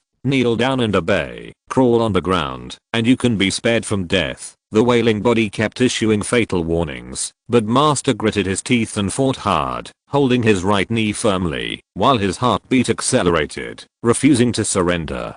Time seemed to slow down, and Master felt that his heart would explode in the next moment and die. Master, you did a good job. As the words of the Demon Lord came out, the terrible pressure suddenly disappeared, and everyone present was as if they had been pardoned, greedily enjoying the harmonious and peaceful atmosphere. The Demon Lord, so terrifying. I have done my duty, my subordinate. Everyone, get up. Yes. It was no surprise that only Master and Perram could resist the aura he exerted. Lester also had a clearer understanding of the strength of the current cutting-edge forces in the Emerald Territory. The will of a strong person is naturally far superior to that of a weak person. Using aura can test whether a person has the qualifications to become a strong person. He is not just trying to scare his subordinates. It is called aura, but it is actually just a way to use his own evil spirit.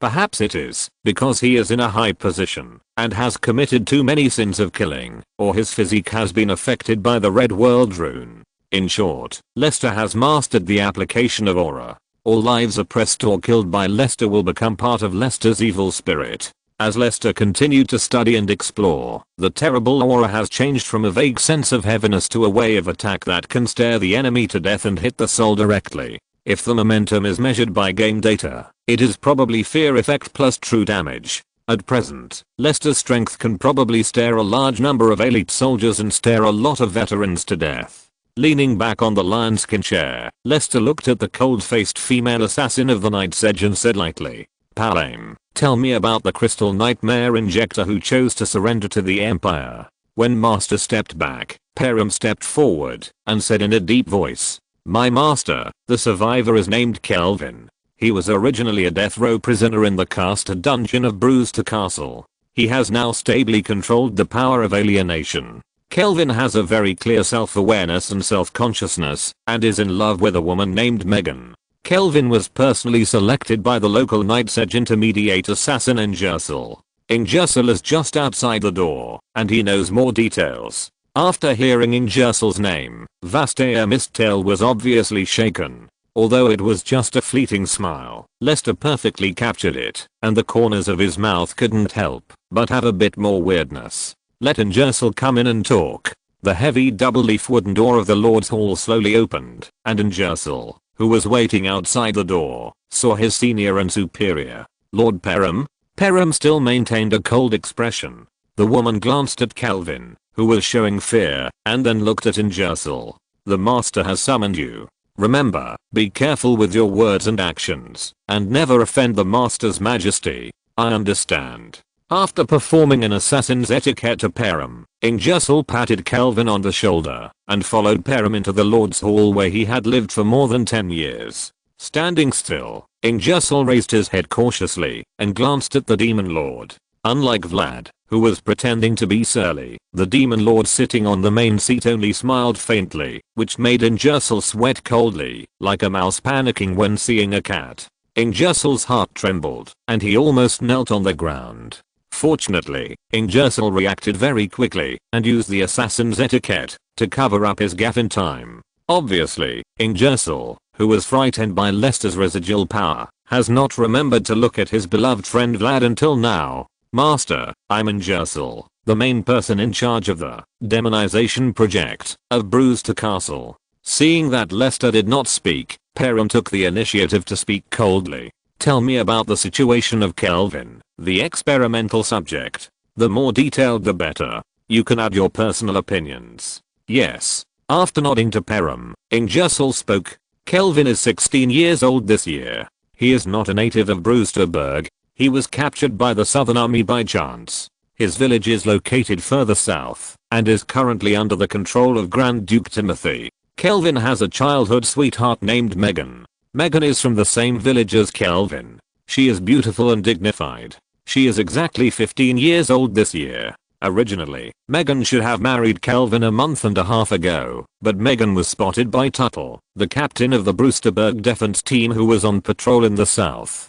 Tuttle, who was full of lust, led his army to seize Megan, humiliated and broke Kelvin's legs, and threw Kelvin into the cast dungeon after he fell unconscious. Megan, who took the initiative to serve Tuttle, was soon abandoned by Tuttle, who was tired of Megan. In order to meet Kelvin, Megan exchanged her body with Castor's dungeon guards for the opportunity to meet Kelvin. Finally, with the joint efforts of the two, Megan met Kelvin, who was still alive. Under Ingersoll's immersive narration, everyone present was immersed in this sad and beautiful love story. With a sigh, they also had more sympathy and goodwill towards Kelvin and Megan. The more difficult the environment, the more precious love can be reflected. The feelings between Kelvin and Megan have surpassed carnal desires and reached the point of soul resonance. Lester, who was sitting in the main seat, sighed secretly that he was afraid that there would never be such a day in his life. Just like Hinner and Miss Hap, who were protected by the Night's Edge since childhood, his woman would be perfectly protected by means of both overt and covert means. In addition, he had a special rune physique, so he would never have the experience of Kelvin. Naturally, his love journey was not as touching as Kelvin's. He either fell in love with someone over time, or was attracted by their beauty. He got whoever he liked. Everything was so logical and there was nothing wrong with it. Compared with Kelvin and Megan's experience, he lacked the true meaning of love. Ingersoll continued until everyone had almost accepted the information he had expressed. When I met Kelvin in Castor, he was already half dead and half disabled. The reason I chose him was simple. He didn't want to die. He tried his best to live. I secretly observed his will to survive. When faced with food that was more disgusting than pig food, he could eat it without hesitation. He could even eat his own vomit just to survive. Such a person perfectly met the selection target. In fact, he was so perfect that he exceeded my expectations. Not only did he perfectly integrate the alien energy, but he also perfectly controlled his new form. During the cleansing night, he killed more than 10,000 soldiers alone, and his strength was far superior to those out of control aliens. Lester, who had a guess in his mind, finally spoke. Ingersoll, according to your standards for selecting experimental subjects, each experimental subject should have enough will to survive. Then why can Kelvin, a half-dead and half-disabled person, successfully absorb and fuse the crystal nightmare potion, but others can't? At the critical point, Ingersoll was also a little nervous. Master, in my opinion, Kelvin's success is probably closely related to Megan.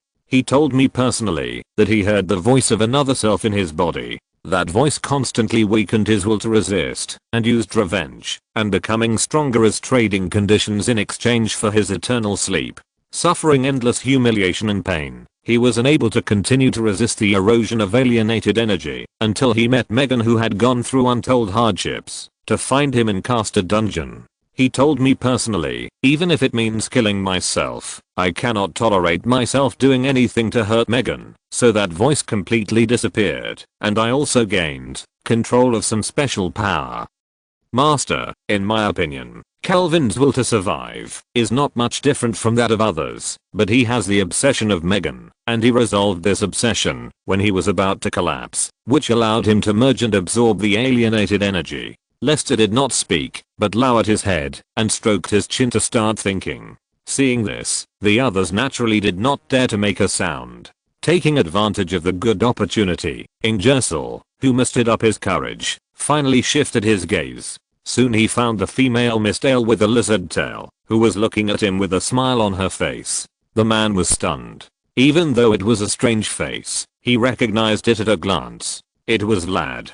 This was as exciting as opening a blind box. He had previously thought that the love story of Kelvin and Megan was intoxicating. Now that he thought about it, his love story with Vlad was also very shocking. I originally thought that the good brother who was full of body odor, smoked and drank all day, and had a beard on his face, was a real brother. Who knew that the real body was such a beautiful big beauty? This big tail, this small chest, my god, I'm so rude. Vlad will not hate me, right? Recalling his frivolous words, Ingersoll, whose chest was pounding, blushed for a rare time. The man quickly retracted his gaze to avoid making any rude moves in such a serious occasion. As for whether this impoliteness was out of fear of offending Lester or Vlad, only Ingersoll himself knew. While thinking, he almost confirmed his conjecture about the will of the crystal. Lester raised his head and looked at Ingersoll, who was a little distracted. His eyes swept over Wu-Wei, and Lester understood instantly and felt a little funny in his heart.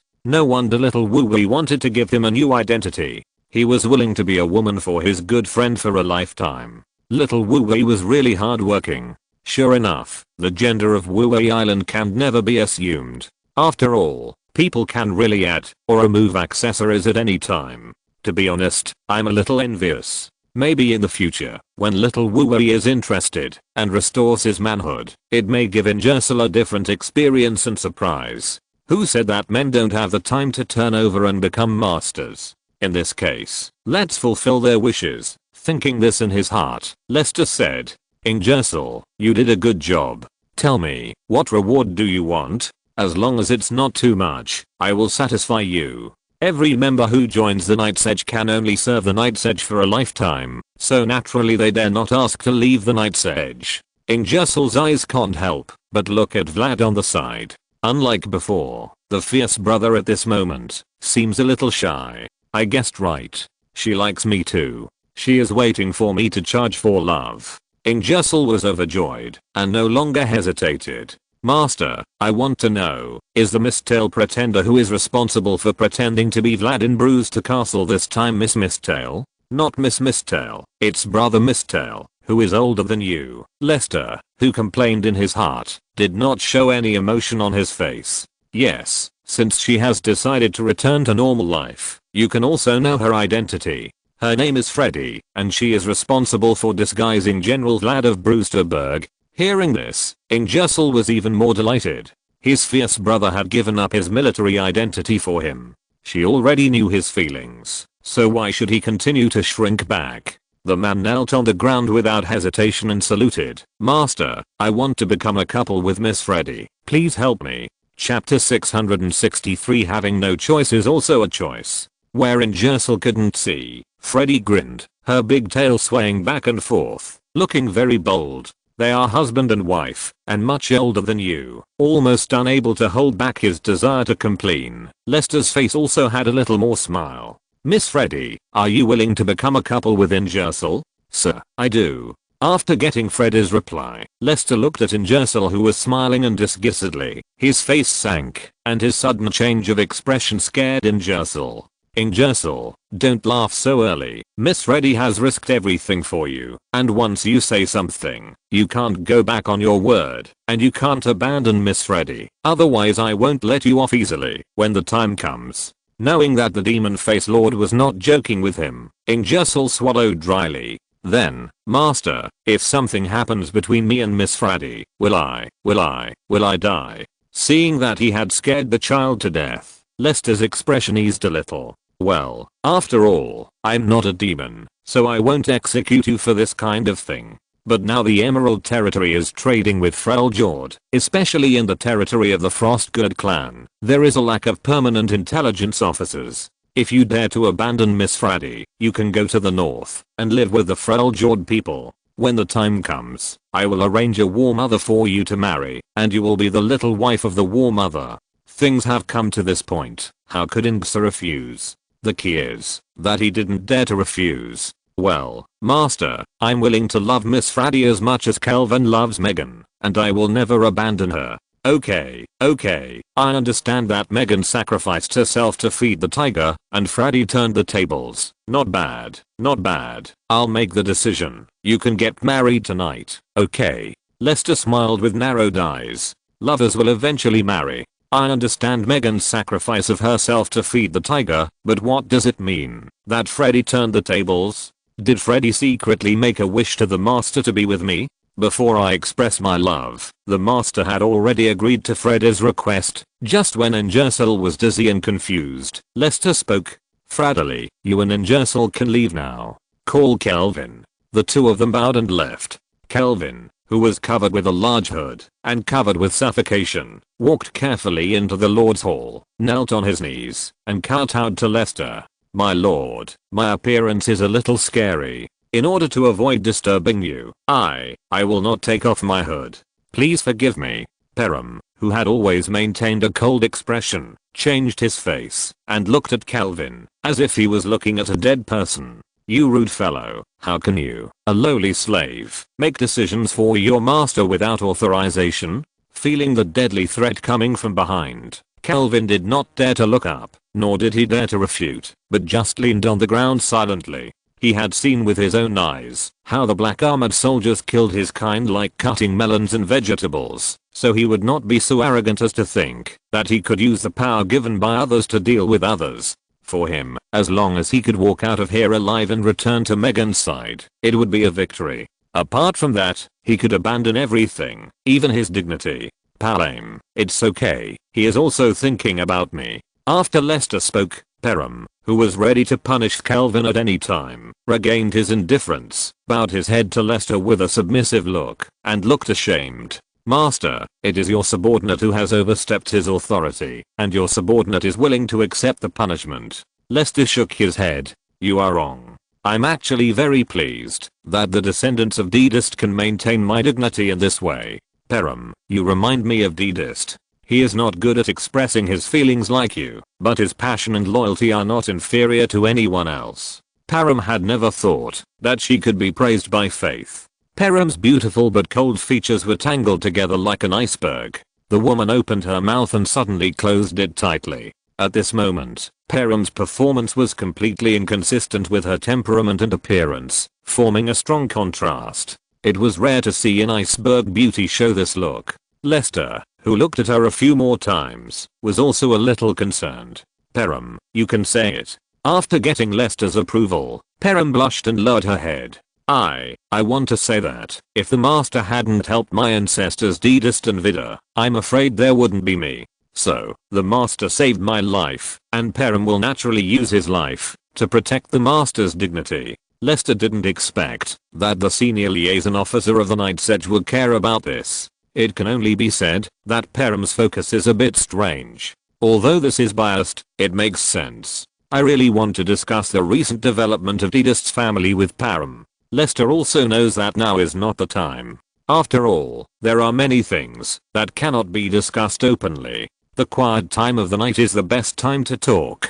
Pamela, I already know your enthusiasm and loyalty. The Empire should be proud of you. Lester, who is preparing to become the Emperor and completely control Noxus, has to learn to say some Lame words. I'm willing to serve my master with all my heart and soul. I will never stop until I die. The topic was a little off topic. After being disturbed by the enthusiasm of Perram, Lester had to put the topic back on Kelvin, the protagonist. After all, he was still lying on the ground obediently, and it would not be good to leave him alone. Kelvin, get up, take off your hood, let me see what you look like, and don't worry about any offense to me. Hearing this, Kelvin, who was uneasy in his heart, stood up obediently, took off his hood and headscarf, revealing an ugly face covered with lavender spots. Lester nodded and looked at Kelvin's appearance carefully. Generally speaking, except for the facial features that remained the same, Kelvin has now become another species. We can call Kelvin the Magic Crystal Tribe. In a sense, the Magic Crystal Tribe is the same tribe as the Shell People, but one is a crystal life that was consciously constructed by the Crystal Will using underground creatures and crystal ore, and the other is a mutant human that has completely integrated crystal energy. Judging from the achievements of the Crystal Will in creating species, the mysterious existence deep underground in the Odeon Canyon of the Crystal Trace and the cooperation agreement reached with him should not be underestimated. Lester stroked his chin and retracted his thoughts. Perhaps the next step should be to test whether Kelvin and Megan have reproductive isolation. If the magic crystal tribe can intermarry with humans normally and give birth to offspring that inherit the magic crystal energy, I'm afraid that the magic crystal tribe may really be able to reproduce into a new race. Correspondingly, the magic crystal clan has great potential and can improve its strength by devouring energy-rich flesh and blood. This means that, as long as the magic crystal clan is given enough time, the magic crystal clan can reach the extraordinary realm in a very short time. Therefore, the Emerald Territory must have the necessary means to control the magic crystal clan. In general, the current magic crystal clan is a double-edged sword. If used well, it can play a big role, but if used poorly, it will backfire on the Emerald Territory. You have to be careful about this matter. The premise for the Emerald Territory, to create a large number of magic crystal clan is that it must have weapons to destroy the magic crystal clan. This is a prerequisite. Kelvin is the best experimental subject, and Megan is the handle to control Kelvin. At this moment, Lester did not realize that he had become the star spirit he hated the most to some extent.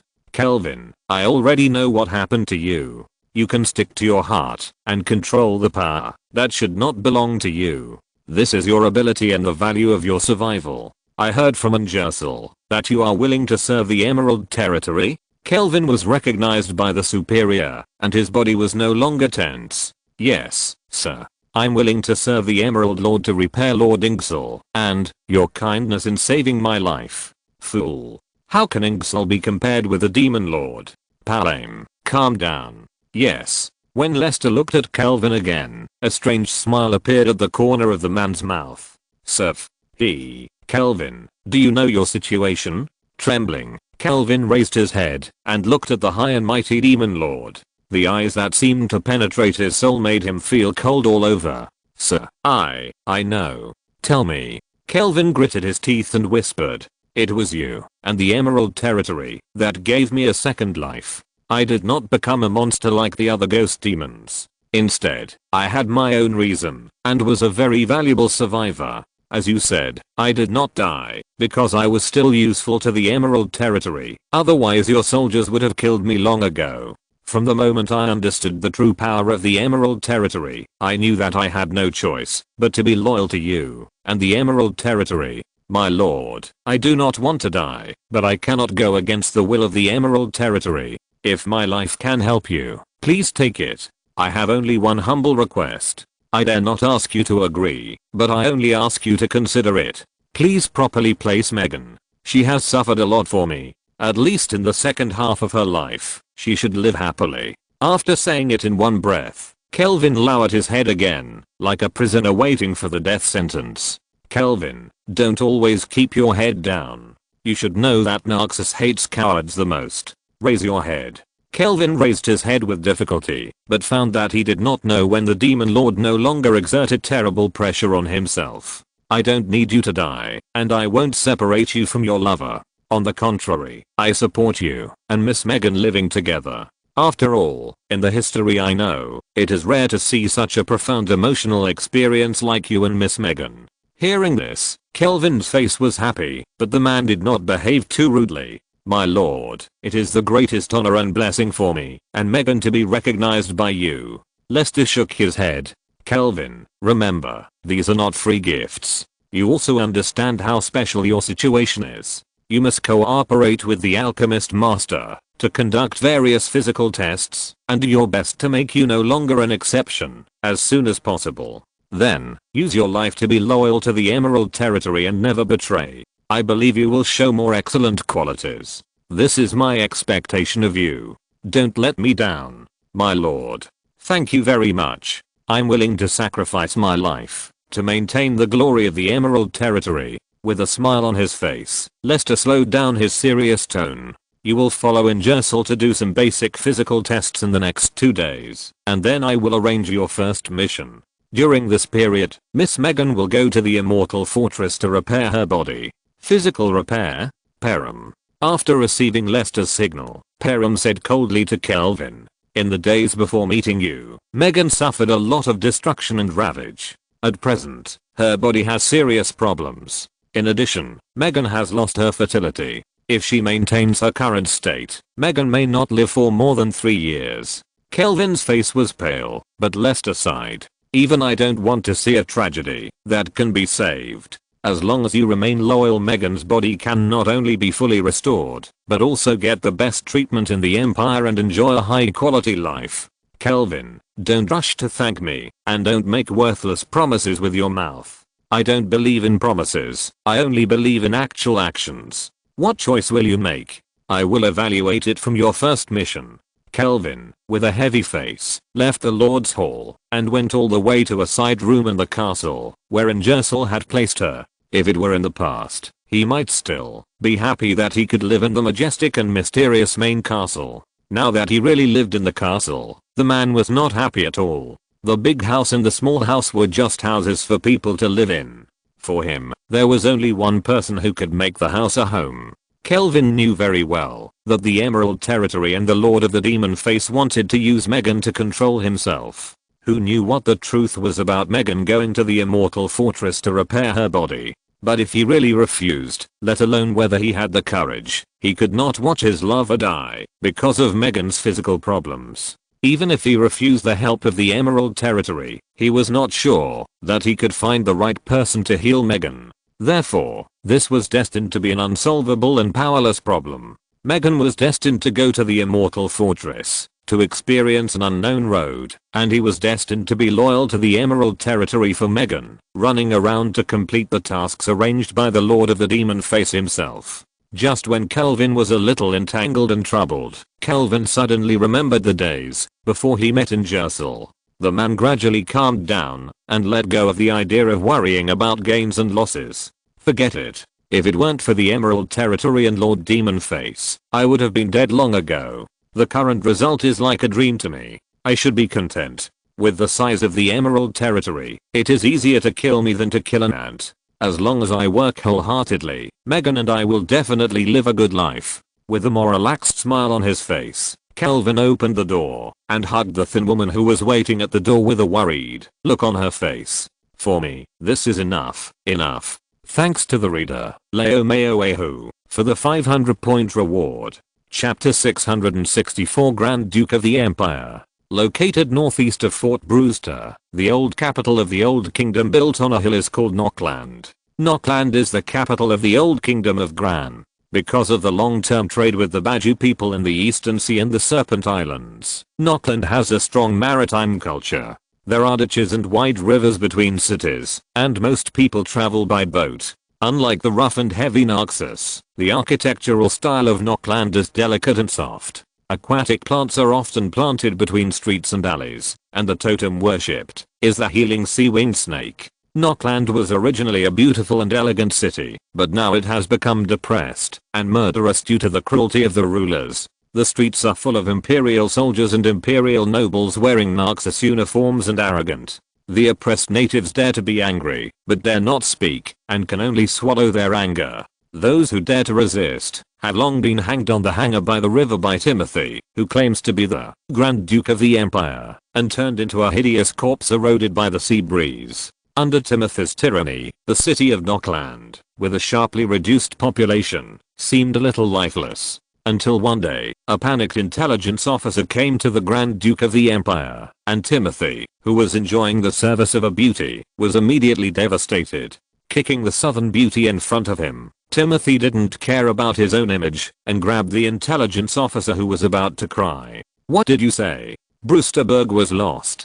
Are you sure you are not kidding me? Do you know how high the city wall there is? 16 meters. 15 meters higher than the grass on your mother's grave. What's more, there are 60,000 soldiers stationed in Brewsterburg. Vlad is also good at defending a city. A general can defend a fortress-like castle with 60,000 soldiers. Even if I want to capture it, I will need at least 200,000 people. Now you tell me that the whole army was wiped out in 3 days.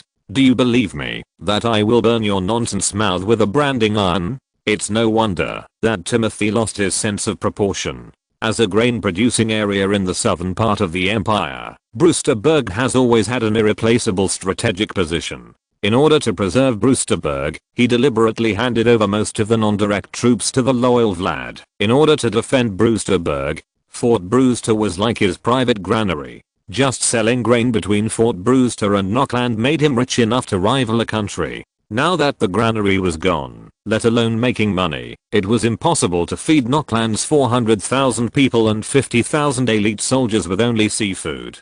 Without food, the people of Knockland, who had long been full of resentment, would raise the flag in a minute, and it was only a matter of time before the army mutinied. Damn it. Damn it. Raleigh, tell me this is fake.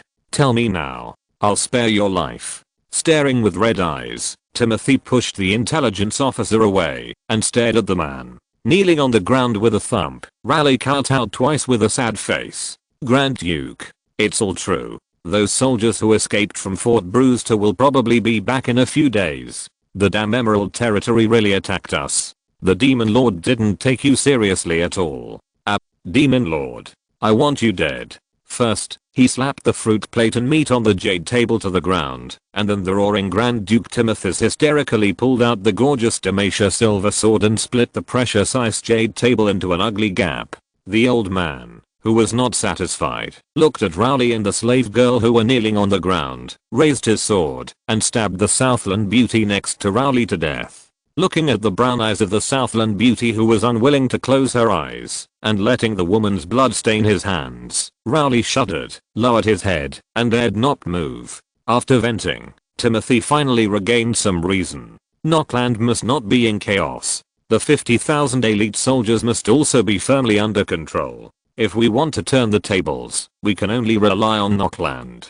The surrounding untouchables are only fit to consume the enemy's arrows. It is simply a fantasy to rely on those untouchables to retake Brewsterburg. Also, the grain in the granary can no longer be sold. Not only can it not be sold, but the grain that has been sold must be collected as soon as possible. From today on, food will be supplied to the army first, and then to the nobles. It doesn't matter whether those untouchables live or die. By the way, using the rotten food to recruit a group of untouchables and sending them to the battlefield can also reduce food consumption. I must fight back as soon as possible and must not let the Emerald Lord gain a foothold. Damn it, I must contact those greedy and arrogant old friends. At worst, I can take a share of the pie as long as I can kill the Emerald Lord. Damn the demon-faced lord. Damn it. Why can't you be more stable and have to provoke me? The supreme command of the empire can't do anything to me. I have killed people all my life. Do you really think I'm easy to bully? One vicious plan after another came out of his mouth. Timothy had made up his mind and his expression was not as ferocious as before. Rowley, stand up and talk. Yes, Grand Duke. Standing up, Rowley did not dare to look directly at Timothy. In his eyes, the gloomy old man looked like an old hyena that would go crazy and eat people at any time. Who knows if he will become the second cold corpse in the next second, just because he looked at the mad dog for a second longer. If I remember correctly, when the army of Emerald Territory went south, it sent an envoy to negotiate with me. This is also the reason why I pitied him and did not attack him in advance. He only brought 10,000 people. How dare he attack me directly? Tell me the truth, and don't leave out any omissions. Without saying a word, Rowley took out the secret letter that he had prepared long ago and handed it to Timothy.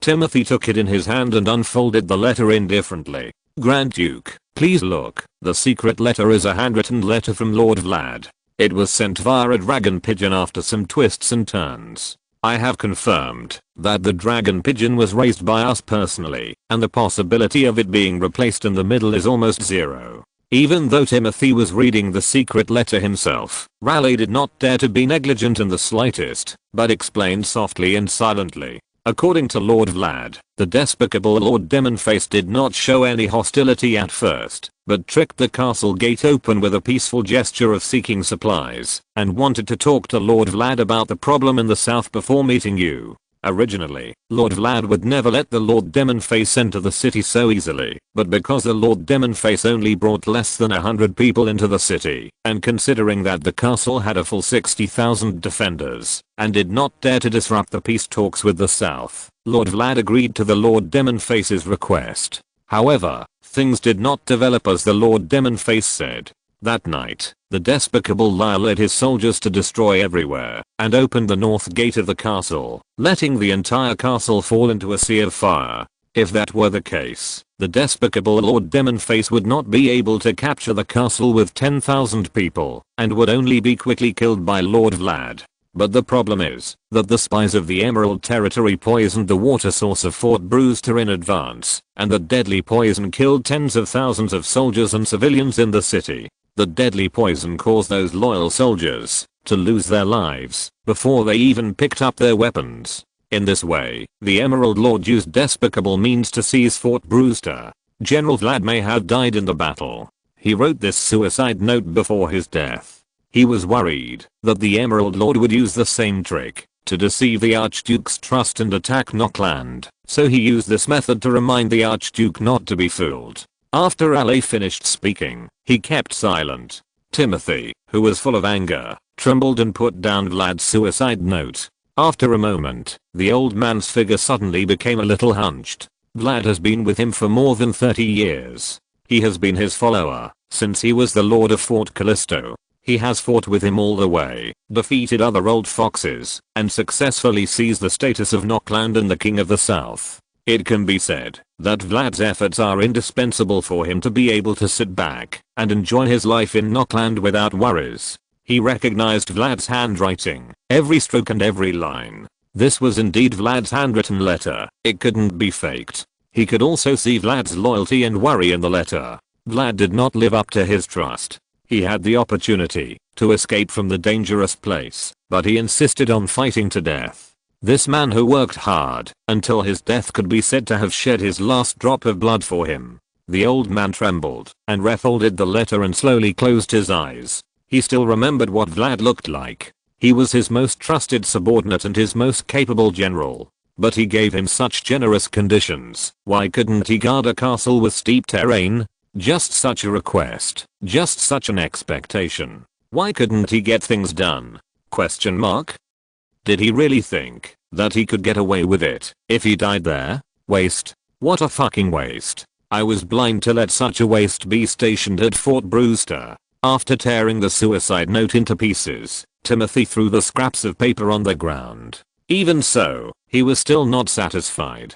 Thinking of Vlad's family living in Nockland, the old man's eyes were like a devil from hell. Lirella. Leela. At Timothy's repeated calls, a tall and beautiful female warrior in a knight's light outfit came in from the door. She was the commander of Timothy's guards and a personal officer who was second to none. Leela knelt on her knees and lay on the ground with her hands. The woman put her face on the old man's wrinkled and sweaty instep and kissed him gently. "Master, please give me your orders." Looking at the arrogant woman who was obedient at his feet, Timothy's mood finally improved a little. Without Vlad, the waste, he had better talents. He was the Grand Duke of the Empire. He held supreme power and everyone had to serve him. The old man's expression eased a little, but his words were more ruthless than the frost of Freljord.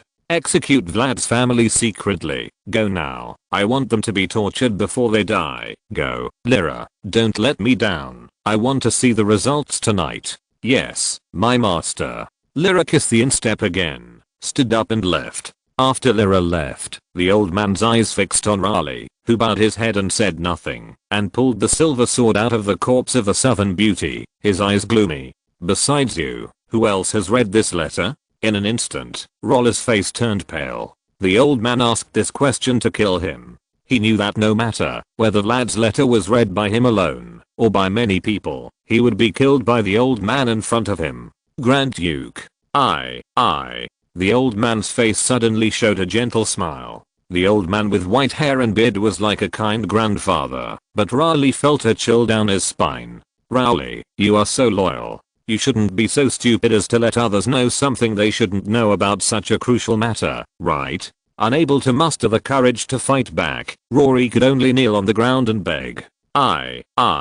Sir, can you spare my life? I promise I won't say anything. I will keep the things about General Vlad in my heart." "Oh, you won't say anything? But isn't the mouth for talking nonsense? Look, in this world, only people like Karami won't talk nonsense, right, my lovely Karami?" Rory lowered his head and looked at the girl who died with his eyes open. There was some sadness in his eyes. Keremy was the slave girl killed by Timothy. Keremy was still an innocent girl who stayed by her father and mother a week ago. After being sent to the palace, she still fantasized about being favored by the Grand Duke of the Empire. Now she has become a cold corpse, just because the old man was angry. In the flower garden outside the palace, there were hundreds of innocent girls like Keremy, and even some good looking and cute little boys. This damned old dog, in this world, can only see himself. Knowing that he was doomed, Raleigh finally plucked up the courage, and looked directly into the old man's gentle eyes. Timothy's strength was very strong, and he was no match for him at all. Fighting hard here would only make him die faster. Only a greater benefit than death could make the old dog spare his life, otherwise the old dog would have killed himself just now. Sir, the value of a dead person is not as great as that of a living person. What value can there be in letting you live? Your Excellency wants to execute Vlad's family, but he doesn't want to dirty his hands, so I'm the best guillotine. Staring at Raleigh, Timothy's smile became more and more intense, and the silver sword in his hand slowly lowered. Raleigh just breathed a sigh of relief, but heard the old man suddenly say, I want to kill people, do I need a guillotine? Puff! The sharp Dalmatia silver sword pierced Raleigh's lower abdomen like a silver snake. Raleigh lowered his head in confusion, trying to hold the sharp blade with both hands, but his knuckles were soon cut by the sword. With a sneer, he turned the hilt, and crushed Raleigh's abdominal organs with the blade. The blood flowed more and more, and in the severe pain, Raleigh's pupils gradually lost their luster. Timothy pulled out the silver sword, and Raleigh fell beside Keremy. Never try to guess my will, idiot. Chapter 665 I, Leicester, I'm not a demon. In the following week, more and more people fled from the west, bringing news of the change of hands of Fort Brewster and the defeat of the garrison. Strangely, most of the deserters or refugees told an uneasy story. That is, the occupier of Fort Brewster, Emerald Lord, did not launch any invasion of the castle, but entered the castle to help the soldiers and civilians resist the demons from the underworld. Only a few people claimed that Emerald Lord was an invader and carried out a brutal massacre of the soldiers and civilians of Fort Brewster. No matter what the rumors were, it was an indisputable fact that a strange neighbor appeared in the west. Many people felt the sudden heavy atmosphere, and even some wealthy businessmen began to transfer their property and families to the south to avoid being involved in the war. In the days that followed, Knockland was short of food, and the price of food rose. The only grain merchants chose to close their doors and not see guests. Most people who could live in Knockland had some wealth, but even so, they could only face famine in the soaring food prices. However, the Imperial Army once again publicly expanded its recruitment under the call of Grand Duke Timotheus. Although they did not pay the soldiers, they could still provide them with enough food, which attracted many desperate people to join. Under the call of Timotheus, Lord Gerryford, Lord Glinton, Lord Aitchison and Lord Ignitywood sent magic messengers to Knockland and sat down in the conference hall. As the large magic crystal slowly lit up, the 4 magic messengers cast spells at the same time and established a connection with the magic crystal. Timotheus, who was sitting on the main seat, stroked his cat's eye ring and silently waited for the 4 magic messengers to successfully complete the consciousness possession. When the eyes of the 4 magic messengers turned light blue, the 5 southern lords crossed the distance of thousands of miles and sat together. Old friend, it seems that you have encountered some small troubles recently. Timotheus looked at the first magician on the right. The one who controlled the speaker was Grand Duke Glinton, who controlled the ancient city of Vaux, and was also his strong competitor. Unfortunately, he didn't have the heart to quarrel now. The Empire is going to attack us. I don't know if it's just a minor problem. I only know that the 60,000 soldiers stationed at Fort Brewster have only a few thousand soldiers left in less than 3 days. In the suburbs of Fort Brewster, the Demon Lord has dug several mass graves, and I'm afraid they haven't been completely filled. Old man, I can't do it. I don't know if your proud Tarquinus Legion can slaughter 60,000 people in 3 days. Otherwise, I'll give you Knockland. You can try it?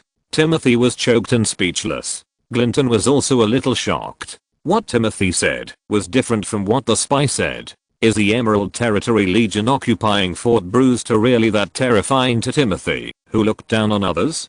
Timothy, what happened in Fort Brewster? Jerry Ford's voice was particularly solemn. As a great lord near the coast, his territory was far away from the inland, but it happened to be on the route of Emerald Territory merchant ships. Over the years, he has learned a lot about Emerald Territory through hearsay. He had no intention of competing for power, nor did he want to go against the Emerald Lord, but the Emerald Lord had already extended his hand to the south, so he could not sit idly by. Then, with a heavy face, Timothy briefly told the 4 people present what happened in Brewster Castle. Just like that, the Demon Lord led 12,000 people to trick the castle gate open with a trick, and then poisoned most of the soldiers and civilians. The incompetent Vlad lost Brewster Castle just like that. What's hateful is that the Demon Lord wanted to use the same method to get Nockland. Humph, he took me for a fool. I have locked up those traitors who spoke for the Emerald Lord in the dungeon.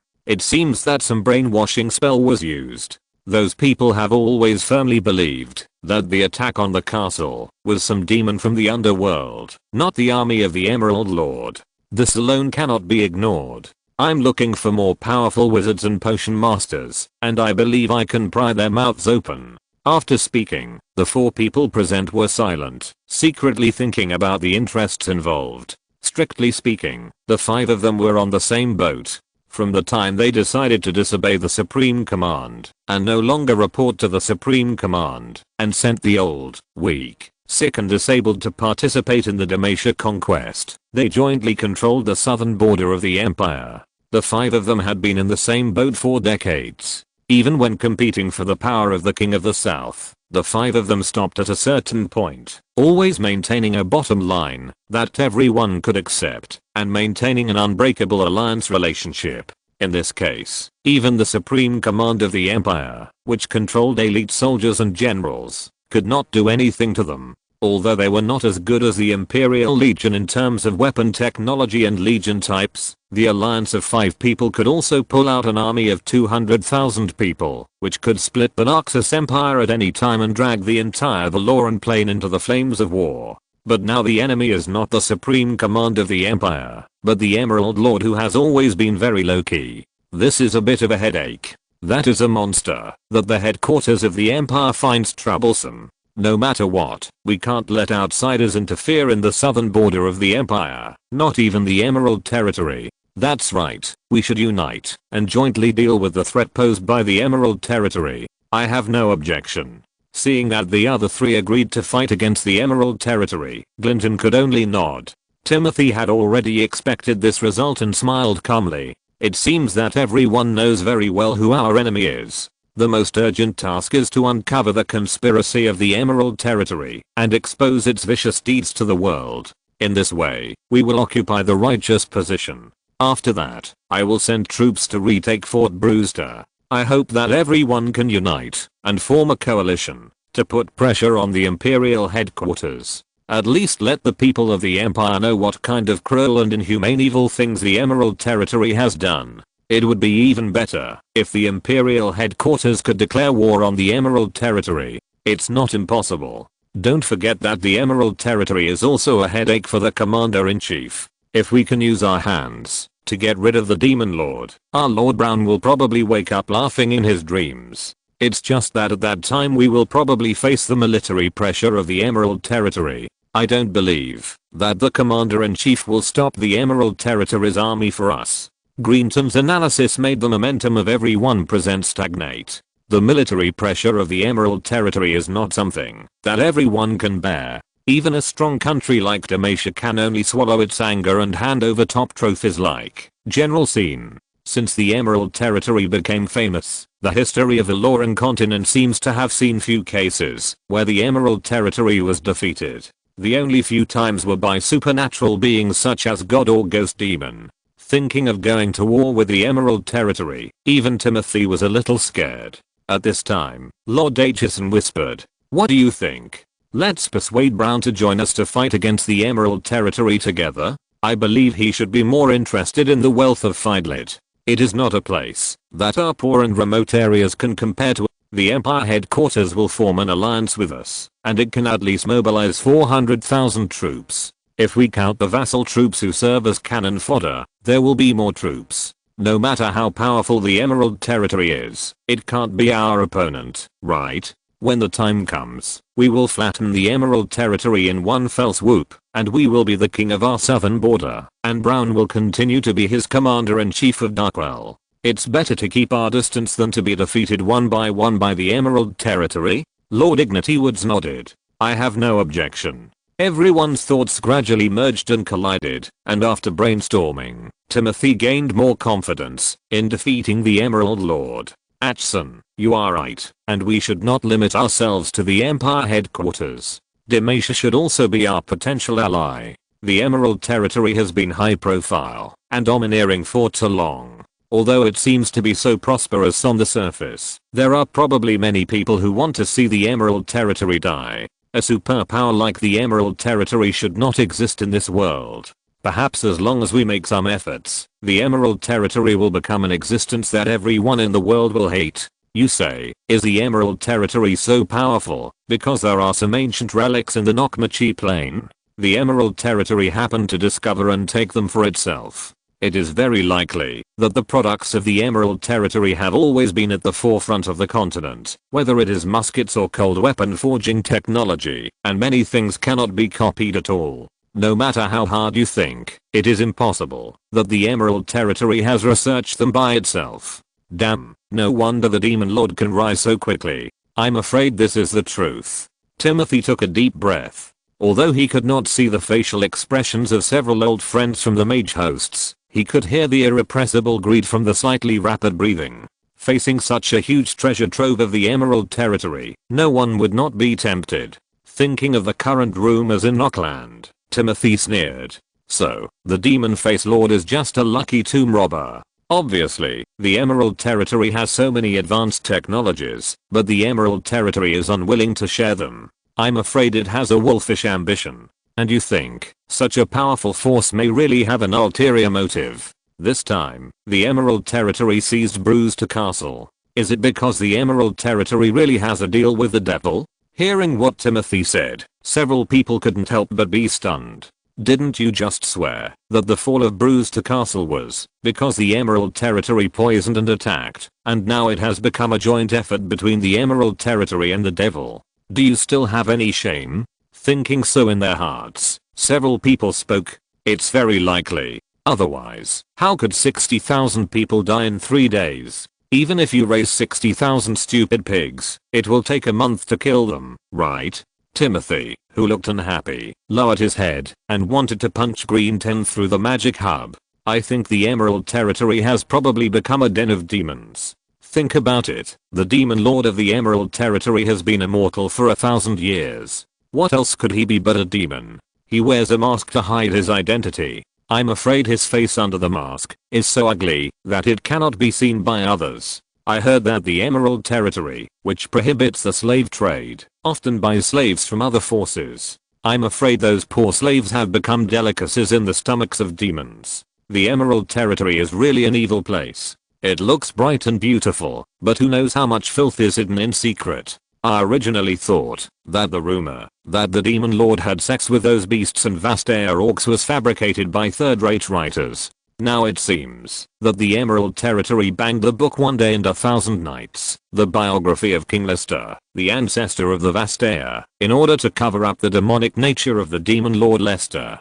How many human women has been harmed by this man who would not even let go of the stone beetles? He has deceived so many beautiful girls, and has so many beautiful harems. I'm so envious. Well, Lester is simply the enemy of mankind. I still have no objection. While the other four were talking, Lord Ignity Woods promptly expressed his sense of existence that was about to disappear. The five discussed for a while, and the Emerald Territory had become a human traitor who mastered ancient crafts, but traded with the devil, an existence that everyone could punish. Seeing that the situation had matured, Timothy smiled slightly. In this case, we have enough reasons to convince Demacia and the Empire headquarters. Demacia claims to be a civilized country and will definitely not tolerate the existence of the Emerald Territory, a cancer. Brown will not miss this opportunity to judge the Emerald Territory. We want to let everyone in the continent know what kind of evil existence the Emerald Territory and the Lord of the Demon Face are. If the Emerald Territory accepts our joint investigation, it will be fine. If it dares to refuse, it will confirm the crimes of the Emerald Territory. At that time, we can also get the support of most of the people of the Empire to launch an eradication operation against the Emerald Territory. The other four did not refute, and Timothy continued. Before this, the Demon Lord of Emerald Territory led an army of 10,000 people to occupy Fort Brewster. This is a great opportunity for us. As long as we can capture Lester, we can see through his true face. Even if he is not a pawn of the devil, we can use Lester to do many things, such as forcing him to tell the secrets of Emerald Territory, or forcing Emerald Territory to surrender. I know he has many beauties loyal to him. When the time comes. Glinton suddenly interrupted Timothy's laughter. Lester must be controlled by several of us, so I propose that before Lester leaves Fort Brewster, we form a coalition, and do our best to capture Lester in one fell swoop. We must not give him a chance to escape. I agree with Glinton's suggestion. Lester is of great importance and needs to be treated with caution. I really have no opinion. Immediately after Lord Dachshund expressed his opinion, Lord Ignity Woods echoed. Things have come to this point, and Timothy, who looked unhappy, could only nod in agreement. Otherwise these people might kill Lester before dealing with him. Then everyone, for the glory of mankind, let's work together. Evil forces like the Emerald Territory will eventually perish. Chapter 666 The Only Chance. Lino, have you heard? The outer city area seems to be in turmoil recently. It is said that several soldiers and wealthy businessmen have been killed by assassins less than 2 streets away from us. At the St. Zachary orphanage, the daily prayer time had passed. Cheryl found Lino, who was enjoying the cool outside the orphanage. The black-haired girl looked around and lowered her voice. Don't even think about running away. There are many soldiers patrolling the outer city area now. You can't run far before you are caught as a spy and thrown into the dungeon because you don't have a pass. It will be much worse than now. Looking back at Cheryl, Lino shook her head. Don't worry, I'm not that stupid. Dong dong dong, the bell rang, and the two girls had to end their conversation and hurried back to the orphanage. On the Empire-leaning tower not far from the St. Zachary orphanage, Camille, dressed in an assassin's hood, put down the enchanted monocular telescope, took out the hand-drawn map, rechecked the environment near the St. Zachary orphanage, and modified the route again. Behind Camille, 3 Nightblade Reserve members who had just finished their assassin training were waiting there in a satisfied manner, no longer as arrogant as when they first met. Whether in terms of will, force or brains, they had already proven in practice that they were no match for the young girl. After reviewing the battle plan for the 3rd time and finding no omissions, Camille set her sights on the 3 of them. Come closer. I'll explain the action plan again. Remember it all. The St. Zachary orphanage, which belongs to the Beerbum family, is divided into 3 areas. The West District, which houses the newcomers, is closest to the gate and is the most lax in defense. It is used to screen out excellent slaves for further training. The East District houses slave pre-production products. After the pre-selection, the orphans of the Empire will be transported to the East District, where they will be further developed according to the personal preferences of the nobles or wealthy businessmen. The West District is heavily guarded and is guarded by many Beerbum family thugs and thugs.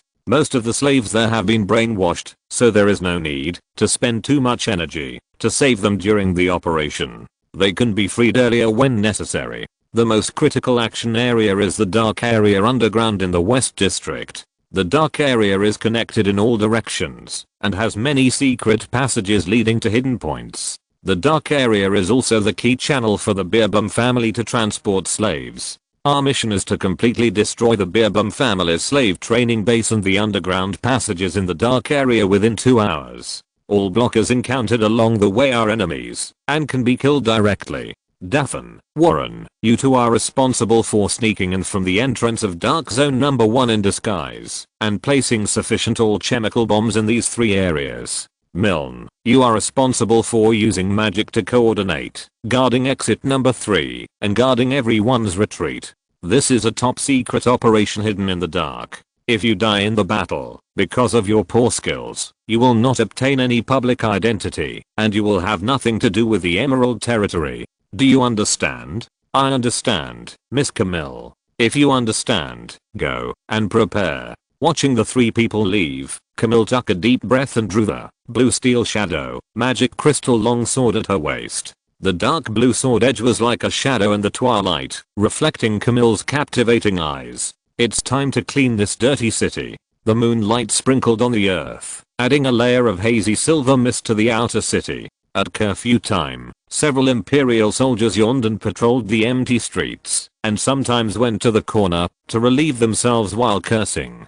In a place that no one could see, Camille, dressed in night clothes and wearing a camouflage mask, quickly jumped on the high building and soon bypassed the patrolling soldiers to the gate of the St. Zachary orphanage and jumped into the orphanage. The sharp blade was unsheathed, and the invisible blue steel shadow flashed by in an instant, and the two guards guarding the gate fell to the ground. This sword was too quiet, and the two guards didn't know what happened to them until the moment their lives ended. Camille moved forward all the way, without deliberately covering her tracks, but using the simplest and most effective way to search and kill the enemies in front of her. The courtyards, houses, brick houses, and buildings were used as units. Camille, who had alarmed the enemy, destroyed every visible door. More and more people died under the sword. Only those unarmed nuns and orphans could escape.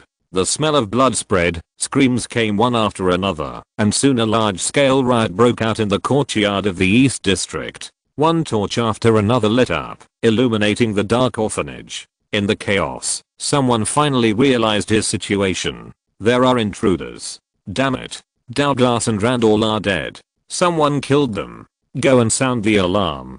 Ding, ding, ding, ding, ding.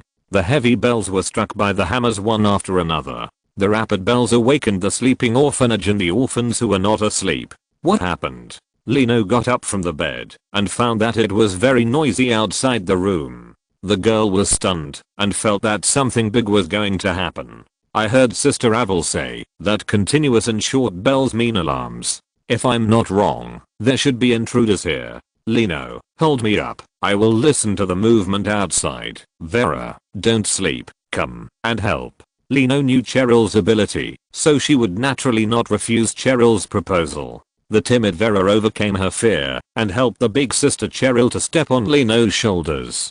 Cheryl tried hard to put her ear close to the iron grill window, and her face was particularly solemn. It seems that many people have died. Those guards are filled with fear. Damn, the smell of blood is coming. Someone really came to kill us. Sisters, I'm afraid we can't sleep tonight. Let's put on our clothes first. Cheryl jumped down from Lino's shoulder and said while putting on her clothes. Don't make any noise next, Lino. Break the stool and use the stool legs as weapons to hide behind the door. Wait for my signal at any time. If I raise my hand, you can hit the crotch of the person who comes. Vera, put on your clothes and go to bed and pretend to sleep. Okay. When Vera shrank into the quilt again, Lino, who was stronger, had already broken the stool and picked up a stool leg. What if an nun or the old dean comes in? Then don't do it first. When the time comes, we can say that we did this to protect ourselves. What if it's not them? It depends on the situation. If the person who comes is hostile, we must not surrender. Even if we die, we have to give the enemy a blow. Anyway, just watch my movements. The three girls stopped talking, and the room became quiet in an instant. I don't know if it's an illusion, but as time goes by, Cheryl always feels that the noise outside the room is getting quieter and quieter, as if the noise and screams just now were an illusion. Cheryl can even hear her heartbeat gradually speeding up. The world returned to peace, but the feeling it gave the three girls was even more terrifying than before. It was as if everyone was dead, and the hair on their bodies stood up. Suddenly, there was a sound of the bolt being pulled outside the door. Cheryl, who was concentrating on the environment, had her pupils shrink, and cold sweat jumped out of her forehead like money, and she couldn't stop it. Squeak, the closed door was slowly pushed open by the person outside. The first thing Cheryl saw was an illusory longsword. The longsword was not stained with blood, but it exuded a strong smell of blood. Her sight gradually moved up. A night cloak commonly seen on the market perfectly covered the physical features of the person who came. Even his face was wearing a mask made of black iron, and only a pair of blue eyes emitted a cold and ruthless light. I don't know if it was an illusion, but Cheryl always felt that these eyes softened a little when they saw her. Vera covered her head with the quilt and shivered. Lino, who was holding up the leg of the stool, was so nervous that her palms were sweating. The girl didn't know that her heavy breathing had exposed her position. She just waited for Lino's delayed action. Cheryl asked tentatively, "Did you kill those guards?" The intruder was naturally Camille. Camille didn't mean to answer the question at this moment. The girl glanced at the three people lightly and only stayed on Cheryl for a moment, confirming that the building she was in was the orphan barracks in the East District. Unlike the other incompetent people, the black-haired girl was a little smart to be able to make such a rough plan in such a short time, but it was just that. She didn't stop for the other party. The two people's eyes only met briefly, and Camille turned around and prepared to leave. She didn't have time to waste here. Wait. Knowing that she had just said nonsense, Cheryl tried to call Camille, but Camille didn't mean to listen at all and continued to move forward as if no one was around. Gritting her teeth, Cheryl could only chase after him. She glanced at Vera, who was cowering on the bed. Lino also followed him out, holding the leg of the stool. "I know what you want. Take us away. I'll show you the way." This time Camille finally stopped and asked without looking back. "Do you know what I want? It's a girl, and she's still very young. Can someone my age be so powerful?" Shocked at the identity of the person who came, Cheryl gritted her teeth, scratched her head with her hand, and quickly stated her own inference. "You came here to destroy the orphanage and use it to deal with the Beerbum family, right? I'm very familiar with this place and can take you to find the person you want to find." Hearing this, Camille turned around and put her eyes on Cheryl again. She knew how deeply the Beerbum family was hiding. The orphans in the East District had no way of knowing the owner behind the St. Zachary orphanage. By the time they knew, they would probably have been completely brainwashed. The obedient puppy would naturally not pose any threat to the Beerbum family. "How do you, an ordinary slave, know all these things?" Cheryl said truthfully without any concealment. "It seems that I was right. In fact, I like to collect all kinds of information. I found out all these things from the nuns. I also have some of my own inferences. How about it? Am I very useful?" Lino on the side looked at Cheryl blankly. She didn't expect that Cheryl was still hiding so much information. Cheryl didn't care about Lino at all. She knew that this mysterious girl killer was the only way for her to get out of St. Zachary. "If you take me away, I'm willing to work for you. Take me away. I don't want to stay here for a minute." People with backgrounds and backers would never appear in St. Zachary. Since she appeared here, the black-haired girl must be someone who can rely on. Such a guy can know so much secret information in the East District, which is not a problem that can be explained by a word of little cleverness. There is no doubt that this is a personal talent. This guy is born to deal with intelligence. After taking a deep look at the beautiful black-haired girl, Camille asked, "What's your name?" "Cheryl. My name is Cheryl." "Cheryl, stay alive and prove yourself to me before I come to you." Leaving the last sentence, Camille quickened her pace, jumped out of the window, and left the house where the orphans were housed. What should we do now? At this time, Lino had completely regarded Cheryl as her leader.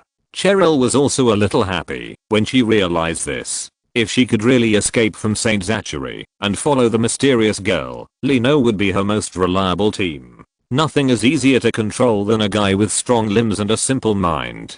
Vera is also easy to control, but Vera is not suitable to be a subordinate. Of course we should go back and wait. Since the adult said so, she will definitely come back to find us, but we can't do that now. Cheryl sighed. Why? Lino was a little confused, but Cheryl's eyes looked at the locked doors of the adjacent rooms, and her eyes gradually became cold. The black-haired girl lowered her voice. The problem now is that I'm afraid that many people have heard the conversation between that adult and us. If this goes on, it's inevitable that someone will tell on us. Then we will become a handle. I don't believe that adult will come to save us when we are exposed. Then we will become abandoned and will definitely die. Hey, this is also the problem that adult left for me. It's a bit of a headache.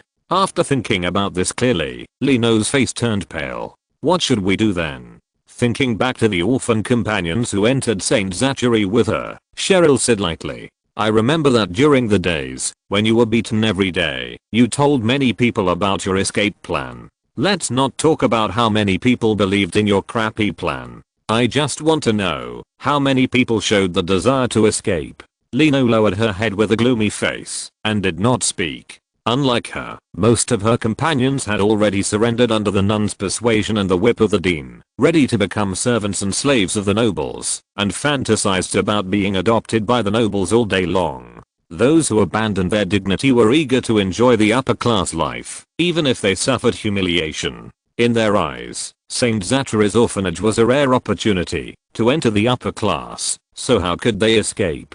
They would rather kneel down and serve as dogs for the rich than stand up with dignity to breathe the air. As expected, Cheryl sighed. The dean must have been killed by that person. There must be a fire source in her room. Lino, if we want to survive, we can only rely on ourselves. What about Vera?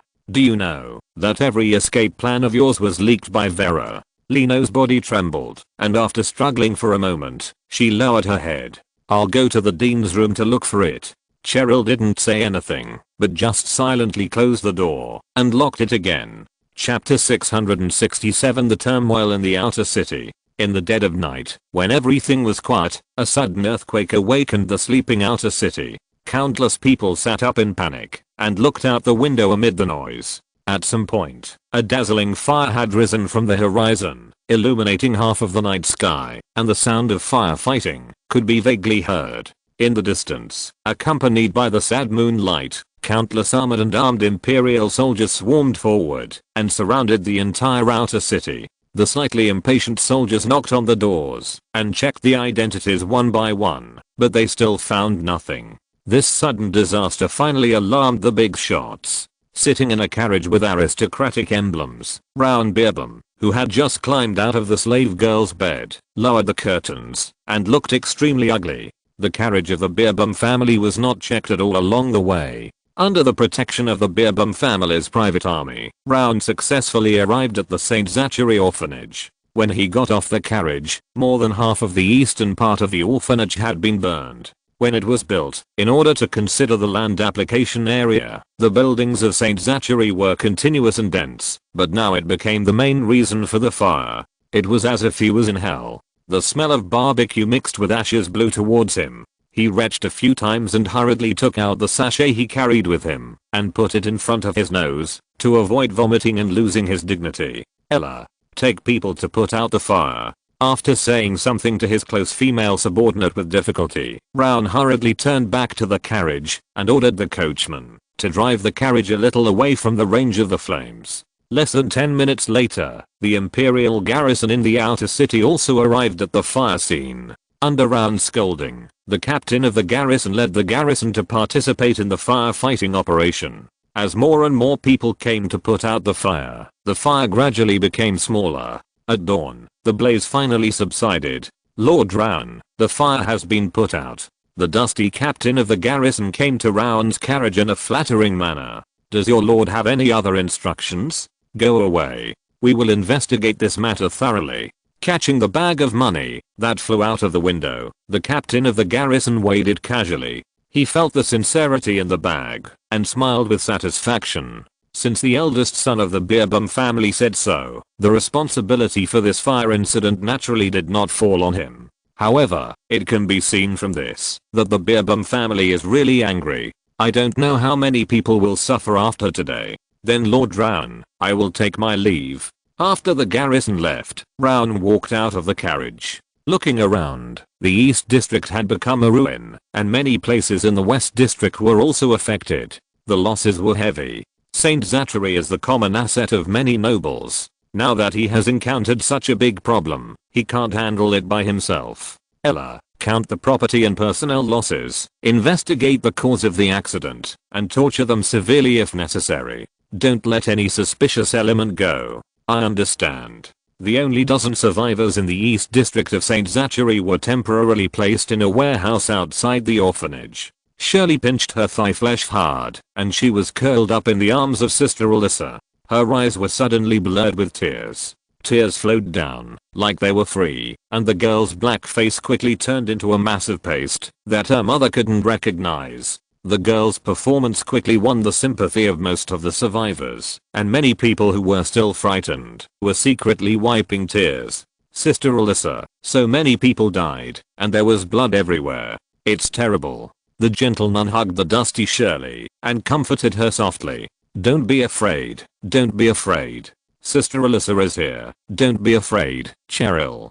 Taking her admiring gaze away from Cheryl, Lino lowered her head with a complicated expression, feeling a little worried. The charcoal black on her and Cheryl was painted by Cheryl, making them look like they escaped from a fire. But the fact was that the fire started after they left the barracks. Whether it was disguise or cruelty, she couldn't be as pure as Cheryl. No wonder that mysterious and powerful girl took a fancy to Cheryl in just a few seconds. Dee Natalie was dead, Vera was dead, and there was no one alive in the house except her and Cheryl, which meant that no one except her knew about Cheryl and the mysterious killer. As the mastermind of the arson, she was not worried that Cheryl would betray her. She was only worried about what would happen if the mysterious man came to rescue Cheryl and left her behind. It happened that she and Cheryl were the only orphans left in the same period. Cheryl was rescued and only she was left. What awaited her would be endless hell.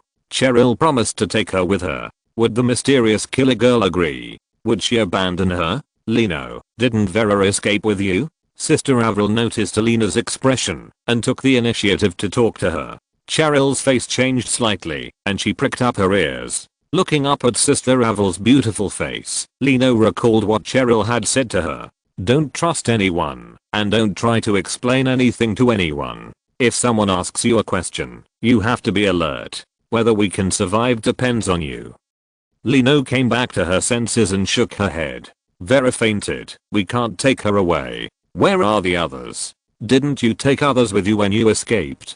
I don't know. We thought we were going to be burned to death, but we didn't expect Charles to suddenly open the locked door. How could we care about others? Lino's eyes were a little empty, as if she was recalling the terrible experience of last night. Avril listened calmly and stroked the girl's messy hair. Before Charles came, the house was full of flames and screams. Cheryl screamed and poured the only clean water on Vera and me. I started to hit the door with all my strength, but the locked door couldn't be opened. Cheryl persuaded Vera to try to hit the door together, but Vera huddled on the bed and trembled. She has always been like this. She always retreats when facing danger. We also want to take her away. Glancing at Lino's swollen right shoulder, Avril sighed softly. Vera is just an ordinary farm girl. Maybe she had already used all her courage at that time. Alas, it's not your fault. Don't be too sad. Lino nodded with difficulty. Her face looked better, and she continued. The fire was getting bigger and bigger. The smoke blocked us. Soon I couldn't see anything clearly. At this moment, the door suddenly opened. It turned out that the dying child opened the door. They successfully broke the door open, but unfortunately the flames suddenly jumped up from the floor and burned child. He couldn't stand up.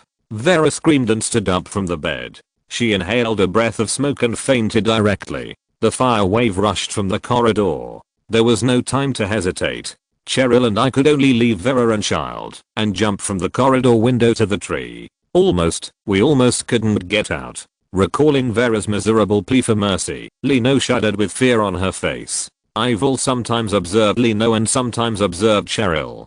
Cheryl never showed any extra concern for Lino, as if the two of them escaped together by chance. Okay, we are safe now, relax. Having said that, Lino, Cheryl and others were taken away by strangers one by one again, and asked again and again about what happened last night. In the inner city of the Immortal Fortress, the Beerbohm family mansion. Lord Rowan, Ella wants to see you. Let her in. Yes. After a brief announcement, Ella knelt in front of Rowan, and Rowan asked coldly, have you found out who is the fearless person who attacked the important industry of our Beerbohm family? Sir, the enemy did not leave any obvious traces. We can only confirm that a group of more than 5 people attacked St. Zachary at the same time. One person broke in from the East District Gate and destroyed everything along the way, attracting the attention of most of the guards. He rushed into the underground area in a crushing manner, as if he was in an empty space, creating an opportunity for other invaders to place bombs.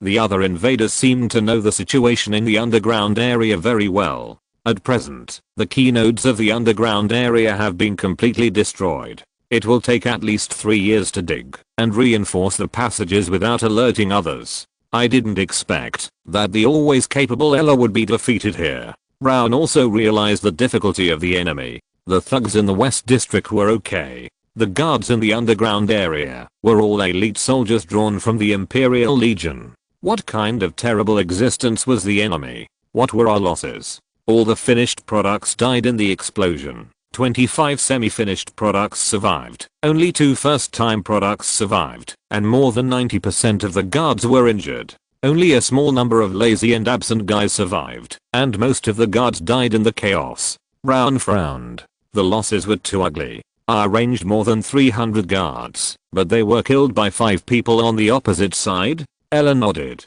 There was no need to hide anything in this matter. Most people died in explosions and collapses, and a small number died from assassins who broke into the East District alone. The enemy's weapons were not uniform, and we have not been able to draw any useful conclusions from the bodies of the dead. However, what is certain is that the enemy's fighting skills are very superb, especially the intruder from the front. Not only is his swordsmanship superb, but his longsword is also a rare and good product. Every dead person was killed with one blow. That person is by no means an ordinary person. I know this, even if you don't say it. How can a person who can kill through Saint Zachary alone be a simple character? Ella, tell me something I don't know, such as the purpose of their attack on Saint Zachary, or how can we catch their rat tail? I understand. In my opinion, the attacker's behavior is more like pure revenge. The invaders neither saved people, nor took away any property. The group of highly skilled assassins did not have any other abnormal behavior, except killing our people and destroying our property.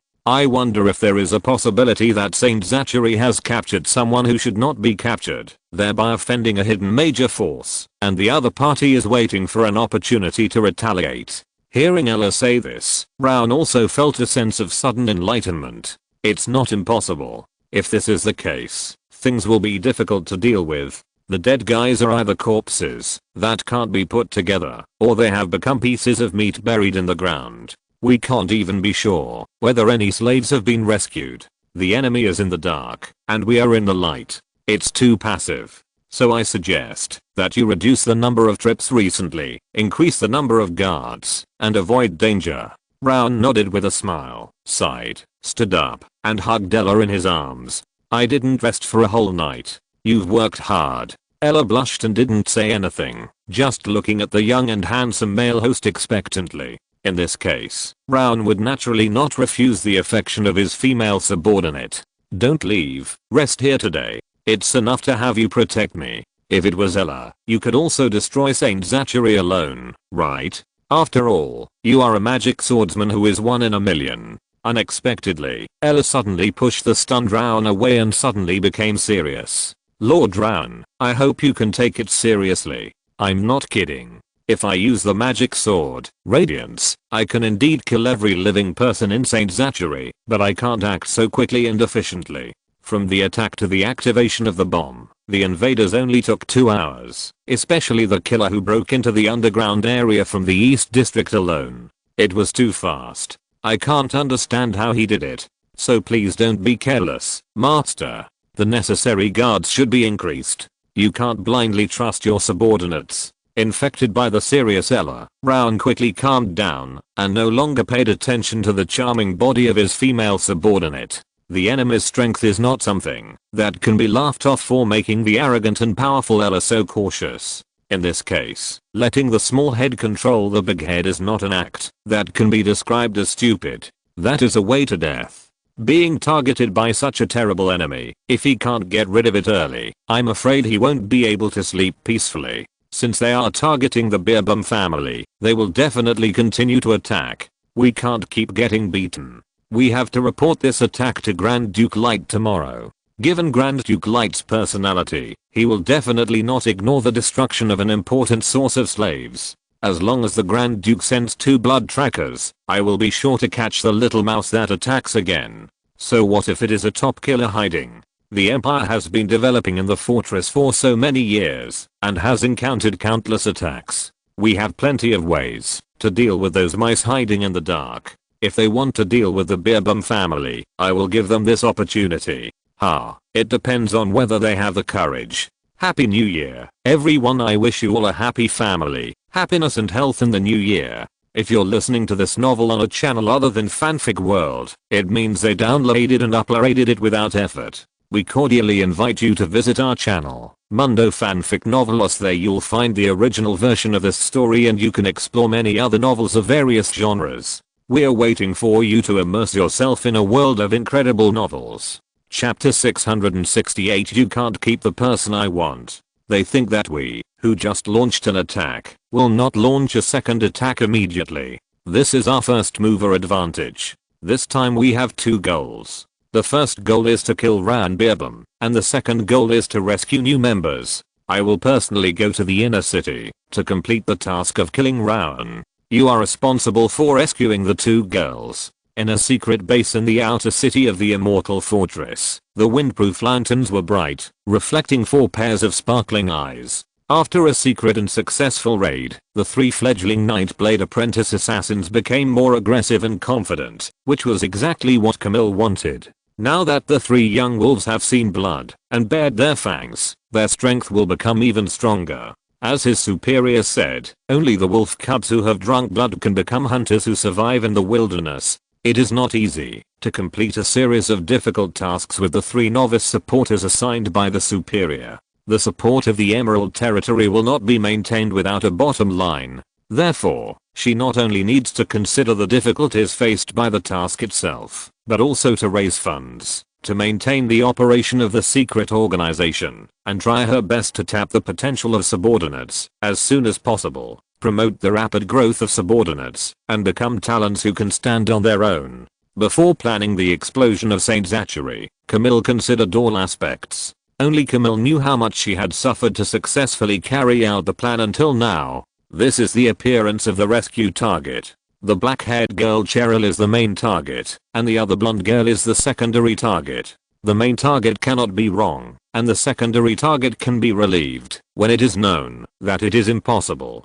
Camille pushed her 2 hand-painted portrait sketches on the table, where the map of the outer city was placed. These 2 portrait sketches were Cheryl and Lino, whom Camille met in the barracks of the East District of St. Zachary Orphanage. Secretly shocked that their boss had such a superb painting skill, Daphne, Warren and Milne's respect for him increased. It seemed that there was nothing in this world that Camille couldn't do. Unaware that he had already raised his reputation to the level of faith in front of the 3, Camille, who was concentrating on arranging tasks, moved away the 2 portrait sketches that blocked the map and pointed to the small squares marked on the map of the outer city. This is a small warehouse where the survivors of the St. Zachary Orphanage are housed. The small warehouse is adjacent to the Hassady Commercial Street. It is currently under martial law, and the warehouse has been transformed into a temporary barracks by the craftsmen of the Beerbum family. A large number of enemies are stationed inside and outside. The warehouse guards are divided into 2 groups. The outermost group is stationed with 200-man teams of the Imperial City Guard. There is also a small team of elite mercenaries arranged by the Beerbum family in the warehouse. In addition to cold weapons, these mercenaries are also equipped with revolvers and smoke bombs purchased from the Emerald Territory. When taking action, you must pay special attention to the enemy's firearm threats. After rescuing the target, hide the target in the number 3 base for a week of lurking. After that, I will return to the number 3 base to arrange the next task. This is all about this rescue operation. Everyone, you can ask any questions now. Captain Camille, I didn't have the courage to ask last time. It's only been less than half a day. I want to know how you know so much about the transformation of the warehouse. Does the headquarters have additional intelligence support? Warren's words resonated with the other 2. Every time Camille assigned a task, the enemy was like a naked woman, with no secrets at all. It was like this once or twice, and they couldn't help but suspect that Camille actually got intelligence support from the Night's Edge. In their opinion, only the Night's Edge could find out the color of a person's underwear. Camille shook her head in response to the three people's inquiring eyes. Except for the location of the warehouse, I didn't get any other intelligence support. I found out all this information myself. Daphne patted his head and said that he couldn't understand Camille's statement. Captain Camille, since you can find out the situation inside the warehouse, why don't you complete the rescue operation by the way? With your ability, those guards are no match for you, right? After all, you killed Saint Zachary alone. Camille looked at Daphne and spoke unmoved. First of all, this mission is within your capabilities and is a rare opportunity to hone your skills. Secondly, what I need are subordinates who can complete the mission for me, not lazy people who question their superiors and push the mission to themselves. Daphne, if I do everything, what's the point of having subordinates? The young assassin, blushing and mocked by his two peers, chose to lower his head. I was wrong, Commander Camille. I shouldn't have questioned your decision. Any more questions? Milne, you seem to have something to say to me. Milne was a little flustered under Camille's gaze. Then, Lord Camille, do you have someone you like?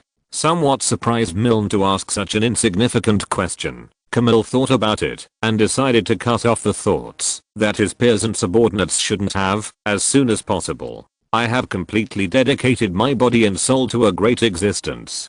Don't ask me related questions in the future. It will only make me feel bored. Okay, I know. In an instant, there were 3 more heartbroken men in the world. Since there is no problem, everyone, get ready for action. The second night, it was already dark. Swoosh. The city guard holding a torch suddenly looked up at the night sky where the sound came from. The moonlight was blocked by clouds, and the sky seemed a little dark. Nothing. What's wrong? Nothing. I must have seen it wrong. After the patrolling soldiers on the street left, Warren cut off the magic steel wire on the crossbow gun, tied the tail of the magic steel wire tightly to the chimney with a shaping potion, and the simple and sturdy sliding rope perfectly crossed the night sky and connected 2 buildings of different heights. After doing all this, Warren calmly put on the enchanted ice silk gloves, held the crossbow gun that locked the steel wire track with the right hand of the enchanted ice silk gloves, and activated the magic circle engraved on the crossbow gun.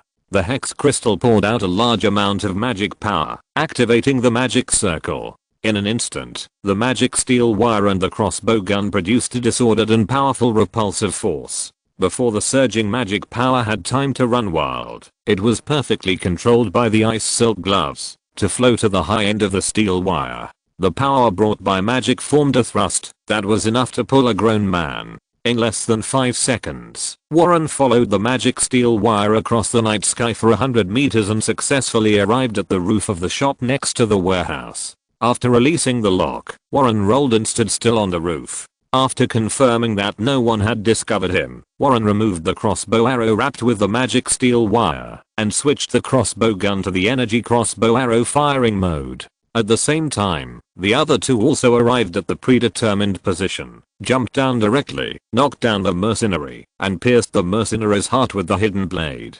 Before he had time to issue a warning, Warren, who was at the commanding height, pulled the trigger of the crossbow and shot the 2 mercenaries who were about to draw their guns to warn with 2 energy crossbow arrows. The 4 mercenaries on the east side of the warehouse were killed instantly. The 3 of them worked together perfectly from the beginning to the end, and the infiltration and assassination were done in one go. They thought the plan could go on, but a magic of illumination rose from the ground and illuminated the environment around the warehouse. In an instant, the silent warehouse seemed to come alive, and footsteps came from all directions. With a fixed look in his eyes, Warren began to shoot the enemies approaching the warehouse. The enemy is on the top of the warehouse. Shoot, shoot, shoot him to death. Idiot. Miss Polly is below. Are you looking for death? For a moment, the city guards on the ground had no way to deal with Warren. On the other side, the middle-aged horse-faced woman in a magic robe, who took the initiative to push open the door of the warehouse, giggled.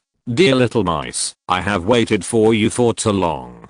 Do you want to play with your big sister before you die? Daphne and Milne quickly approached each other and lowered their voices. Milne, we've been tricked. Whether it's the enemy or us, time is too short. The opponent just added a mage and can't make more arrangements. It's just an emergency, far from a strategy. Leave her to me. You go in from the other side to rescue her. Don't make me wait too long. Okay, but she's from the Black Rose. Be careful. I got full marks in the Demon Breaker Assassin course.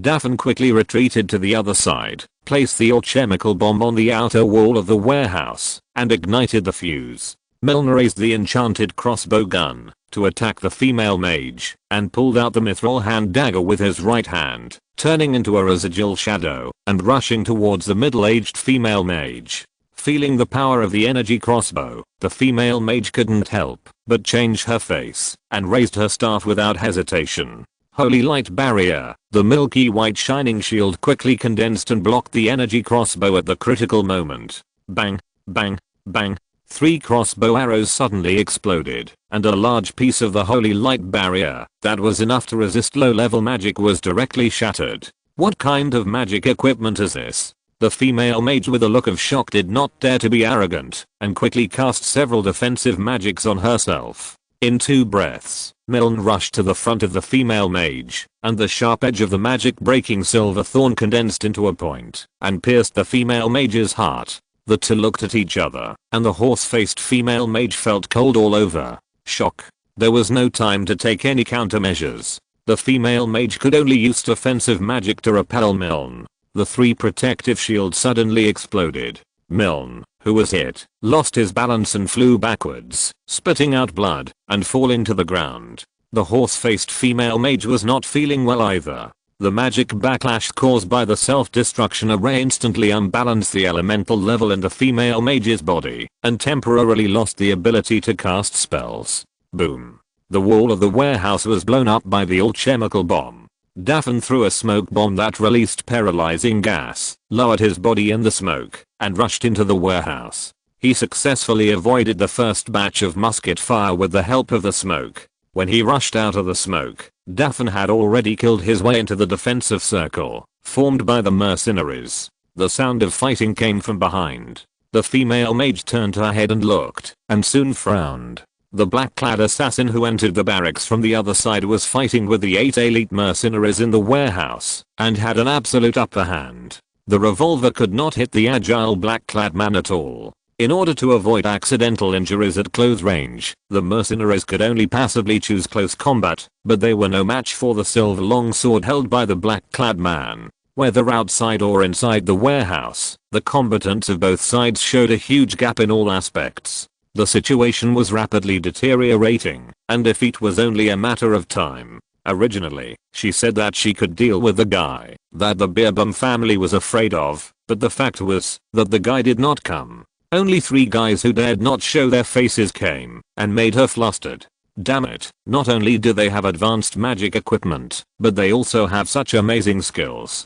Who are they? Seeing someone break through her defense line, the female mage, who felt a sense of crisis, cursed inwardly, and quickly took out a tube of precious dark blue calming potion from the potion bag, opened the cork, and drank it in 2 gulps. You seem to have forgotten me, Miss Mage of the Black Rose. The thick Demacia accent made the female mage pause. Along with the shrieking sound, a crossbow arrow flashing with silver light came out. She let go of the potion tube in her hand, and fixed her sight on the cold light approaching her. It was not the energy crossbow arrow that broke the light shield before, but the magic breaking crossbow arrow mixed with high purity Demacia mithril. As a mage of the Black Rose, she was very familiar with Demacia steel, a rare magical material that could restrain her. Like the Scholar magic steel of the Emerald Territory, weapons made of Demacia steel could easily tear through magic defenses, allowing mages to face real damage to the flesh. On the black market, an arrow mixed with mithril is enough to sell for more than a dozen gold coins, but even so, there is no market for it.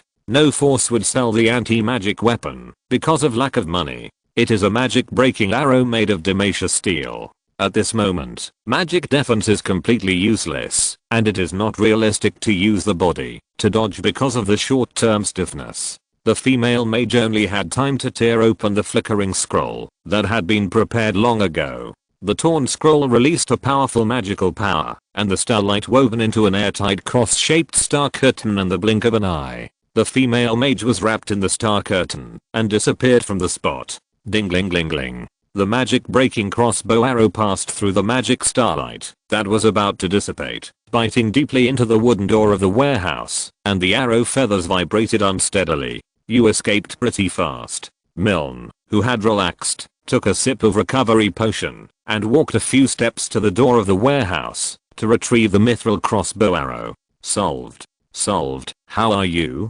Just a minor injury, no big deal. Holding a long-awaited rescue target in each of his arms, Daffin casually threw a black-haired girl to Milne. Milne took it, tied it behind his back with a safety rope prepared in advance, and put on ice silk gloves. Swish. With a cold look at the frightened Imperial soldiers, Warren, who was at the commanding height, changed his shooting mode and aimed his crossbow at the ground in front of the warehouse to shoot steel wire crossbow arrows, paving the way for the two. Holding the crossbow tightly, the two rose from the ground and flew quickly towards Warren's position. There were more than 50 corpses displayed outside the warehouse, and more than 200 Imperial city guards stopped and shivered behind the buildings. Chapter 669 Really, I envy you. Time goes back to half an hour ago. Immortal Fortress, in a city. Outside the private estate of the Beerbum family, corpses are everywhere, and blood is flowing. Whether it is the warriors temporarily recruited by the Beerbum family or the private army trained by the family, they have all turned into cold corpses and returned to the underworld. On the third floor of the mansion, Camille, dressed in a black battle robe, held the bloodless, blue steel shadow, crystal sword in her right hand. The girl with cold eyes stepped onto the fourth floor calmly and observed her enemy. At the end of the white corridor, Rowan, the head of the Beerbum family, looked a little panicked. In front of Rowan was a tall woman holding a blue magic sword.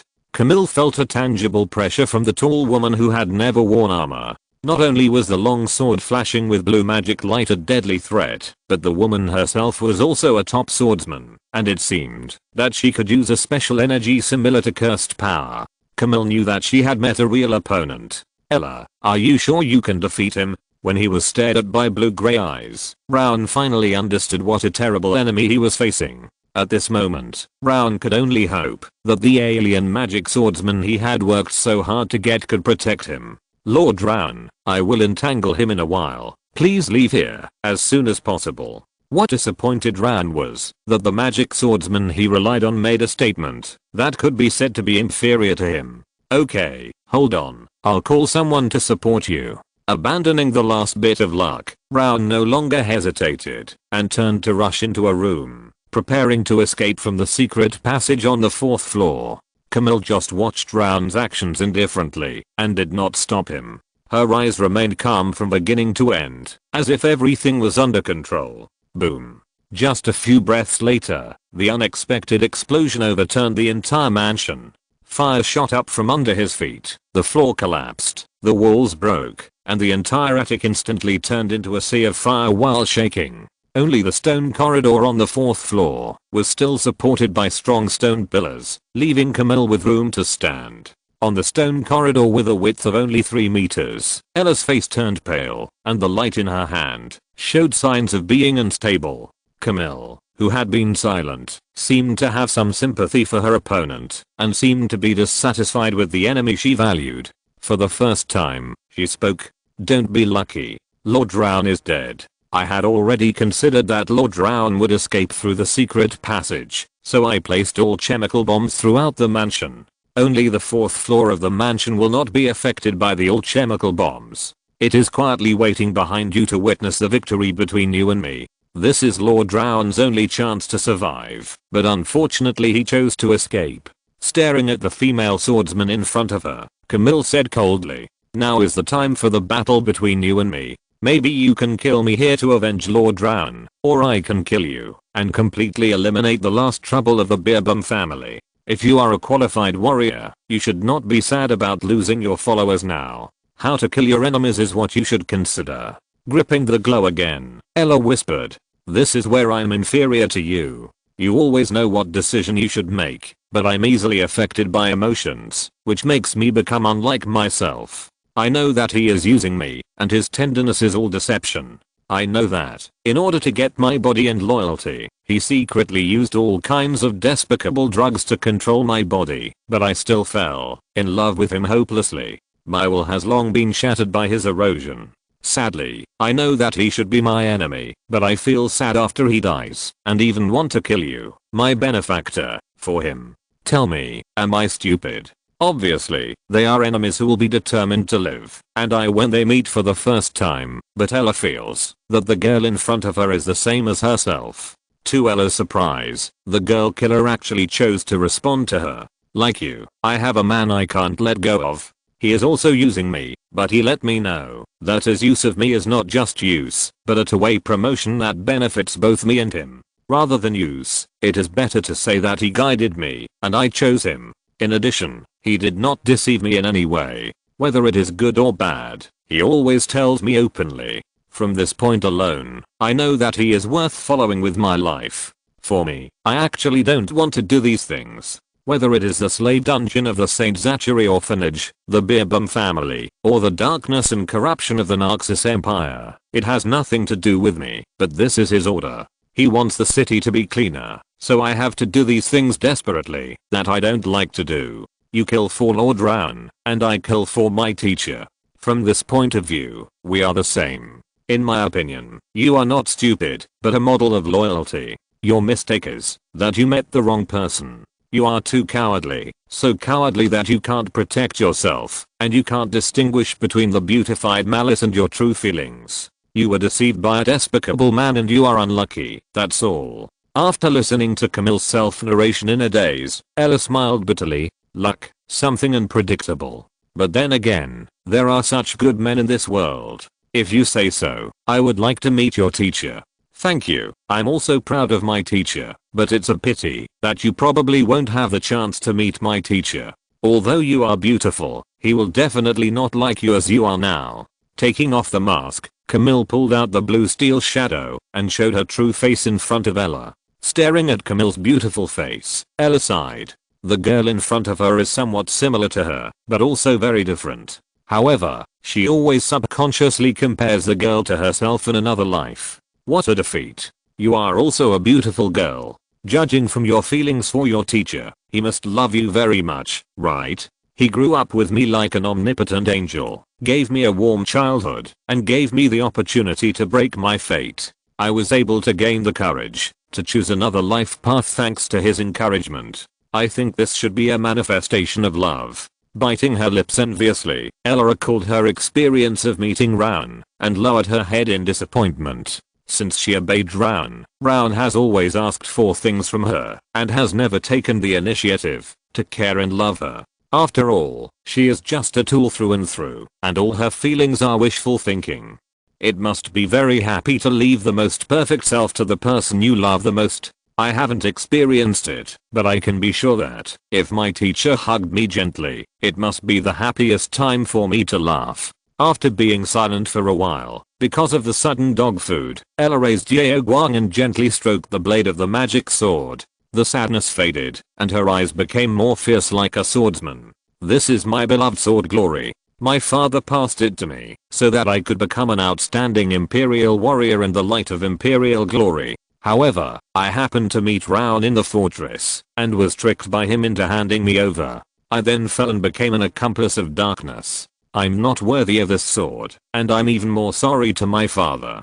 After I die, please take this sword away. You can use it, or find a more suitable person. At least I want to use this sword to pass on my father's expectations after I die. Although life in this country is heavy, there are still some people who are willing to sacrifice their lives for her, just to make her a better person. Nodding to accept Ella's request, Camille also raised her hand and showed Ella the magic crystal sword in her hand. This is Blue Steel Shadow, an engagement gift from my teacher. See, all his love and expectations for me are on this blade. I will be the sharpest sword in his hand, the hardest steel, the quietest shadow. I will use this sword to eliminate all his enemies. I want him to be proud of me. I firmly believe that I will never let him down, and he will never let me down. I really envy your relationship. If the first person I met was your teacher, would I be happier? So I said, your luck is not too good, otherwise you would be very happy. After all, my teacher likes to pamper women the most. With a chuckle, Ella took the starting position. The temperature has risen a lot. Camille also set up the Sword of the Absolute Shadow Flash, and the curse power surged. At least in this last moment, let me learn your swordsmanship. Ella, daughter of Belok of Skaranaya village. Camille, eldest daughter of the Phyllis family of Piltover. Surprise flashed across her face, and Ella smiled bitterly. Camille's status as a noble meant nothing to her. Enjoying the last battle of her life, and dying under Camille's sword, after using all her strength, this was the ending she most desired. Noticing that Camille suddenly closed her eyes, Ella paused. Camille, be careful. Stepping forward and charging, Ella turned into a shadow that was difficult to distinguish with the naked eye, and the blue blade burst into a dazzling light. Magic sword style, brilliant light slash. The moment it approached Camille, the brilliant light magic sword suddenly shot out a semi-arc of magical sword light, but Ella refused to give up. She changed her moves 3 times in a row, using the sword tip and the sword light that followed to completely cut off Camille's retreat. Under the power of magic, each slash was stronger than the previous one. The 4th slash was enough to split mountains and rocks. In the flash of the sword light, Camille was about to die on the spot. Absolute shadow freeze. Suddenly opening her blue-gray eyes, the blue steel shadow in Camille's hand instantly turned into ice blue. The girl took a half step back to leave room for the slash. Camille's right arm turned into a series of residual images. She was the last to strike, but the first to arrive, and slashed 4 times in a row. Outside the sword tip, the rainbow-like sword force formed 4 frosty sword auras that froze the heart. The sword aura perfectly blocked the front of the brilliant light sword. The magic cold air and the magic sword light violently collided with each other, and both were annihilated in the chaos of magic element. The two took 3 steps back at the same time, and once again opened up a gap between the 2 swords. Just from this confrontation, Ella knew that she was no match for Camille. It was obvious that the girl named Camille regarded her as a whetstone on the road of swordsmanship. It didn't matter if she was just a whetstone. As long as she could fight to her heart's content, she would die without regrets. Camille, don't underestimate me. Yes, I should be more serious. Crack. Under the impact of magic annihilation, several cracks appeared on the originally unstable stone corridor, and the edge collapsed. The 2 swordsmen didn't care about their feet at all. They only had the enemy in their eyes. After the first tentative fight, the 2 did not retreat but advanced. The ice blue glare and the sometimes fiery red and sometimes azure blue steel shadows turned into countless sword beams that collided with each other, and several sword sounds were emitted every second. The superb swordsmanship turned into a sad sword dance between the sharp movements of the 2 women. Both the 2 female swordsmen and the magic swords in their hands were immersed in life and death at this moment, trying their best to kill the enemy. After more than 100 rounds of collisions, Camille roughly knew Ella's swordsmanship routines. She turned her wrist to leave space for the hilt, and held the hilt with both hands, and actually changed to holding the sword with both hands. The blue steel shadow changed from the previous ethereal, and the blade became as red as a raging fire, breaking through the air, and smashing down like a mountain collapse. The low pressure and high temperature brought by the flaming sword force like a meteor shower made Ella's breathing stagnate. The one-handed sword cut out the fierceness and domineering of the two-handed sword. Camille changed her moves too quickly. Ella, who was caught off guard, had no time to dodge. In a hurry, she could only use the glow in her hand to block horizontally. The moment the glow collided with the blue steel shadow, the flames brushed her face. Ella, who was burned all over, rolled over and was knocked back by Camille. She fell on the edge of the stone slab and spit out a mouthful of blood. Sorry, actually this is the sword style that suits me best. There's nothing to apologize for. I'm just not as skilled as others. Wiping the blood stains from the corners of her mouth, the seriously injured Ella stood up from the stone slab with difficulty, staggered forward 2 squares, and the broken stone slab behind her fell off, and fell into the sea of fire. As more and more stone slabs collapsed, the space for the two to stand became smaller and smaller. Your sword style is fierce and domineering, and the one-handed sword blue steel shadow is too light and ethereal. It is not suitable for the sword style you mainly practice. You should use the two-handed sword. Without refuting Ella's statement, the blue steel shadow nodded. Yes, I'm more suitable for using a two-handed sword, but the blue steel shadow is a treasure that I cannot give up, so I tried to use the blue steel shadow to perform the two-handed sword slashing skills. In fact, you have seen that it does have unexpected effects in actual combat.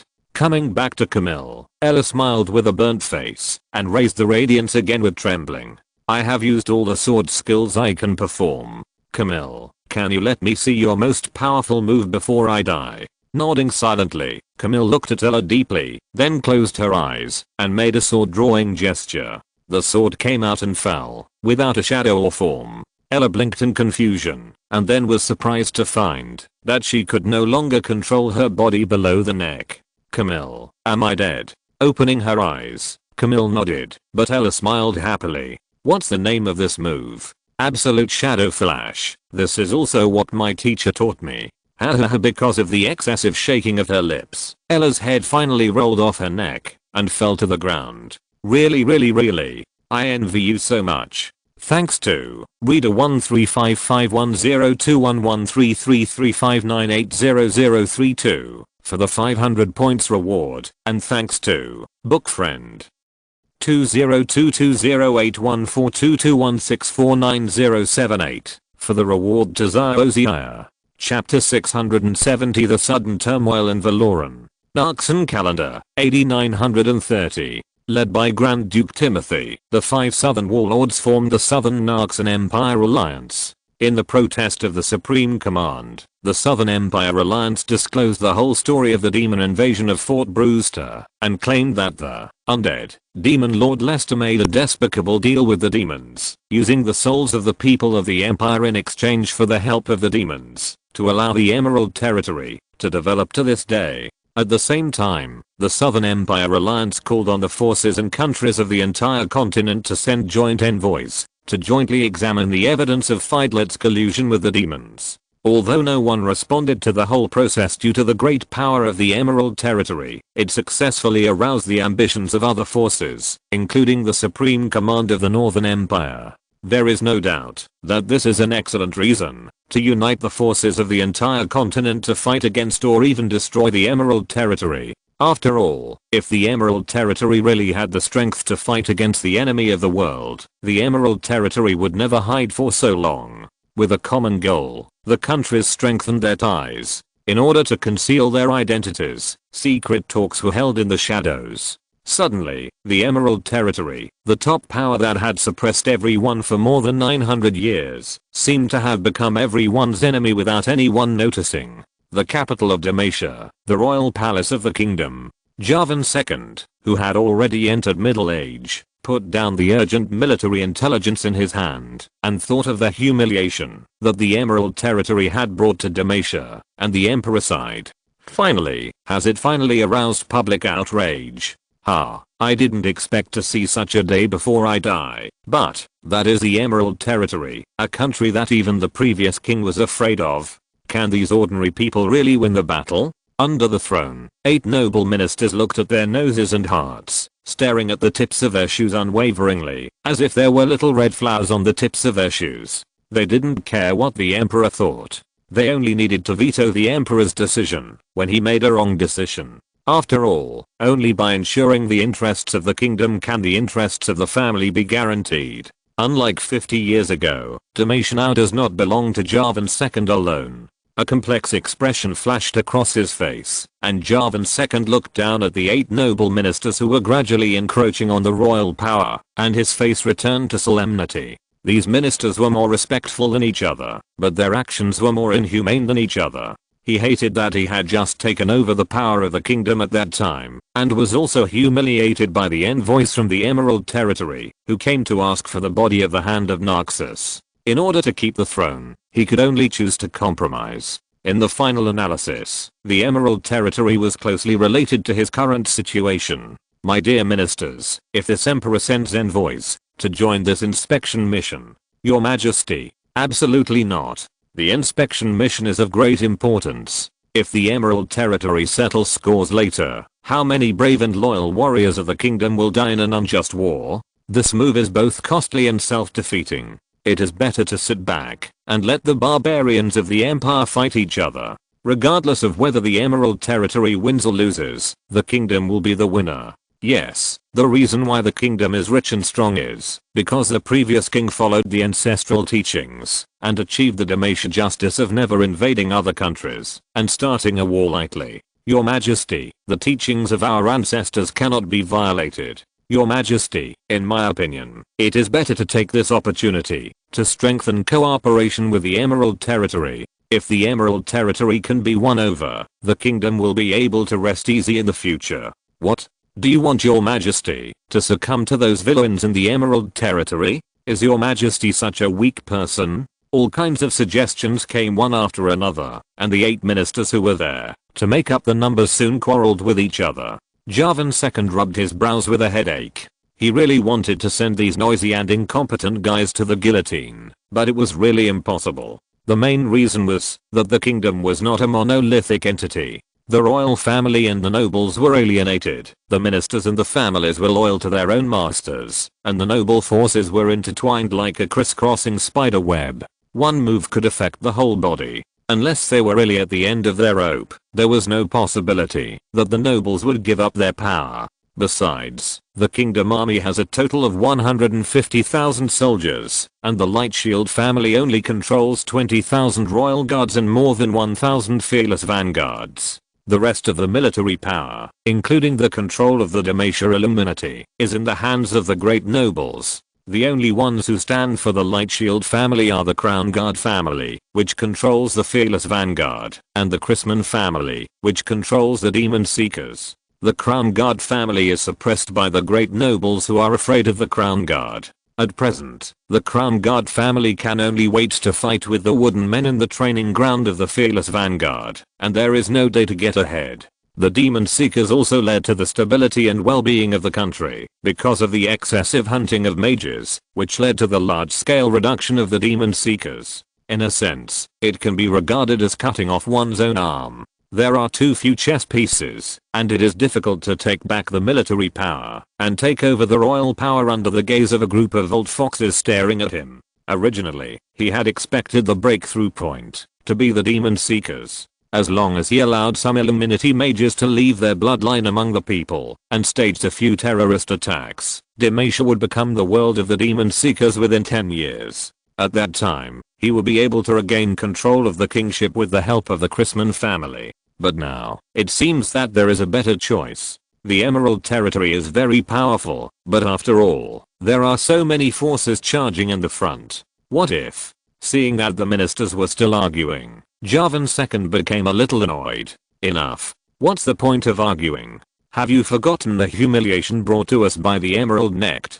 Besides, what is Demacia's justice? Let me tell you. Demacia's justice is not just Demacia's justice. Demacia's justice lies in the fact that when innocent people are oppressed, a group of warriors who are not afraid of sacrifice will stand up and draw their swords. Demacia's justice lies in the fact that when faced with evil and injustice, a country will stand up and make a name for justice. Demacia's justice has never been to shrink back in a corner, but like the great founder General Oren, with a firm belief in mind, bravely lead those who are unwilling to suffer the oppression of the mages to build a new harbor. If General Oren and King Jarvandark were just cowards who watched people die without helping and stood by and watched, how could we have the heroic capital of Demacia today? Seeing the emperor suddenly angry, several noble ministers couldn't help but restrain themselves a little. They were pushed to the front by the real master behind the scenes as the spokespersons of accompanying the tiger and the king. Of course, they knew that if they did too much and were chopped by the emperor, no one would stand up for them. After calming down a bit, a minister said respectfully, "What does your majesty mean?" Javan II sneered. "The actions of the review mission must be open and transparent. Demacia is a country that believes in justice. We will not launch an unjust war, but we will not abandon our fellow human beings who are controlled by evil.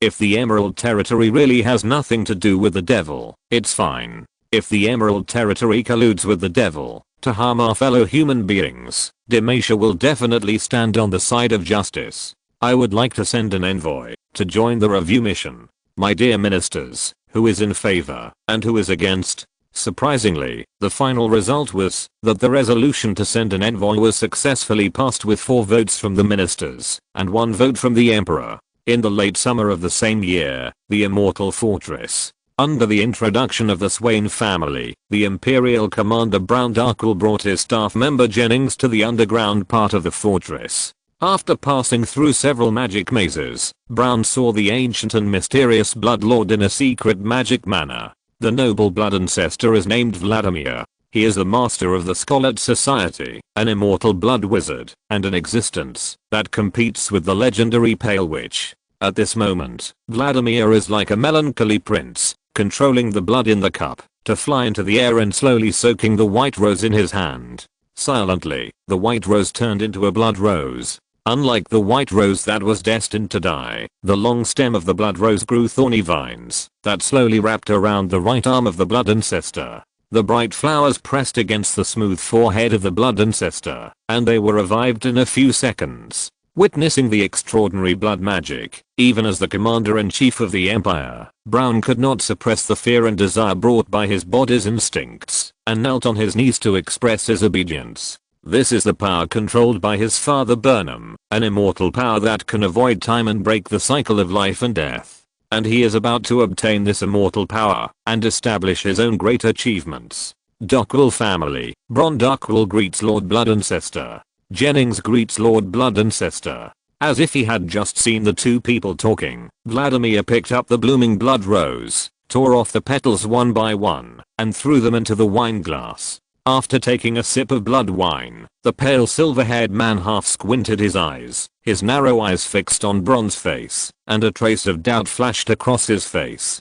He was busy drinking rose wine. Who the hell was this? Blood Ancestor tried hard to recall the only little impression he had of the man in front of him. Unfortunately, until Bron broke out in a cold sweat, Vladimir could not remember who the person kneeling in front of him was. He could only vaguely remember that he wanted to find someone from the Darkwill family. It doesn't matter if he can't remember. I guess that Darkwill must be the guy in front of him. The forgetful blood ancestor smiled calmly, and his every move showed dignity and elegance. He could forget everything, but he could not forget the calmness and elegance of the nobles. This was something that had been engraved in his soul. If it were not for the pride in his bones, he would have lost himself under the torture of the Darkin and become a slave to power. Let's get back to the point. Although he didn't know who the two mortals in front of him were, it would be right to praise them casually. The cautious Vladimir finally chose to use the word Darkwill to make a sentence.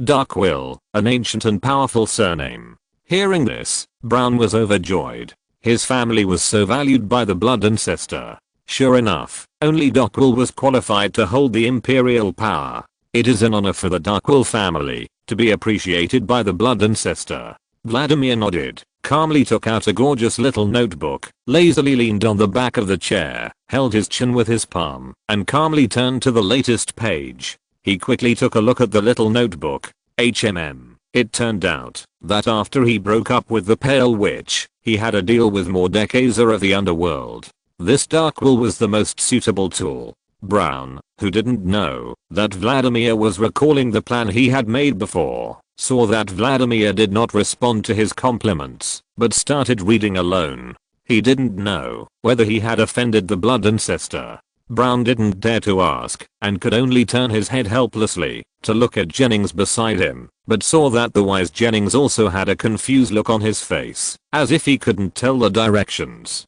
It's over. I'm hated by the blood ancestor. Thinking of this, Brown almost couldn't hold it in. Before Brown broke down, Vladimir finally closed the little notebook and remembered his own arrangements. Bron Darkwill, immortals should bear a heavy price. Those who cannot overcome desires will become slaves of power. What you are pursuing is not the right path. Even if you have to bear the responsibility of the immortals, are you going to take this road of no return? It's not too late to turn back now. The majestic voice of the blood ancestor made Bron tremble. It's coming. It's coming.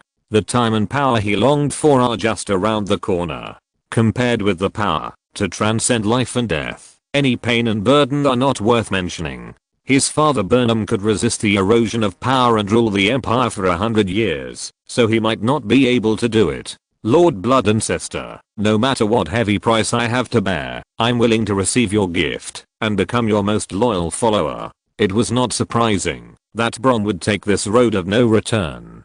Vladimir sighed melancholy. Ignorant mortals always focus on the extraordinary, but it is easy to forget the deadly threats that come with the extraordinary. Whatever, chess pieces are chess pieces after all. He has given the man in front of him a chance, but the great commander of the empire in front of him is determined to become a slave to power. In fact, the entire empire is just a touch of color on his canvas, which can be wiped away at will. It doesn't matter. It's not as interesting as drinking rose wine. Come forward. Thank you, Lord Blood Ancestor, for your award. Brown knelt on the ground, allowing Vladimir to press his hand on his forehead. Jennings watched the scene in front of him without blinking. Now, I will give you a scarlet body. You must replace the blood in your body on time to prolong your life and maintain your sanity. Remember? Remember. As the voice fell, a dark red blood slowly flowed out of Vladimir's palm. The blood covered Brown's head and flowed down. The dark red blood entered Brown's body through his 5 senses and 7 orifices, drawing out Brown's human blood and gradually transforming Brown's physique. Just like 3 big men simultaneously opening up new territory on the dry road, the indescribable pain made Brown wish he could kill himself, but he had already lost control of his body, and at this moment he couldn't even move his eyelids. The man could only endure the pain and wait for the Blood Ancestor's gift to end. After witnessing how the Blood Ancestor's scarlet gift was carried out, Jennings directly gave up the crazy idea. He had a hunch that the Blood Ancestor's warning was by no means empty talk. Chapter 671 Old Friends and Old Lovers. On the wall of Brewster Castle, Lester looked at the Southern Empire Coalition army that surrounded him, and a strange smile appeared on his face. Behind the man stood a man in a black robe who wrapped himself tightly. Even though he was wearing a magic cloak that increased the resistance to fire magic, the black robe man still radiated amazing heat. The rescue army of Emerald Lord is already on the way. I don't think Timothy will be stupid enough to confront the rescue army before catching me. So, Greenton will launch an attack in the next few days. I'll leave it to you then. Acting is so troublesome, and even without me, you can deal with these people, right? I can feel that each of your black armored soldiers is as powerful as the lower and lower demons, and it must be more than enough to deal with those mortals. Lester smiled slightly. There's a saying that goes, when someone says you're hiding weapons of mass destruction, you'd better really have them. It's easy to defeat these soldiers, but I can only gain fear. Only by defeating you can I gain respect. This is a very important play, and we can't mess it up. The black-robed man hugged the man from behind, his words full of temptation. I thought you summoned me here for something more important to do after all. This is the first time we meet after more than 900 years. I've been working hard to help you, and I've also protected myself well in hell. You won't abandon me, right? Feeling the amazing softness, the unmoved Lester finally pulled away the black-robed man's arm and turned around, staring at the female demon lord under the black robe. Beautiful and small black and purple succubus horns, thick wine red medium length hair, soft and charming white face, a pair of dark golden demon pupils exuding a decadent temptation, plus the wings tucked on both sides of the shoulder blades and the heart-shaped tail at the base of the tail. There is no doubt that the female demon in front of him is a peerless beauty that can drive all men crazy. Thinking of the meeting in the ruins under the Goral Mountains 900 years ago, Lester also sighed. The skeleton lying in the ruins of Atlan has become a demon lord. So much time has passed in the blink of an eye. Perhaps influenced by the world rune root, this hell reincarnation from the ancient civilization Atlan seems to be more obsessed with himself. Lily, you seem to have changed a lot. Let me take a good look at you. Secretly observing Lily's attitude, Lester touched Lily's cheek with his fingertips and slid down and gently pinched the female demon's delicate chin with 2 fingers to play with it. During this period, Lily did not resist at all. Instead, she pursed her lips and secretly glanced at Lester from time to time. Lester could find the shyness that belonged to a pure girl in Lily. Putting down his unruly right hand, Lester said softly, "You chose to reincarnate as a succubus, but you are still so shy. Have you never found a man in hell?" Lily rolled her eyes unhappily and crossed her arms half angrily. "There are no demons in hell that are worthy of my attention. The demons who have ideas about me can't beat me. Why, are you disappointed that I haven't found a man? On the contrary, I'm very happy that my ally cares so much about me. Lester hugged Lily, whose body trembled, with a low and magnetic voice. I don't know how dangerous the world you are in is, but I can see, Lily, that you have become very powerful and very dangerous. I know that you must have suffered a lot to get to where you are today. Shaking her head, Lily pushed Lester away, her face a little complicated. I have suffered a lot, but it is not as difficult as you think, just a little boring. In fact, my location is far away from the Hell Fortress. There is a sulfur castle enclosed by Hell Rock. The terrain is remote and steep, and there are no strong enemies, which gives me enough time to develop. The Emerald Lord has been helping me by sacrificing souls. I quickly cultivated the first batch of subordinates with demon worms and successfully established a foothold in the sulfur castle. At present, my forces have opened up a secret road to the outside world with the sulfur castle as a base, and are steadily sending subordinates to investigate the information of the outside world. It is rare to hear information from another world, and Lester is also a little interested, but Lily changed the subject. It's a rare opportunity to come back to Runeland. After this show is over, I wonder if you would like to buy me a glass of strong wine. Of course, it would be an honor for me, Lester, to spend a wonderful night with Miss Lily. Lester, I think you are more suitable for living in hell than me. Do you want to come and see?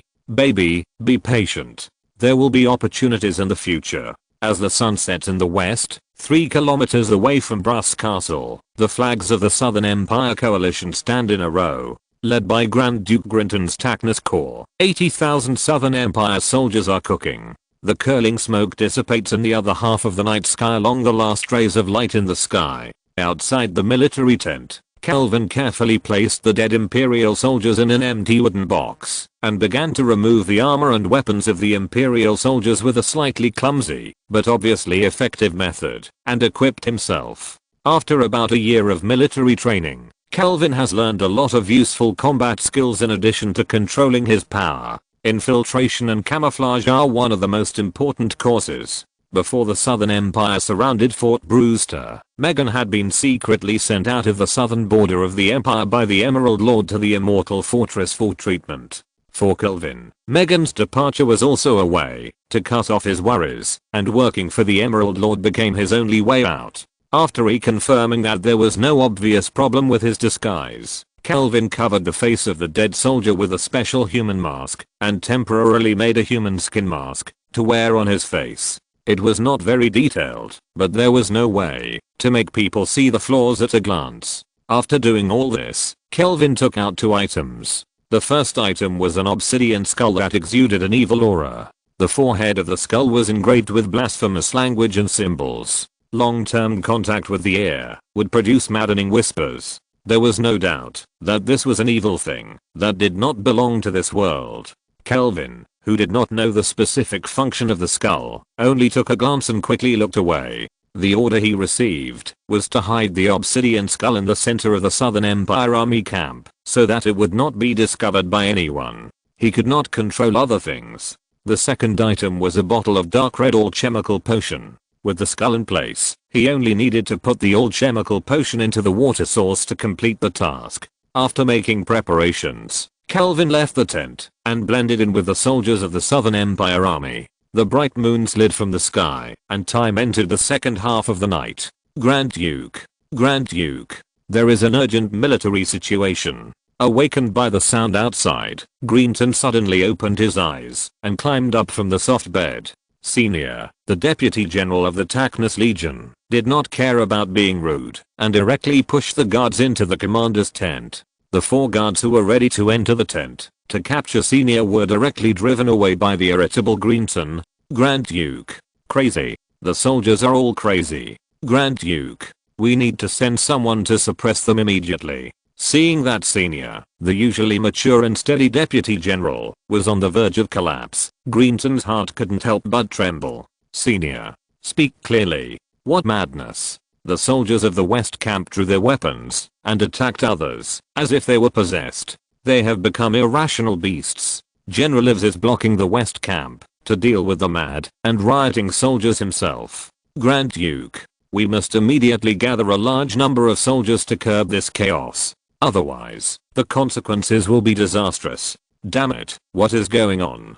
Grinton, who couldn't continue to sleep, put on armor and sword with the help of Senior, led the soldiers of his tent to gather forces and march westward, and soon arrived at the western area, where there were flames everywhere. Near the place where the riot broke out, the smell of blood in the air became thick in an instant. As far as the eye could see, the fire spread from the tents, and it was a mess. The densely packed soldiers brandished swords and fought together. The soldiers of the Tacnus Legion, equipped with excellent armor and weapons, turned into bloodthirsty monsters, slaughtering their former colleagues. The soldiers who took the initiative to attack seemed to have gained some kind of evil enhancement. Their skin turned red, their eyes flashed with strange blood, and they spoke a strange language that had never been heard before. Even if they suffered fatal injuries, they would not fall down, but would burst out with more powerful power to kill the enemy in front of them. These soldiers not only gained more powerful strength, but also filled with terrible heat.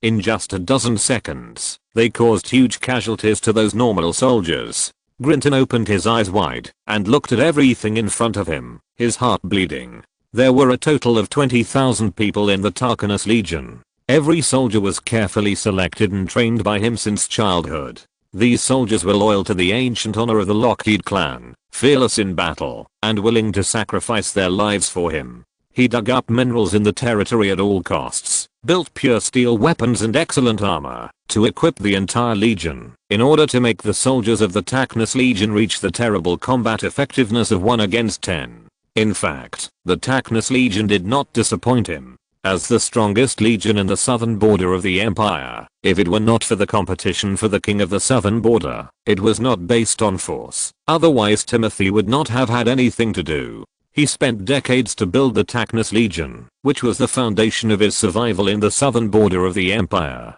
Now, because of the unknown mutation, many of them died in battle, but he got nothing. How could he not be sad? Originally, in his opinion, the siege of Brass Castle would not last too long. The trouble was that it took a lot of time to cut down trees from the suburbs to make siege equipment. After the siege equipment was built, it was only necessary to let the other parts of the coalition army launch the attack first, and when the castle defenders were weak, the Tacnus Legion would launch a charge to settle the matter. He did not expect that such a disaster would befall him. Unlike Glinton, Senior had no time to be stunned. The middle-aged man quickly issued a military order, asking the reinforcement of the Tacnus Legion to form a shield and spear formation and steadily besiege the west camp. Grabbing a fleeing soldier who had even thrown away his weapon, Senior asked loudly, "Stop. Where is Generalives? Tell me, where is Generalives now?" The arrogant soldier cried, "Lord Senior, Generalives died in battle. Generalives died in battle. His body was chopped into several pieces, and his head was chopped off. Trallope and his men suddenly went crazy, and they drew their swords to kill us. It was useless to stab the heart, and it was useless to chop off the arms. If Generalives hadn't chopped off Trallope's head, I would have died long ago. Lord Senior, Lord Grinton, we can't beat them at all. Let me go." As if touched by the soldier's eyes, Senior let go of his hand. The soldier turned around gratefully and was about to run away, but a luxurious sword stabbed from behind and pierced the soldier's neck. He turned his head to look at Grand Duke Grinton for the last time, and the hilt of the sword fell heavily to the ground with the soldier's body. Senior was shocked. He didn't understand why Grand Duke Grinton, who loved his soldiers, would suddenly kill them. Grand Duke Grinton was no longer as calm and composed as before. His eyes were wide open and bloodshot. He looked a bit like those crazy soldiers. Grand Duke. An inexplicable chill ran from his heels to his head. Senior instinctively took a step back, but Grinton took the initiative to step forward and pressed Senior's shoulders with both hands, saying in an unquestionable cold voice, "No escape. Whoever escapes will die. Senior, I want you to kill all those crazy soldiers at all costs. Do you understand?" Feeling the madness of Grand Duke Grinton, Senior could only grit his teeth and nod, fearing that the Grand Duke would chop him in the next second. "Since you are crazy, let's all go crazy." In the empty Lord's Hall in Brewster Castle, only a few dim candles were still struggling to emit a strange dark red light. Lily's skin turned red after she completely transformed into a demon. The demon lord held up the blood glow obsidian skull in his hand and chanted evil words from another dimension. The short syllables formed blasphemous words that resonated with the obsidian skull. Lester stood not far away, quietly acting as a bystander, thinking. Lester. The ethereal and crisp voice came from behind him. Lester was stunned, then turned around and silently looked at the sheep spirit who came to his side at some point. Seeing his old lover who he hadn't seen for a long time, Lester opened his mouth. Even though he had 1,000 words in his heart, he didn't know what to say for a while. Although separated by a mask, Lester knew that the sheep spirit was very angry now. Maybe it was inappropriate to say anything now. You shouldn't cooperate with the devil again and again, and sell out the soul of this world. This is something that your mother absolutely cannot tolerate. The sheep spirit bent his bow and drew an arrow, and the arrow pointed at Lily who was casting a spell. Don't try to stop me, otherwise I will become your most troublesome enemy and shoot all the women you love one by one where you can't see. Chapter 672 The Power of the Law Beyond Power. Lily, who had her back to Lester and Lamb, sensed the fatal threat and her body trembled. If she wanted to avoid the attack, she had to interrupt the spell casting, but interrupting the spell casting would waste the results she had achieved. Although the low-level inferior demons transformed by infecting humans with worm blood were stronger than human soldiers, due to the huge disparity in numbers, hundreds of inferior demons could not completely defeat the human coalition outside the city with their own fighting instincts. Only she could do this by controlling them personally and strengthening them with obsidian skulls. However, if she did not dodge, her true body and soul would be attacked by the death god of this world. As a former native of Runeland, she would definitely die, and even the possibility of returning to hell for reincarnation would be wiped out. Don't be afraid, just leave it to me. Just as Lily was hesitating, Lester's reassuring voice came from behind her. After comforting the female demon, Lester took the initiative to stand in front of Lamb's arrow path and blocked Lamb's attack with his body. Little Lamb, I've been looking for you for a long time, and you finally come to me. The bowstring tightened 3 points, and Lamb's voice was particularly cold. So, you chose her. What a pity. Lester said softly as he slowly approached Yangling. There's no point in choosing or not. You are all my wings. Without one of you, I can't fly. Are you still saying these nonsense words until now? Haha, it seems that now is not the time to joke. With a sigh of disappointment, Yangling lowered his eyes and released the bowstring. Swish. The soul-stealing arrow flew out of the bowstring with a sharp sound, hitting Lester's heart. With a muffled groan, Lester, who had stopped his steps, still maintained a gentle smile and continued to move forward, enduring the pain of tearing his soul. Knowing what happened behind him, Lily lowered her head with a ferocious look on her face and greatly enhanced the control spell. My arrows are made of underworld energy. After being strengthened by the soul bow, they have extra damage to the soul. Even you can't withstand 3 arrows. After 3 arrows, your soul will return to the underworld with me and be judged by your mother. Yangling turned his head to avoid the man's sight, put the second soul arrow on the bowstring, and aimed at the female demon from another world with his peripheral vision. If you still think I won't kill you, then you are wrong. I'll give you another chance. Get out of the way. Lester, with a pale face, shook his head, but his steps were still firm. Since you don't want to listen to jokes, let's talk about something practical.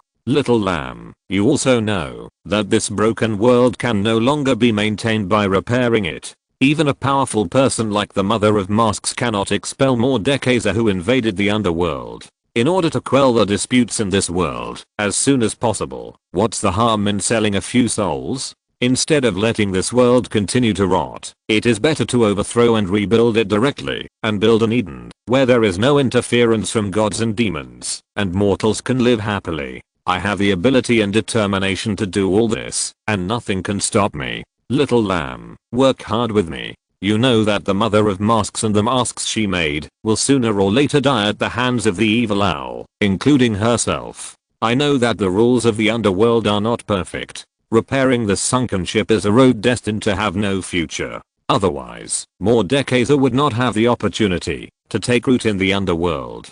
The Mother of Masks and Mordekaiser have fought for thousands of years. Not only did she not expel Mordekaiser, but she made him stronger. This is enough to explain the problem. Without refuting Lester's statement about the Mother of Masks and Mordekaiser, the Lamb shook his head. I can only say that you are daydreaming. There will be no Garden of Eden in this world. Whether there are gods or demons, there will never be a Garden of Eden. Where there are humans, there will be disputes. This is the only thing that will not change. The second arrow pierced Lester's abdomen. Lester's eyes went dark, and he stumbled forward. When Yang Ling took out the third arrow, he jumped forward and hugged Yang Ling tightly. Along with the light fragrance of the red spider lily, the cold and soft fur on the small body of the Miraclaw came. Lester instantly found a familiar yet unfamiliar position in the soft short fur. He couldn't help but hold the balance point of Yang Ling, which was slightly tilted. Yang Ling's eyes widened.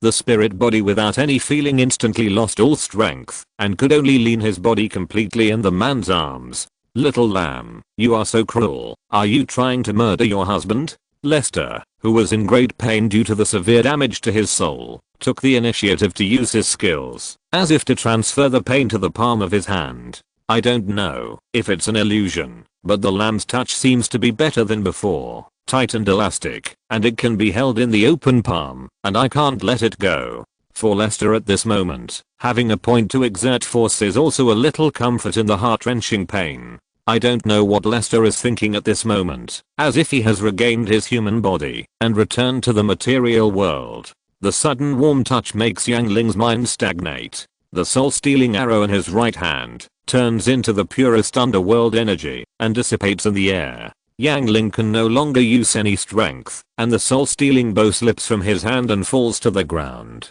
At this moment, the sheep spirit nestled in Lester's arms seemed to have returned to the night when she drove away the wolf. That was the first time she felt the warmth of the human world since she put on the mask, and the first time she felt that someone would really resist the erosion of the dark energy and get close to her who was extremely lonely. Although the wolf also loved her, she knew that the wolf was just her separation force. The wolf fell in love with the sheep, but it was just her love for herself. She was just deceiving herself. She was still a lonely watcher, alone from beginning to end. The wolf was just her last hope in despair. Now, before she was completely desperate, a person appeared in front of her. This man pursued her ethereal traces, maintained his dilapidated temple, and whispered to his statue in silence. Although she did not show up, she was always by the side every time the man looked for her. That was the time when she was most relaxed and happy. Even if she showed her weapon to him, even if she hurt him again and again, he still chose to hug her gently.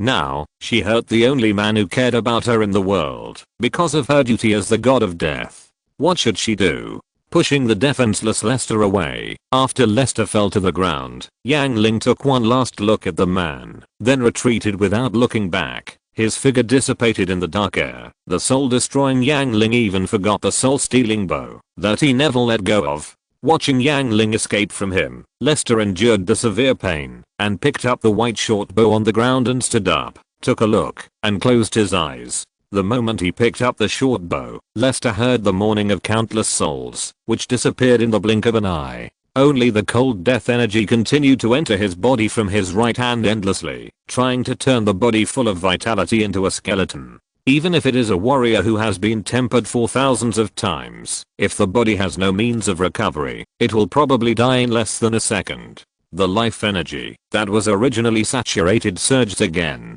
At a certain moment, Lester even felt the existence of Alina again. He even forgot when was the last time he felt Alina's breath. The deadly aura that is fatal to most people is just the right balance for Lester with the overflowing vitality in his body. The two mutually reinforcing and mutually restraining energies of vitality and death are strangely fused together, which is not much different from the concept expressed by the yin-yang fish take-eye diagram. Life and death, reincarnation. In addition to being able to obliterate souls, this short bow also has the function of leading souls to the river of the underworld for reincarnation. This short bow itself has the concept of life and death. No wonder it can easily accept the life energy in my body. It is impossible to achieve this level through enchantment. How is such a powerful weapon made? Could it be Ornn's craftsmanship? Lester opened his eyes and found the balance point. He was no longer directly disturbed by the short bow's death aura. All obstacles were suppressed by Lester to the lowest point, where they were not affected. Taking a deep breath, Lester aimed in the direction where there was no one. pulled the bowstring, and a white arrow full of life energy suddenly emerged. The wooden products in the Lord's Hall actually began to take root and sprout, growing vines and flowers at a speed visible to the naked eye, and even Lester's own pain was relieved a lot. Seeing that the Lord's Hall was about to become a botanical garden, he was not sure what the consequences of shooting this arrow would bring. Lester slowly relaxed the bowstring, dispersed the life energy, adjusted his body, and drew the bow again. As the death energy condensed, a black arrow appeared on the bowstring this time. In an instant, the death energy far exceeded the nether energy and suddenly spread. The young buds of plants that were still full of vitality just now withered and died in the blink of an eye. The wood rotted, and the metal products became rusty, as if they had been shelved for 1,000 years. Before the situation got worse, Lester did not hesitate to relax the bowstring and disperse the terrible death energy. Even so, the Lord's Hall had become unrecognizable. It didn't look like a place where people could live at all. It looked like a ruined and dilapidated ancient monument that had been decayed for 1,000 years. This power had exceeded his cognition and understanding, far exceeding conventional magic and spell energy. Even the Black Rose and the forbidden spells recorded in ancient Shurima could not compare. This energy was probably at the same level as the root power of the world rune. If you have to give a definition, you can use the power of law to describe it. Lester, still frightened, put down Yang Ling's short bow with a complicated look. He could indeed do a lot with this bow, but compared to him, Yang Ling needed this short bow more to deal with Mordekaiser's underworld army. If Yang Ling refused to come to get it, he might have to go to the underworld himself. Thinking of this, Lester pulled the bow again, and the life energy condensed into a white arrow, but the man turned the arrow and aimed it at his instep. After the arrow was shot, Lester shuddered as if his soul was ascending. It really has the effect of healing the soul. The riots outside the city continued until dawn, and did not stop. Instead, they tended to intensify. The crazy soldiers who spread out rushed out of the west camp and killed other places with purpose and formation. Even if the coalition forces were transferred, they could not suppress the disaster caused by the main camp. Greenton, who had gone mad, cursed everything in front of him, swung his sword like a madman, and died in the riot at night. Senior, who had lost his command, knelt on the ground in a daze, with gaps all over his sword blade, and broken limbs everywhere. In the wisps of black smoke, blood converged into a stream, and flowed along the lower terrain to the west. Unable to bear the huge losses, the coalition soldiers had completely collapsed, and could no longer gather. The losses of the Tarkanas Legion were the most serious. Looking up, Senior could not see a single living Tarkanas soldier. Haha. Where are the people? Where are all the people? Come back, all of you. Senior, who was crying and laughing, was close to collapse. He had fought with Greenton all his life, and his hands were stained with blood, but he had never encountered such a weird thing. He didn't know where the enemy came from, why his colleagues were swinging swords at their own people, why the Iron Army with strict military discipline turned into madmen who couldn't distinguish between friend and foe overnight, and he didn't know how to defeat these mad monsters. He knew nothing about the enemy, so how could he win? This was simply a despicable massacre. Everything in front of him was like a siege hammer hitting Senior's heart again and again. In a trance, it was Brewsterberg that was beating the war drum. Hearing the drum, Senior's face suddenly turned livid. He looked up in the direction of Brewsterberg. The next moment, the man seemed to have thought of something. He suddenly opened his eyes and fell to the ground. He couldn't get up again. Boom. Boom. Boom. The war drums thundered, the hinges slid, and the steel suspension bridge of Brewsterberg was slowly lowered. Daskal, the deputy commander of the Dark Guard Corps, led 1,000 black armored soldiers to line up in front of the castle suspension bridge. The elite warriors of the Emerald Territory drew their weapons coldly and used the sharp cold light to block thousands of desperate Southern Empire Alliance defeated troops. Overwhelmed by the momentum of the Black Armored Army, the disorganized army could only give up the idea of charging. Recalling the faces of the Southern Empire coalition forces when they attacked the city a few days ago, Daskal smiled coldly. You think too highly of yourselves to want to attack the city with such a small number of people. All soldiers listen to my orders. Prepare to charge. Follow me to defeat the enemy in one fell swoop. Sir, we are not here to attack the city. We are here to ask for help. Please save us. We are willing to surrender. We only ask you to let us into the castle. Those monsters are coming. The leading centurion threw away the sword at his waist and knelt on the ground. Others also reacted, threw away their weapons, and raised their hands in surrender. Yes, General. We don't want to be enemies with the Emerald Territory at all. It was Timothy's group of Imperial rebels who forced my family to join his army. General, please have mercy on us. Chapter 673. But this is a topic that cannot be touched. Lifting his heavy helmet, Daskal said expressionlessly, "Oh, monster? What monster? I heard shouting outside the castle last night. I thought you were going to attack the city, but you were just making a lot of noise, but not much action. You didn't come at all.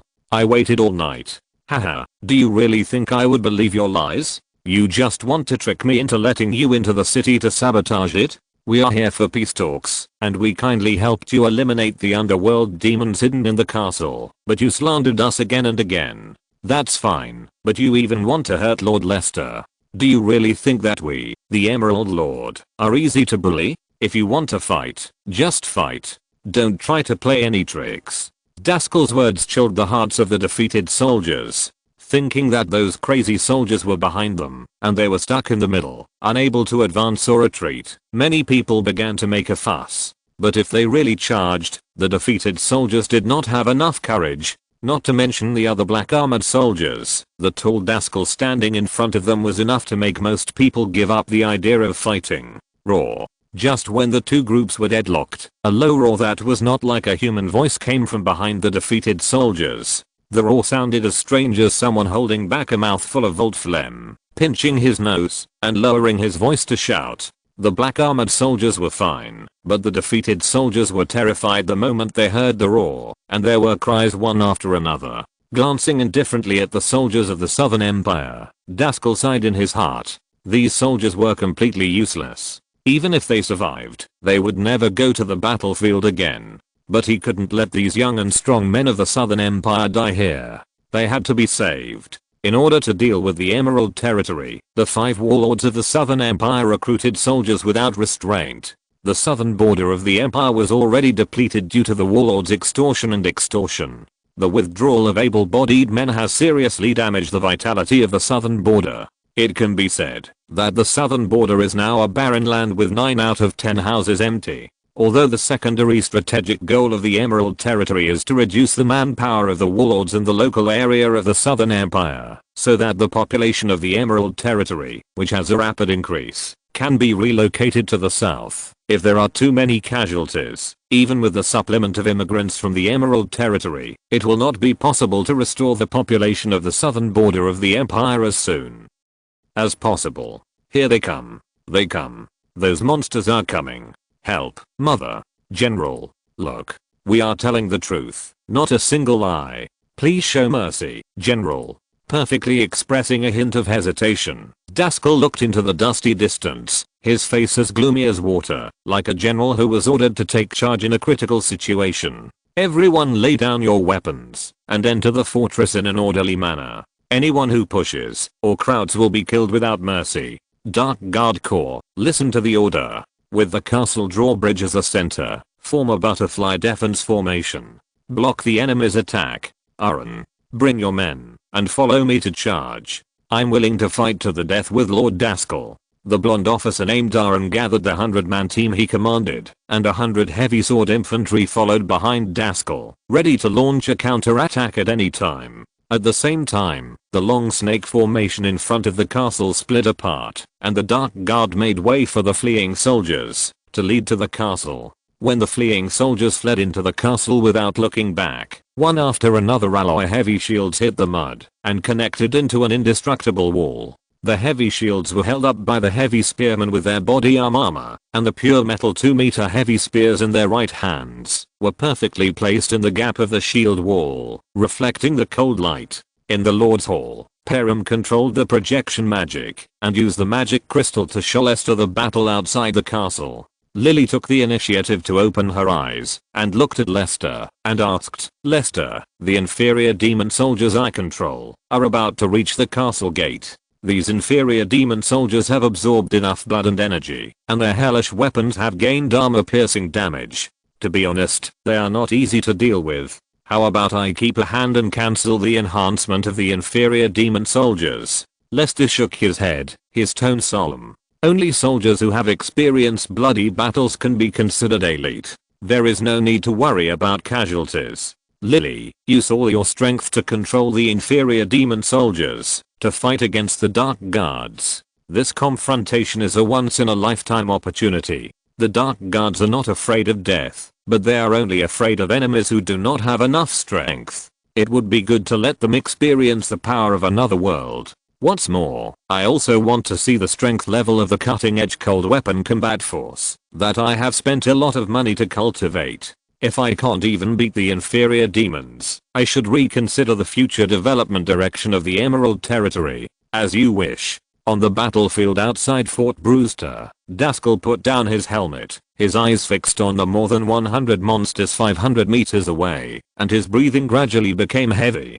Having completed the course at Fidelitz Imperial War Academy with the 3rd place honors, he has a natural curiosity about alien creatures. With the help of the Academy's magic library, he has consulted many books that record alien creatures and use them as imaginary enemies for special training. Among the dozens of books, a large part of them were compiled and adapted by famous adventurers, explorers or great wizards in the Emerald Territory, such as Dragon Scales, Dragon Sinews and Dragon Whips, that record the types and weaknesses of dragons, or The Vanishing Light, that records ancient survivors or some kind of human variants. He saw many interesting creatures in the book, such as talking mushroom people, spore worms that can eat insects, gargoyles that can switch between flesh and stone sculptures, iron-eating beasts whose scales are comparable to gold and iron, and like to devour metal ores, purple jellyfish that glow at night and float into the air, to prey on human brains, and various void creatures infected by the power of the void. The strangest and most frightening alien species that made him feel the most was the ghost-faced purple wood under the Silver Mountain Range, which would disappear inexplicably. To this day, the White Forest under the Rift is still a forbidden area in the Emerald Territory. In order to explore the White Forest, the Emerald Territory lost countless people. The most difficult thing for him was the pure elemental life whose body was composed of element and the law of power. Elemental life was invulnerable to weapons, and any physical attack was ineffective. He could only use the power of magic to construct the same level of law of power to fight against it. Of course, as an officer of the Emerald Territory's Senior Legion, even if he encountered an elemental life, it would not be his turn to fight against it. Every kind of life will strengthen its ability in a certain aspect during the evolution process to make itself outstanding and gain an advantage in the competition. Generally speaking, the more powerful the creature, the stronger the aggression represented by the body. The void creature is a representative of this type. Every spike, every shell, and every fang is to kill and devour the enemy. I thought there would be no other perfect war weapon like the void creature in the world, but today he saw the power from hell. Daskal could still vaguely tell from their clothing and outlines that those red-skinned demons nearly 2 meters tall were soldiers of the Tarkanus Legion. Each demon exuded a terrible heat, with large patches of hair falling off. The chainmail on their bodies and the swords in their hands had been eroded by some force, and in addition to being slightly broken, the weapons and armor had grown serrations and barbs of various shapes, and the mutated metal seemed to have life and beat with the demon's breathing. The demon's eyes were a rich blood red, like 2 balls of hellish fire that burned and devoured everything in front of them endlessly. The already strong and firm muscles became even more swollen, and the hideous armor gave people a sense of invincibility and despair. Boom, boom, boom. Seeing the pace of the inferior demon soldiers gradually quicken, the long-awaited momentum of the Dark Guard soldiers reached its peak, and the strong wind of the early sun blew the emerald flag on the city wall. At the moment, when the drums stopped, Daskal drew his 2-handed sword and stood in front of him, his voice like a bell. The enemy's head is our glory. Soldiers, follow me to kill. Kill. Following closely behind Daskal, the black wave surged with blood-red arcs against the wind. After just a few seconds, the black armored soldiers collided with the inferior demon soldiers who launched the charge. Ding. The enchanted equipment and the soldiers with superior physical strength were perfectly integrated. Daskal's magic steel alloy sword collided with the Taknus standard steel sword strengthened by the leading inferior demon soldier. The hideous and terrifying magic steel sword was no longer as easy as cutting melons and vegetables when it dealt with the Southern Empire coalition forces before. This time, it was like a wooden boat hitting an ancient iceberg, and the magic steel sword broke directly. Before the inferior demon could react, Daskal's sword cut the inferior demon and its armor in half. Whether it was the steel sword strengthened by hell magic or the chain plate armor, it could not stop it at all. Passing over the dead inferior demon, Daskal continued his charge. Behind the man, the body of the demon slowly fell down and could no longer be reconciled and resurrected. Under the projection magic light screen, Lily, who was stunned, had given up the idea of continuing to guide the enhanced inferior demon soldiers. The female demon turned around and looked at the man behind her, but Lester stared at the black waves that instantly swallowed the red tide with a little more sadness on his face.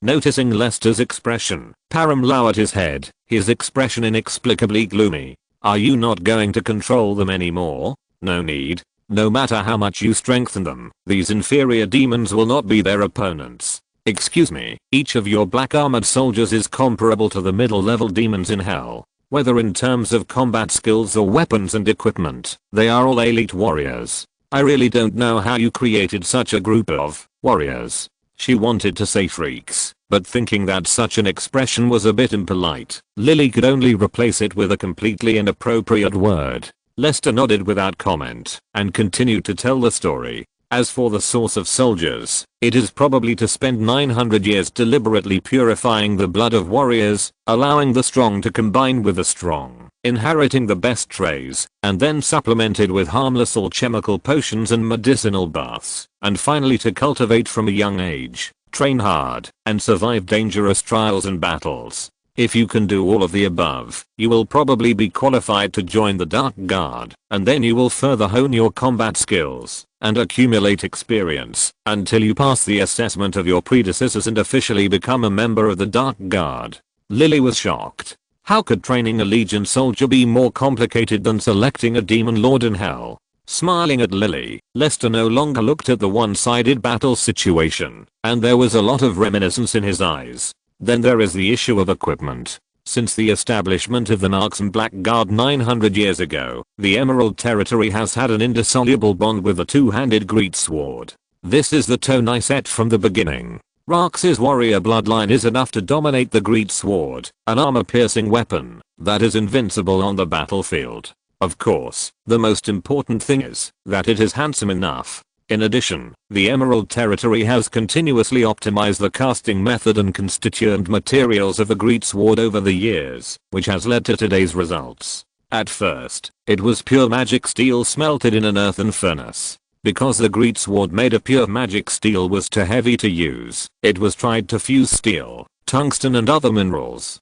to make an alloy greatsword using the Thousand Forged Steel method. Later, the Emerald Territory successfully mastered the stable enchanting technology. The simple alloy greatsword could no longer meet the needs of war. In order to attach powerful permanent magic to the greatsword, the craftsmen who inherited Ornn's craftsmanship spent more than 100 years mastering the proportion of minerals with the highest magic affinity, and successfully created today's enchanted greatsword. This sword is called Margaret Slaughter. I chose this name myself in memory of the first general of the Narkson Black Guard. If she could see how powerful her Dark Guard is today, she would definitely bang on her bulky armor and salute me with reverence. Lily frowned. She vaguely remembered that there were several transactions in which a cold and domineering scarred female general came forward.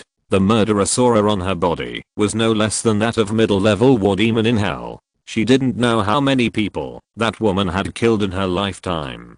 She was one of the few mortals who made her feel a little pressured. Margaret, I remember that woman. She was indeed very impressive. Hearing this, Lester rarely showed a proud smile. Of course, she is a talented general selected and trained by me personally. She is a well-deserved excellent person in both battle formation and personal force. Halfway through his words, Lester suddenly stopped talking. Thinking of Margaret, he couldn't help but think of Alice, and then he thought of the barbarian sisters, Meredith and others. He has always tried to suppress his thoughts in his heart, but life always makes him suddenly return to the past at unexpected times and endure sudden grief. He is not a heartless person. Unlike the restraint in his previous life, he chose emotions in this life, and naturally he will be hurt by emotions. Therefore, this is a topic that no one, except him, can touch. Lord Lester, the war is over. What should we do next? Just when Lily was a little at a loss, Perham, who was best at observing the atmosphere, took the initiative to speak to break the deadlock. Do you want to continue to wait and see? Lester exhaled lightly, and his voice returned to calmness and tranquility. There's no need for that. Under the influence of Maud Caesar, Timothy has reached an alliance with Bronn. The net targeting Emerald territory will soon be tightened. With Maud Caesar's cunning, he will soon be able to find our hidden man in the south. In order to quell the public grievances, this hidden man must be preserved. I don't want people in the southern border of the Empire to revolt every other day. Only 300 people will be stationed in Brewster Castle, and the rest will follow me to attack Nockland directly. We have already occupied the moral position, and any counter-attack is a matter of course. As long as we hold on for a month, the reinforcement of Emerald territory will arrive and completely control the southern border of the Empire. By then, the strategy of capturing the thief and the king will fail, and the Darkwell family will inevitably launch a full-scale war with other countries against the Emerald territory, which is short of troops. That time will be the most exciting part of this drama. Chapter 674. Plans cannot keep up with changes. The news of the disastrous defeat of the 80,000-strong coalition army led by Grand Duke Green spread like a storm, along with rumors that the Emerald Territory's 100,000-strong army would soon arrive at the border. For a time, the people in the southern part of the empire were in panic. Those in power conscripted able-bodied men and confiscated the remaining food from the civilians. The wealthy transferred their assets to the south at all costs, and the poor farmers hoped that the Emerald Territory would quickly take control of the chaotic southern part of the empire and bring in a peaceful and stable life. However, before stability could be achieved, the sudden chaos was enough to kill most people. As if smelling the smell of rotten eggs, countless flies swarmed in. Under the control of some people with ulterior motives, many underground societies under the name of Emerald Territory appeared in Varks and Nockland. These underground societies, which were no different from the underworld, indiscriminately released violence in civilian areas, created various chaos, and did everything to bully men and women and embezzle property. In addition, the slave traders of Shurima and the pirates of Bilgewater also set their sights on the rich and fertile land of the southern border of the empire, constantly creating cases of missing people and attacks on coastal villages, as if they had regarded the southern border of the empire as a hunting ground for whatever they wanted. In order to cope with the increasingly severe public security problems, Nockland and Varks adopted a curfew policy and mobilized most of the troops to garrison the two main cities. Even so, they could not curb the panic and despair of the civilians. More and more people chose to flee from Timothy's brutal rule. On this day, Timothy sat in the main seat of the magic conference hall with a gloomy face, quietly waiting for the wizards to complete the super distant spiritual connection. After the three wizards completed the connection, Timothy spoke. I just received news that the Demon Lord is leading his army eastward. His target must be Nockland. This is the best opportunity to rob and kill. Old friends, I need your help. How is Greenton? In the slightly heavy atmosphere, Jerry Ford was the first to ask. Now a civil war is breaking out in Callisto Castle. Greenton's useless son Grant seems unable to suppress those veterans. The winner has not yet been decided. Callisto Castle can't be relied on. At this point, Timothy suddenly looked at Acheson. Among the four people, only Acheson, who controls the giant city of Valks, is a little unpredictable. Now it seems that this is not a bad thing. Unpredictable means that Acheson has secrets. When danger comes, secrets often play a big role. Brother Acheson, the Emerald Lord is at the gates of the city. It's no use to smear. I remember you told me that there is a way to deal with the Dark Guard. Don't hide it at this time. I owe you a favor. Where Timothy couldn't see, Acheson, who was lazily lying on the velvet bed enjoying the service of the handsome man, glanced at the skinny old man who looked like a skeleton beside the bed, and spoke calmly. Brother Timothy, the Dark Guard seems to have only 2,000 people. Your Nockland has recruited 200,000 troops, plus the food and grass we support you. You can defeat those 2,000 people within a week, right? Or have you been scared by the Emerald Lord? Hearing this, Timothy's face, which was not very good to begin with, became even more gloomy, but now he had to ask for help, so he couldn't get angry. Whether it's Brewsterburg or Greenton's coalition, every time we fight the Emerald Territory, monsters suddenly appear and wreak havoc before we actually fight. The Emerald Territory doesn't even need to send troops to reap the remnants. Once may be an accident, but twice is enough to prove that the Emerald Territory is really colluding with the devil. Tell me, how can we win this battle? Jerry Ford smiled bitterly. I didn't expect that the original frame-up would become true. It's quite ironic, now that I think about it. Yes.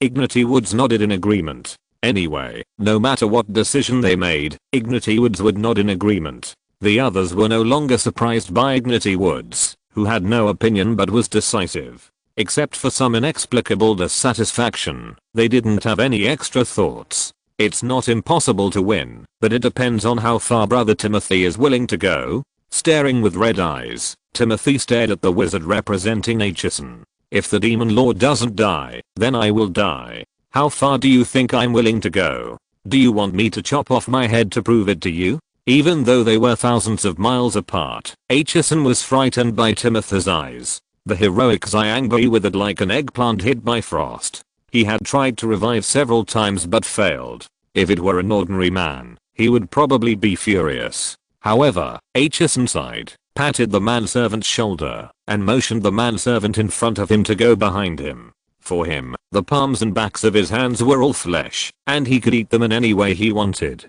Hey, don't be angry, brother. Oh, we are on the same boat. I just wanted to know if my plan would work. Well, here it is. Yes, now I know your determination. In that case, I'm willing to be gentle. I mean, I will go all out and deal with you together, Lord of the Demon Face. The intermittent voice came out from the mage's mouth. The other three people present suspected that there was a problem with the magic link. Although they didn't know what happened to Acheson, Timothy's face looked much better. In that case, you might as well tell me your plan. Well, okay, wait a moment, hoo-hoo. As if he took a deep breath, Acheson's voice appeared again, no longer short and high-pitched. I just happen to have recaptured a black wizard who is proficient in the ancient Acathia necromancy. As long as you set up the formation in advance and sacrifice a large number of souls, you can summon powerful undead creatures. In fact, you don't have to make any extra sacrifices, because there will be deaths in wars anyway.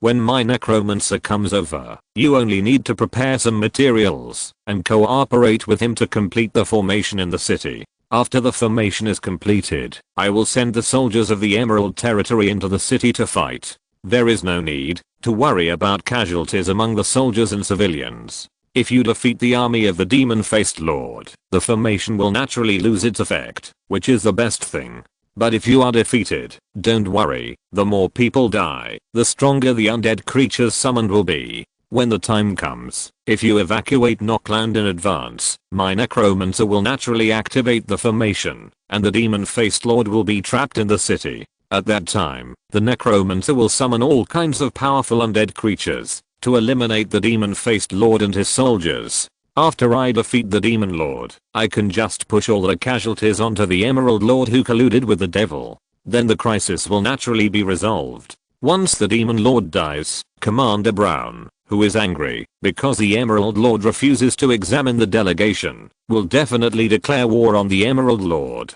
The Kingdom of Northland and the Principality of Valoran will also take action at the same time. At that time, the million-strong coalition formed by us and the continental countries will attack the main force of the Emerald Lord's army heading south from front and back. After devouring this main force, the Emerald Lord will no longer be a threat. At that time, without the Emerald Lord to suppress the other countries, the war will inevitably break out again. At that time, our southern border alliance of the Empire may not be able to achieve something.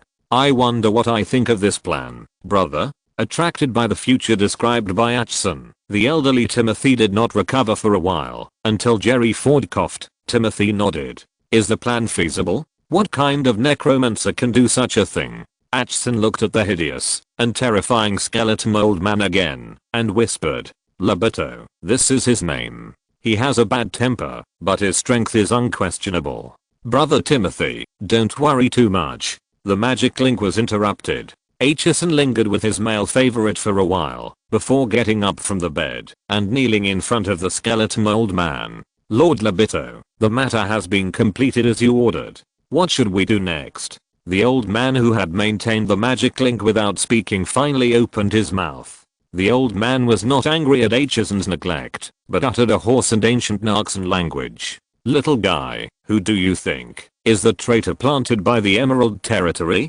Recalling the experience of the magic meeting, Acheson whispered respectfully, I think Jerry Ford is very likely. His territory, Bolberg, is close to the ocean and has built a Half Moon Bay port. It is a maritime trade hub between the South Continent and the North Continent. He has many opportunities to contact the Emerald Territory. He must have been bribed by the Emerald Territory and reached a cooperative relationship. Hearing this, the skeleton old man Lobito shook his head and his sunken cheekbones opened and closed, making the sound of a beast grinding its teeth. Wrong, it's another little guy who has been playing dumb. I have to say, this little guy is quite interesting. Acheson was stunned, and the appearance of Ignity Woods suddenly appeared in his mind, which was quite unbelievable. You mean, Ignity Woods is the spy of the Emerald Territory? Why would the Emerald Territory choose an idiot like Ignity Woods as a traitor? Lobito smiled faintly. You said that little guy is an idiot. Acheson, little guy, didn't you see it? After finally accepting the fact that the stupid Ignity Woods was the traitor, Acheson, who was a little ashamed, spoke again. Lord Lobito, I'm short-sighted. Wait, since Lord Lobito has already seen that Ignity Woods is a traitor, then the plan just now must be a false information used to deceive the Emerald Territory? With a strange smile, Lobito nodded in appreciation. Yes, the plan I told you just now was just a trick. That traitor will definitely pass the false information to Lester. At that time, in order to destroy the plan, Lester and his army will definitely not enter the city. What's next? Then it's not something you, a little guy, can know. Remember, do your own thing. The more you know, the faster you die. With a stern heart, Acheson leaned down thoughtfully. Thank you, Lord Lobito, for your advice. After watching Lobito teleport away, and knowing how powerful the force he was in contact with was, Acheson made a decision. In the field 3 days away from Nockland, an army was slowly advancing. Lord Lester, the information is here. A dragon pigeon flew across the sky and landed on the back of Perham's hand. After taking down the magic secret letter, Perham used magic to decipher the contents of the letter and handed it to Lester in the carriage through the window. After reading it from the beginning, Lester frowned. Palame, come in. Perham, the magic liaison officer of the Nightblade, was stunned, then jumped off his horse without hesitation and walked into Lester's carriage. My lord, take a look at this information. After receiving the information, Perham did not dare to neglect it and read every line carefully. A minute later, Perham put down the magic secret letter. Do you think this information is true or false? After pondering for a moment, Perham lowered his voice. If that puppet knew that we had planted a traitor, this information must be false. Otherwise, it is very likely to be true. The most critical problem now is that we don't know whether Miner has been exposed. No doubt, Miner has been exposed. No matter how good his acting skills are, he can't fool the old foxes in the underworld, who have lived for 1,000 years, and they also know that we already know that they have discovered Miner. This is a show. Then this information is false. On the surface, that person wants to use Timothy and others to make us afraid to attack the city, but in fact he has other purposes, perhaps to delay time. Lester shook his head. He is very good at using overt schemes. Although he also uses conspiracies, they will never be decisive factors. This information has lost all its value the moment Starling was exposed. Now it is just something that interferes with vision. Burn it. Nodding, a flame rose from the palm of Perham's hand, burning the precious magic letter paper into white ash. Then Lord Lester, what should we do? Have you found a replacement? Yes. After thinking for a while, Lester said in a deep voice, "Send a message to Starling." "What?" "Just say, don't worry, Emerald Master will take good care of his family. Use a magic secret letter. Use ordinary letter paper." "Understood. Then shall we continue to move forward?" "No, we will not rest tonight, and we will return to Fort Brewster overnight." The dragon pigeon, which did not show any fatigue, returned again, but was grabbed to the ground by a powerful magic force when it was flying halfway and fell into the forest. Lobito put his hand on the dragon pigeon's little head, and the dragon pigeon soon gave up struggling and became calm. Taking out the letter from the mailbox, Lobito unfolded it and frowned deeply. Seeing this, a tall and thin man came to Lobito's side. "Lord Lobito, is there any problem?" "This guy, Bean, don't waste your time. Recycle all the recyclable materials." Putting the letter back into the mailbox, Lobito released the awakened dragon pigeon and watched it fly east. Under the night, 5,000 Undead Legion soldiers who had gained flesh and 20 soul mages walked out of the hidden magic circle and disappeared in the suddenly rising grey fog in the blink of an eye. From beginning to end, the birds on the treetops and the beasts in the forest were all bathed in the moonlight and enjoyed a sweet sleep. Chapter 675 Another Way. The underworld, like the Milky Way, the souls floating in the Styx turned into stars. The souls that left the material world surrounded the tall figure of hundreds of meters, returned to tranquility in the cleansing of the Styx, or turned into the purest soul energy waiting to be reshaped. The yellow-brown grass robe was slightly tattered. Compared with 900 years ago, the hunched figure with the mask seemed a little tired, and even the blue soul light in the double holes of the mask seemed a little dim. The creator of the mask spirit, the mother of the mask who possessed the authority of the dead, controlled the long river of the underworld. The underworld energy surged, and ripples appeared in the closed space. As a white soul path appeared, the purple-gray arm of the mother of the mask, which had not stopped for 100 years, slowly dropped. The creator of the mask spirit lowered his head and stared at his daughter who was walking towards his toes with her head down. The mother of the mask soon noticed that her favorite sheep spirit Miraclaw did not bring the inseparable wolf spirit, nor did she bring the underworld artifact that she never left. "Miraclaw, where is your weapon?" The voice of the mask mother was very flat, lacking some of the joy she had in seeing her good daughter. The weapon in the hands of the masked spirit symbolizes the authority of the underworld and is also a powerful tool to fight against the Undead Legion.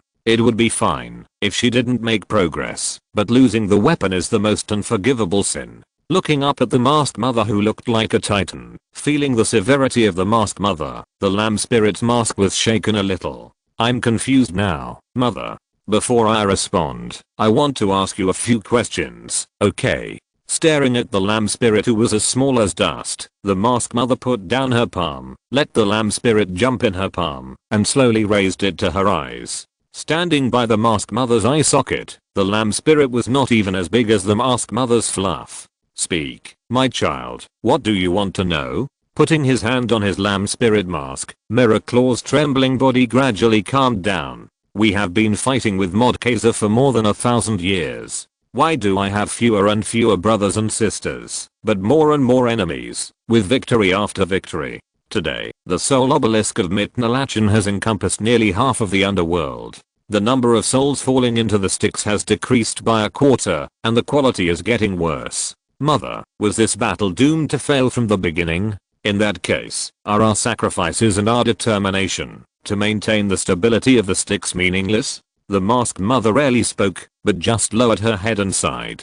The withered yellow and ragged robe woven with nether grass on her body was torn in several holes again. "Mother, I didn't expect my favorite daughter to ask such a question. Mother, I just want to know the real answer. Child. This is our established mission and the meaning of our existence. My child, as long as we exist, we must maintain it, even if we are doomed to fail." Using the tip of her other finger to gently tap the head of the sheep spirit, the voice of the masked mother shook the long river of souls. Thousands of souls that were weakened by the cleansing due to their excess of evil were directly shattered and turned into crystal-like points like fireflies. The masked mother had to lower her tone and whispered in the Lachin language. "From the moment I put on the mask, from the moment you put on the mask, we became prisoners of the mask and can never take it off again. The ancient gods have long since perished in the chaos, and the power of order has left the Runeland. The evil god behind Mordekaiser is just one of them. Too many evil forces are lurking in our world, but as long as we can maintain it for another 1,000 years, 100 years, or even 10 years, we will not be considered to have failed the mission behind it. We should understand this when we choose to wear the mask. The mask means the responsibility of maintaining the reincarnation of the two worlds. Even if it is the god of death, if it cannot fulfill its responsibilities, it will dissipate before the Styx. The evil owl of the void was born for this. Even if I, who created the evil owl of the void, remember the name of the god of death in the material world, I will die when everything is silent. Child, we had no choice from the beginning. We were born here, and are destined to die here. We should understand that, although we are in charge of the power of the underworld, we only get the incomplete parts left after the gods died, which is actually no different from prisoners. As supervisors, we have limited abilities. We can maintain this world that should have been destroyed 500 years ago until now, and then continue it for 100 years, waiting for this world to save itself. This is the meaning of our efforts and sacrifices. The heavy words made Yangling a little desperate. I don't know if it was because she threw away her weapon and gave up on herself. The masked mother chose to put the cold facts in front of her. From the moment the gods died and the barrier of order was broken, this world lost all hope. All the prosperity and peace in the material world were just illusions, and they would break and dissipate at any time like colorful bubbles under the sun. Just like Mordekaiser, who was blessed by the power of another world, could take root in the underworld and gradually erode the land and power of the underworld, in addition to the evil gods of the world that Mordekaiser believed in, the void, the spirits of the astral world, hell, the evil land, and those evil forces that could not be known, but could secretly erode the world through projection, were also working on the rune ground. Otherwise, how could Mordekaiser alone fight against the masked mother, who held the power of the underworld? Mother, can we only watch this happen? In response to Yangling's question, the masked mother was silent for a while, before she asked back. Miraclaw, I smell a human vitality on your body. Did your weapon stay with the alien visitor? Yangling nodded without thinking of hiding anything, and said nothing. Can you tell me your reason? Mother, you said that there is only one way to revive this world, that is, a fire that controls all the power of the gods appears, and reshapes the world with divine power. In addition to recovering powerful souls, the hunting orders you arranged for me over the years also have the meaning of finding this fire. In the end, we found Lester. I think leaving the soul-sucking bow to Lester is more meaningful than hunting a few souls or more decades as soldiers. Mother, Lester has proved his ability, but you have never acknowledged him. I don't understand the meaning of doing this. Gap.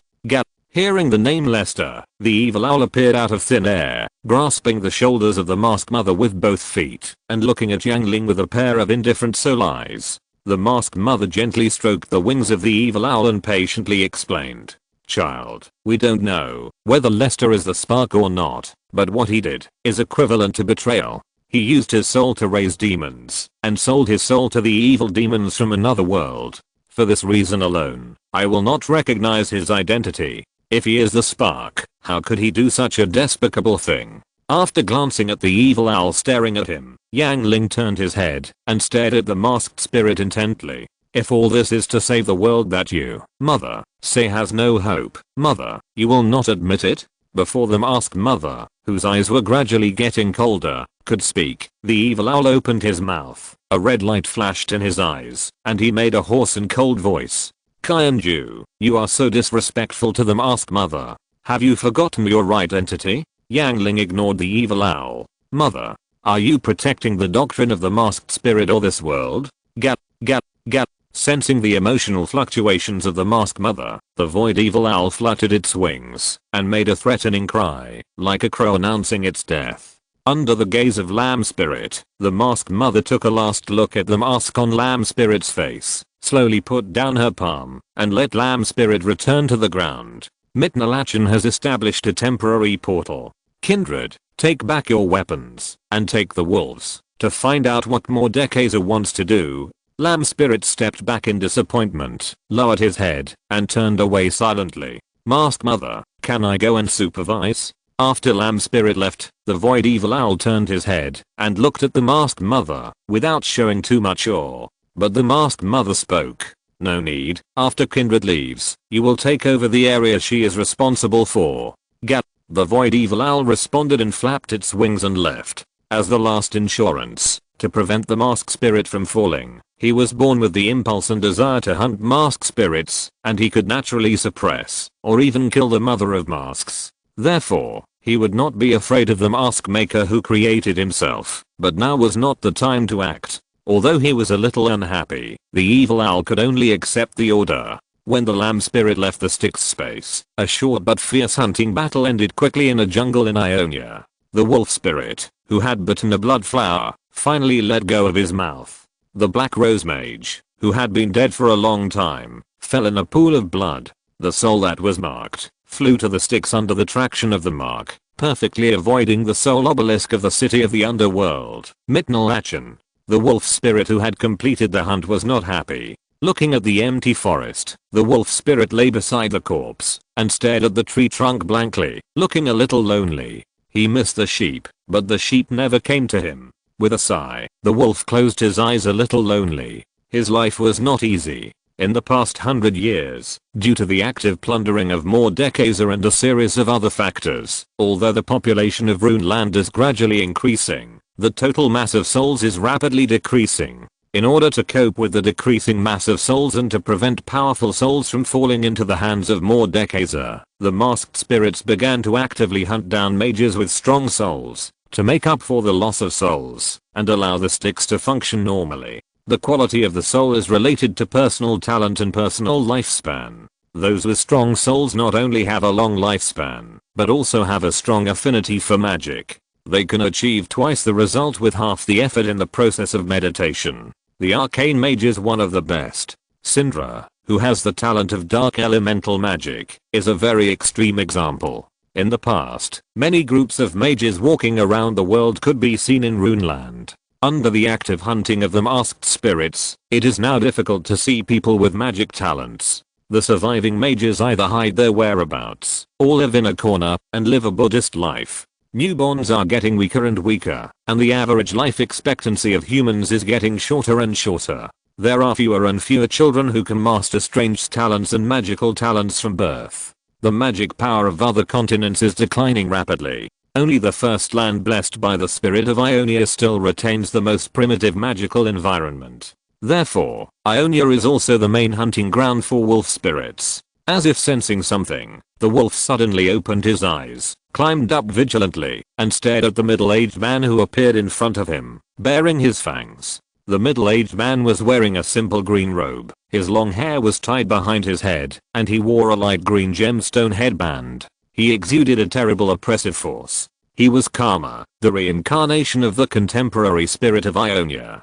Karma glanced at the Black Rose Mage, who was obviously not an Ionian, and his frown relaxed a little. Kainju, your frequent appearances have caused panic among the Ionians. Although you are not hunting Ionian mages, I cannot allow you to continue hunting in Ionia, at least not for a year. Knowing that he had worked overtime recently, because of his bad mood, and that he had hunted too many people, which caused fear among the Ionians, the wolf spirit did not refute anything. After all, the Mother of Masks and the spirit of Ionia had established a covenant. Regardless of whether he had the ability or not, he really could not attack Karma. Just thinking so in his heart, the wolf still maintained his majestic appearance, baring his teeth and grinning. At least he had to hold up his momentum. Spirit of Ionia, you shouldn't interfere with my hunting. But the hunting grounds in Ionia have been cleared. I will give you a face, and go to the next hunting ground. Knowing that he had persuaded the wolf spirit, Karma also breathed a sigh of relief. He was not afraid of these masked spirits, but he didn't want to fight with the messengers of the Mother of Masks, unless it was absolutely necessary. Why haven't I seen Lamb recently? Hearing this, Wolf, with his teeth bared, withered like an eggplant hit by frost. Sheep, she has more important things to do, more important than hunting with me. More important things? Although he was somewhat curious about Lamb's whereabouts, Karma was not a person who liked gossiping, especially since Wolf looked in pain. It was not appropriate to ask further. Since the goal had been achieved, There was no need for him to stay. Karma turned and left. Wolf lay on the ground alone, feeling sad, while Lamb came out of the soul realm. The sad wolf didn't even realize that his long-missed companion had come behind him. Noticing Wolf's loss, Lamb sighed softly, bent down and hugged Wolf, and put his face against Wolf's forehead. Surrounded by the familiar feeling, Wolf was stunned, and in an instant, sadness turned into joy, and his tucked tail turned quickly like a fan. Sheep, you're back. You must be very busy this time. Take a rest. I have already. Lamb said something that made Wolf dumbfounded. Wolf, I have decided to take off the mask. It's the end of the month, and I'm begging for monthly votes. Please be kind and give me some votes. End of this chapter. Thank you very much for reaching the end. Don't forget to like. Looking for more exclusive content and immediate access? Subscribe to our Patreon. Remember, every like, subscription, or donation encourages us to continue. Thanks to everyone. See you in the next video.